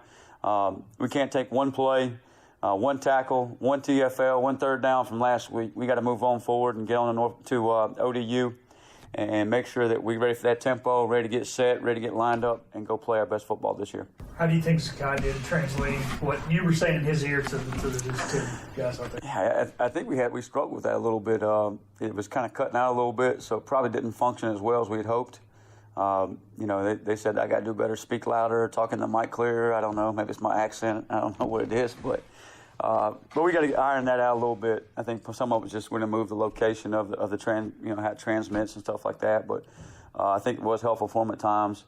I think it can be extremely helpful this week against a tempo team, getting them lined up a little faster, getting the call in a little quicker. So we got to make sure that the static gets out of it and we get it in clear and we get it in fast so we can get lined up and get ready to play. East Carolina defensive coordinator Blake Harrell on the United Bank Coach's Corner. I think his defense will be ready to go coming up about 35 minutes from now. We got Mark in the YouTube chat. What's up, Clip? Here for my yearly request of 7 damn gaps guy. Go Pirates. Shirley, what was that guy's name? How do we find that? Because I want to hear it so bad.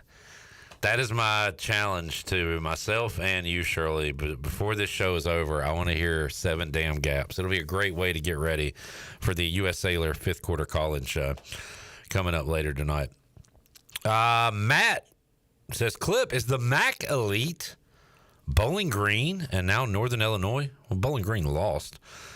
Akron and Toledo had good showings last week. Tuesday, Wednesday night games this year should be great.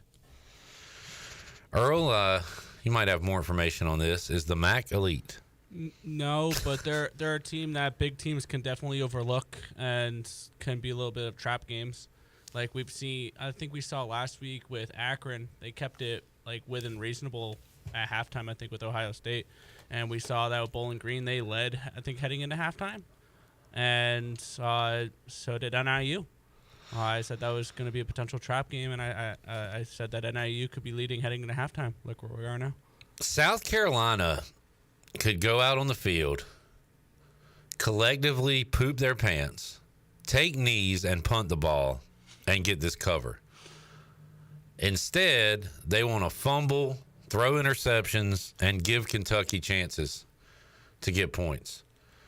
Now, what is going on here? We've got South Carolina still has the football. They just fumbled the ball. Maybe they called it incomplete or a sack. But, guys, just they are pitiful. Shane Beamer's got to go. It's about time for Beams to Not a believer in Beamer ball? Is this Beamer ball? If I'm watching Beamer ball, then no, I am not at all a believer in Beamer ball. John's wedding is complete. On to the reception. Well, John, why don't you just watch it at the reception? Yeah. That's what I would be doing. Mitch says, is the veggie plate open? Yes, thanks to Jarrett. Jarrett did, and Shirley. Shirley said she ate some carrots. So, veggie tray's open. It's all great. There's not a bad thing in that kitchen. The chicken sliders are about donezo. The chicken wings are about one box in. We still got a whole nother one. Thanks to Fifth Street Hardware Restaurant and Tap Room, your favorite place downtown in Greenville. For lunch, dinner, or drinks with friends, make sure to grab brunch on Saturday starting at 10:30 before the game. And for the after game day feeling on Sundays from 10:30 to 2. Fifth Street Hardware Restaurant and Tap Room, downtown Greenville beside the State Theater. Let's take a time out. We'll come back. More to go. Bud Light pregame tailgate. We'll see if we can check in with Brian North. And we got more for you as we roll on this 4-hour journey to get us to 6 o'clock. We got more to go. Bud Light pregame tailgate after this.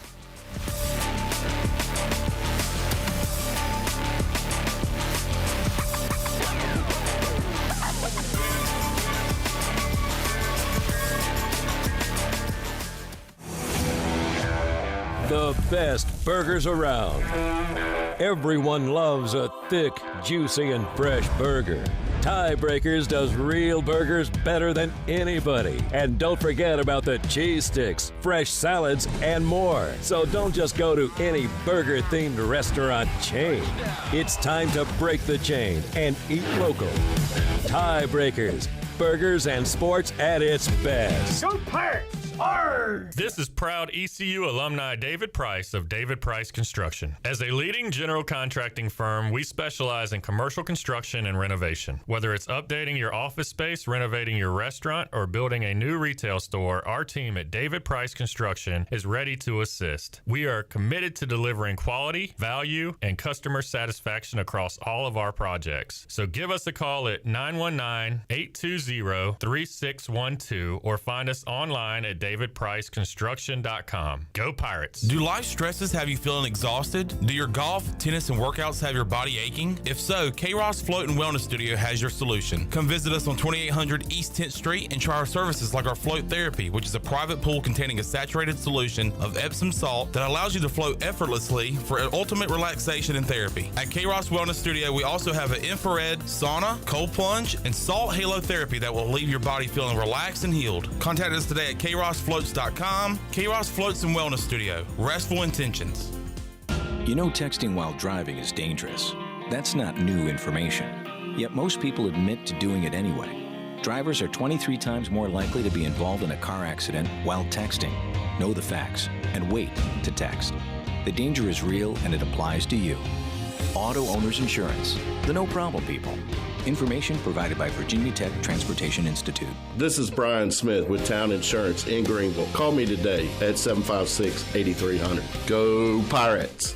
This is Dr. Hote from Orthopedics East and Sports Medicine Center. Our practice has been caring for the athletes at ECU and the residents of Eastern North Carolina for more than 35 years. Whether it's treatment for your sports injury or it's time for that joint replacement, Orthopedics East provides the latest in operative and non-operative orthopedic care. We also offer on-site physical therapy and MRI services, as well as walk-in urgent care on the weekends from 10 a.m. to 2 p.m. Call us at 757-BONE or visit us online at orthoeast.com. Go Pirates!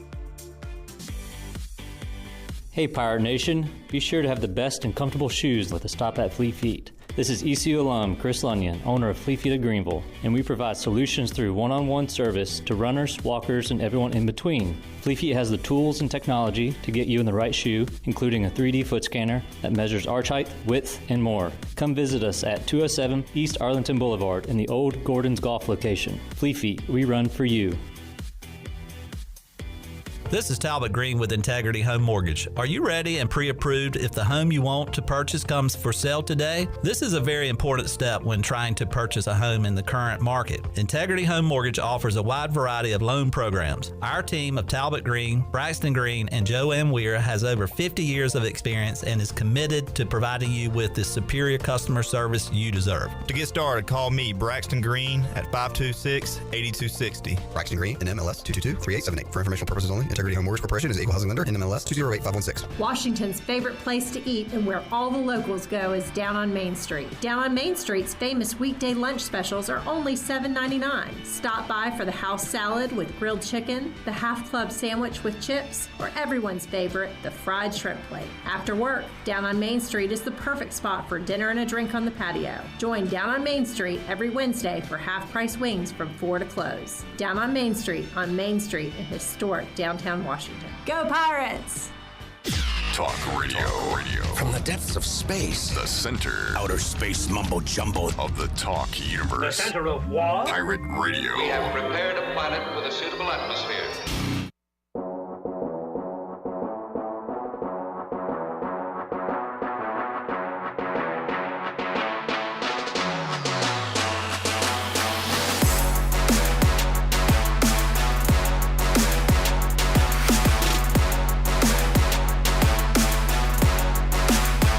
You're listening to the Bud Light Pregame Tailgate on Pirate Radio.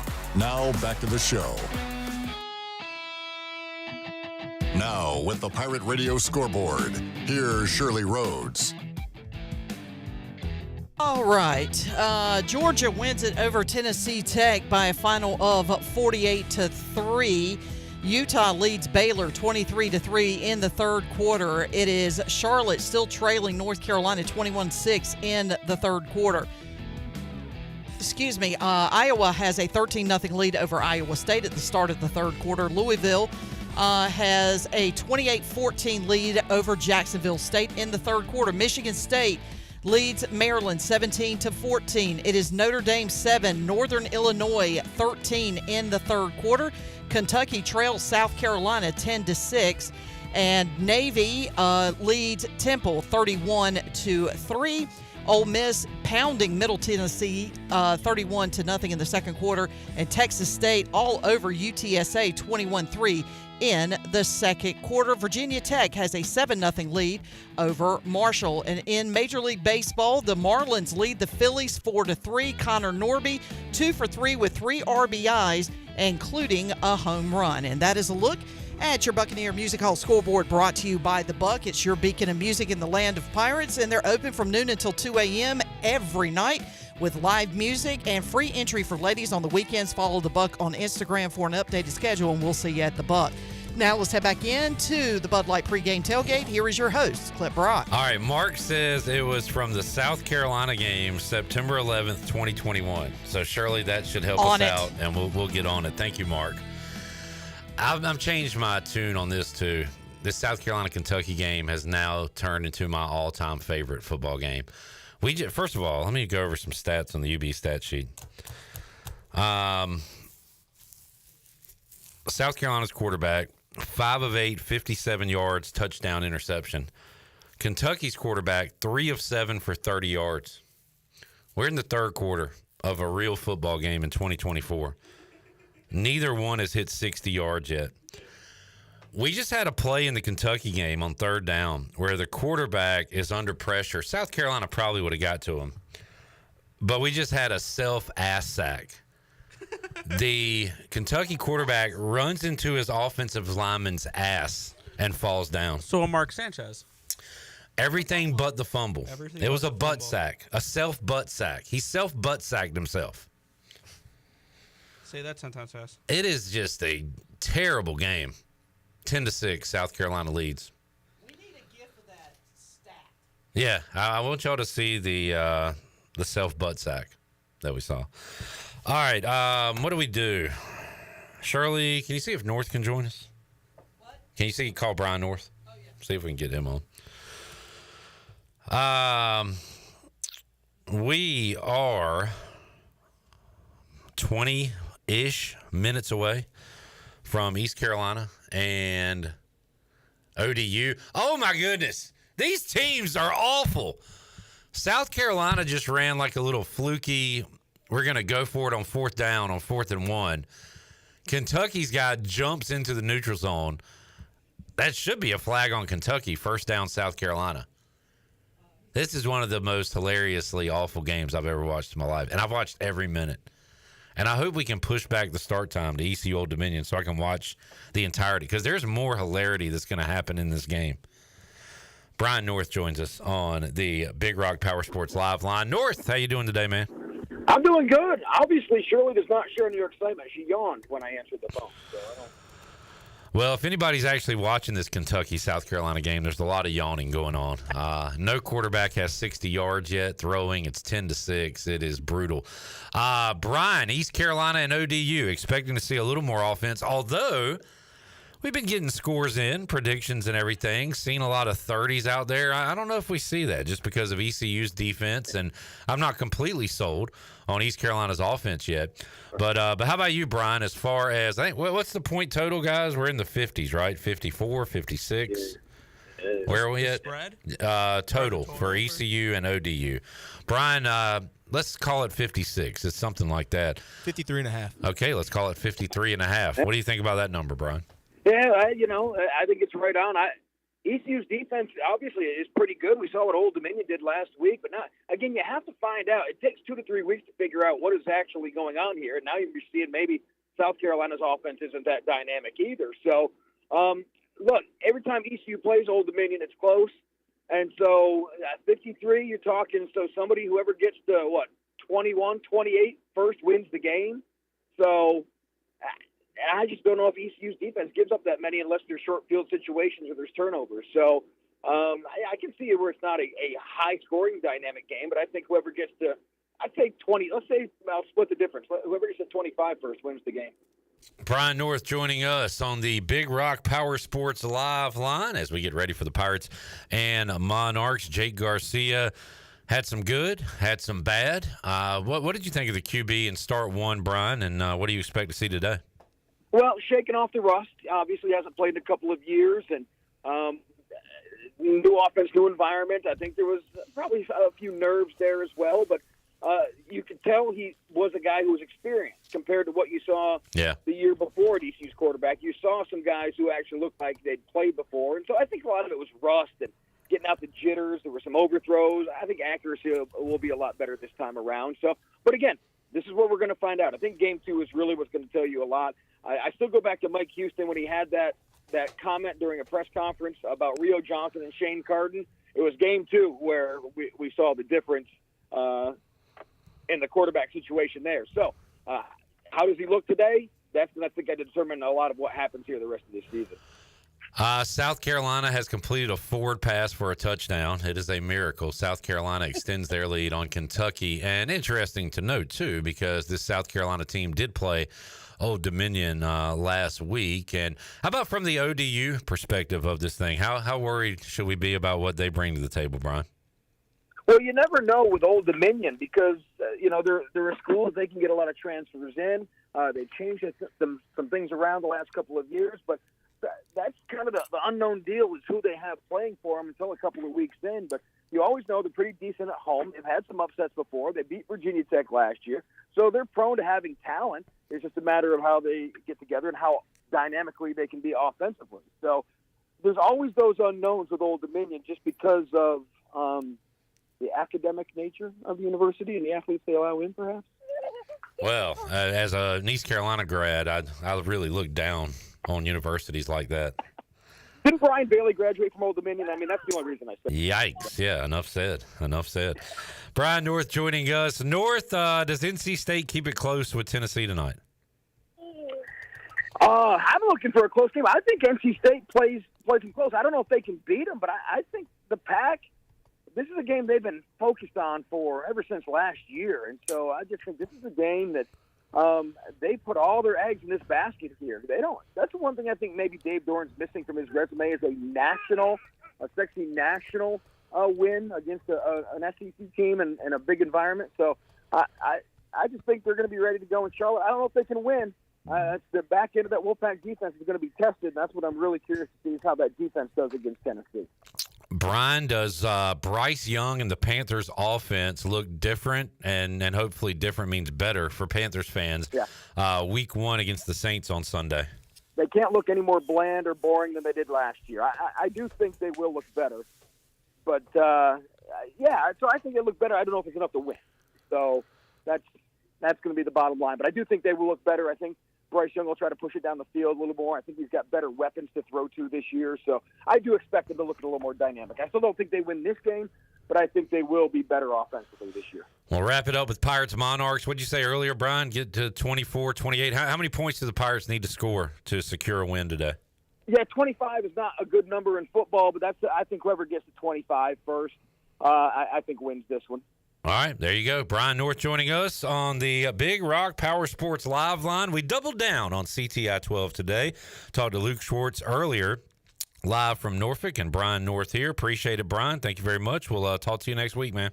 All right, sounds good, Clipper. There he is, Brian North joining us today on the Bud Light pregame tailgate. All right, we'll take our final break. We'll come back. Do we have the call, you think, Shirley? I have the post-game file. I am looking for it currently. Oh, the entire fifth quarter from that. I think we could find it game by going through the date, but we didn't have it saved. We've definitely got it saved because we've played it before. I just don't know. what it's called. It's not in the particular folder we were looking at. Okay, fair enough. So now I have to find it. All right. Well, there's your job for the next 4 minutes.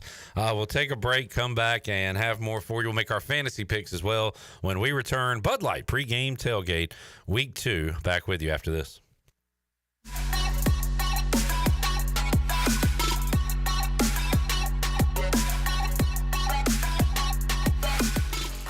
Country Mart has been locally owned and operated for over 40 years and is your premier country store serving the best cheese biscuits and country food around. Country Mart is open every day and has 2 locations in Bethel on Highway 11 and in Stokes on Highway 903. Both Country Mart locations are top-of-the-line fuel stations serving Shell gas, including 93 ethanol-free high-octane gas, which is the best for all you boat owners. Country Mart, fueling you up with great food in your engines with great gasoline. Go Pirates.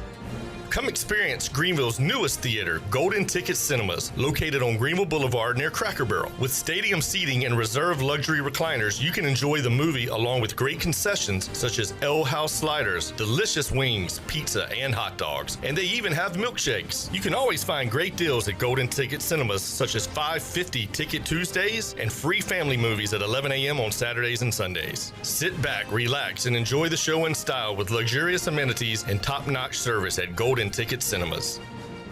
The Buccaneer Music Hall is your beacon of music in the land of the Pirates in ENC. Open at noon 7 days a week with live music. Come enjoy sports trivia with me, Clip Rock, every Monday. Tuesday and Wednesday, it's live local acoustic night, along with line dancing from 7 to 9 on Wednesday. Thursday, there's a brand new lineup with Singo starting at 8, followed by karaoke with DJ Dog. Ladies and free both Friday and Saturday nights with the best local bands in the area. Finish the weekend with free games and DJ Kid Scene. Y'all come get bucked up. Did you know that GUC's electric rates are the lowest in Pitt County? GUC's average residential electric bill using 1,000 kilowatt hours per month with load management is $21 lower than the investor-owned utilities and $34 lower than the local co-ops. In fact, GUC's average electric bills are still $10 lower than they were 10 years ago. Low rates with high reliability. That's the value of public utilities. That's the value of GUC. The price is always right at Doug Henry of Greenville. Doug Henry of Greenville has over 300 vehicles to choose from and brand new inventory arriving daily. Doug Henry is easy to find on the corner of Greenville Boulevard and Memorial Drive and always online at DougHenryGreenville.com. This month, Doug Henry is giving away ECU football tickets. Stop in and register to win and purchase the vehicle of your dreams. Doug Henry of Greenville, right on the price, right on the corner. Go Pirates! Pirate Towing is now the exclusive towing partner for East Carolina Athletics. Pirate Towing has over 20 years of experience, open 24/7, and they can always assist you. Don't be stranded and wait for hours. Pirate Towing offers all roadside assistance to come give you a tow or jump start on game day or any day. Save Pirate Towing in your phone today and let the stress of car trouble go down. Pirate Towing, 955-4670. That's 955-4670, and also on Facebook. Pirate Towing, the preferred towing partner with ECU and Pirate Nation. Save a load on a new John Deere compact utility tractor and loader from Quality Equipment. It's never been easier to get the best brand on the market at an unbeatable cash price or with great financing at our lowest ever monthly payment. Now is the time to get that tractor package you've been dreaming of to get your next job done right. Stop by one of our 36 locations in North Carolina, South Carolina, and Virginia, or visit us online at QualityEquip.com. Mount up. Dank Burrito is coming to Greenville. Dank is your ticket to adventure in a tortilla. We combine bold flavors to make new kinds of burritos, tacos, and bowls, like honey truffle buffalo chicken or teriyaki shrimp. Once you're Dank, you'll never want the same boring burrito again. Dank Burrito is also the official burrito of the ECU Pirates, which we all know and love here in G Vegas. We're opening soon at 108 Red Banks Road in Greenville. Come join the Dank Burrito Mafia. Hope to see y'all soon. This is ECU head baseball coach Cliff Godwin, and you're listening to Pirate Radio, the voice of the Pirate Nation.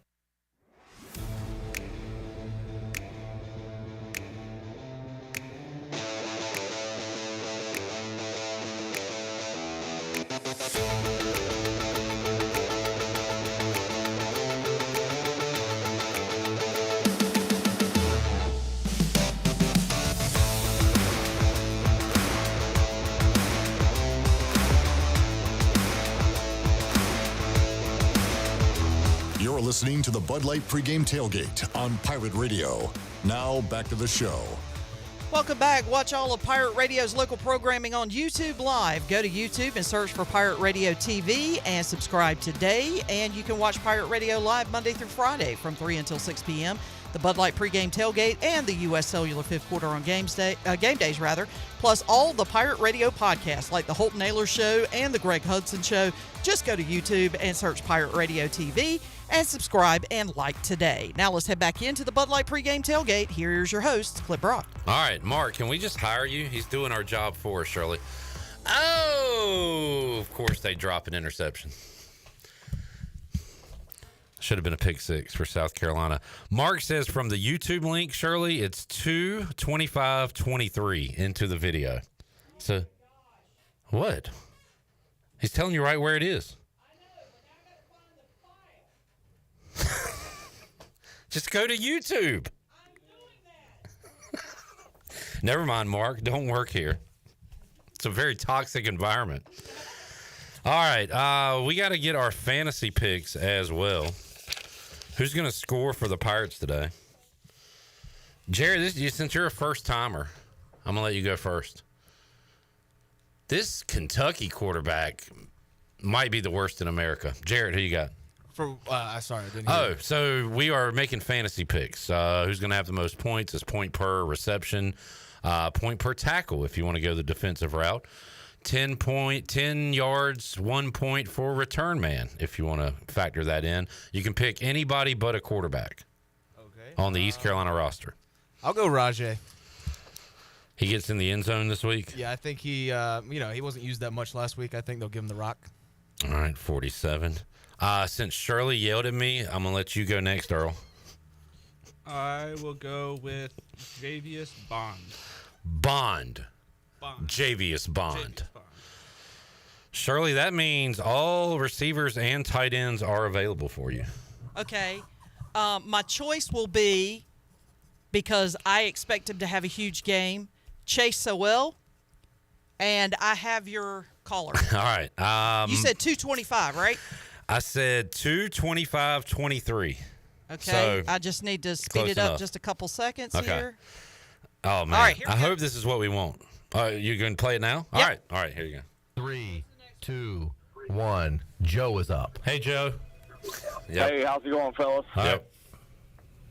Hey, so I just got a few things to say. One, when are we going to stop riding the hometown kid's nuts? He's terrible. I'm tired of it. He can't make a read past his first one. He doesn't off anymore. What do you mean? Are we riding? Who's riding? Are we riding it? Everybody's. No, I'm not y'all in particular. I'm just talking about you go on HTC 247, you listen to Steven Igloo. He's all yeah, guy doesn't know what he's talking about, all right? Number 2, okay? Donnie Kirkpatrick fired yesterday, all right? We fired Houston's first defense coordinator. We need to fire the damn first offense coordinator. Number 3, all right? Listen to me now. If you want to save some money, because I know we're floundering for money around, ain't no one showing up to a damn game playing as piss poor as we are. Have me as the damn head coach. I'll go out there and I can coach a bunch of guys to run the ball twice and throw it on third down. That ain't freaking ingenuity. I know. Well, that's everybody on this post-game show can go out there and run this team. Everybody can. That's why they're calling in. You can hire Daryl Sally from the soup kitchen to go out there. What kind of language are you talking Well, look, Joe? Sally from the soup kitchen. I don't know, but I like it. Sally from the soup kitchen was in the concession stand running out of hot dogs. And I got one more question for you. This is serious. You hadn't asked the question yet. I know. In the fourth quarter, with about 30 seconds left, when they shifted, and they shifted right, and they created about 2 more gaps on the right side of their offensive line, and we sat there with our thumb up our ass. What in the hell is our defensive coordinator thinking? Well, oh, they created 2 more gaps? I think we're okay. We only got 2 guys over here to cover about 7 damn gaps. I mean, what the hell are you thinking? Wait a minute, Joe.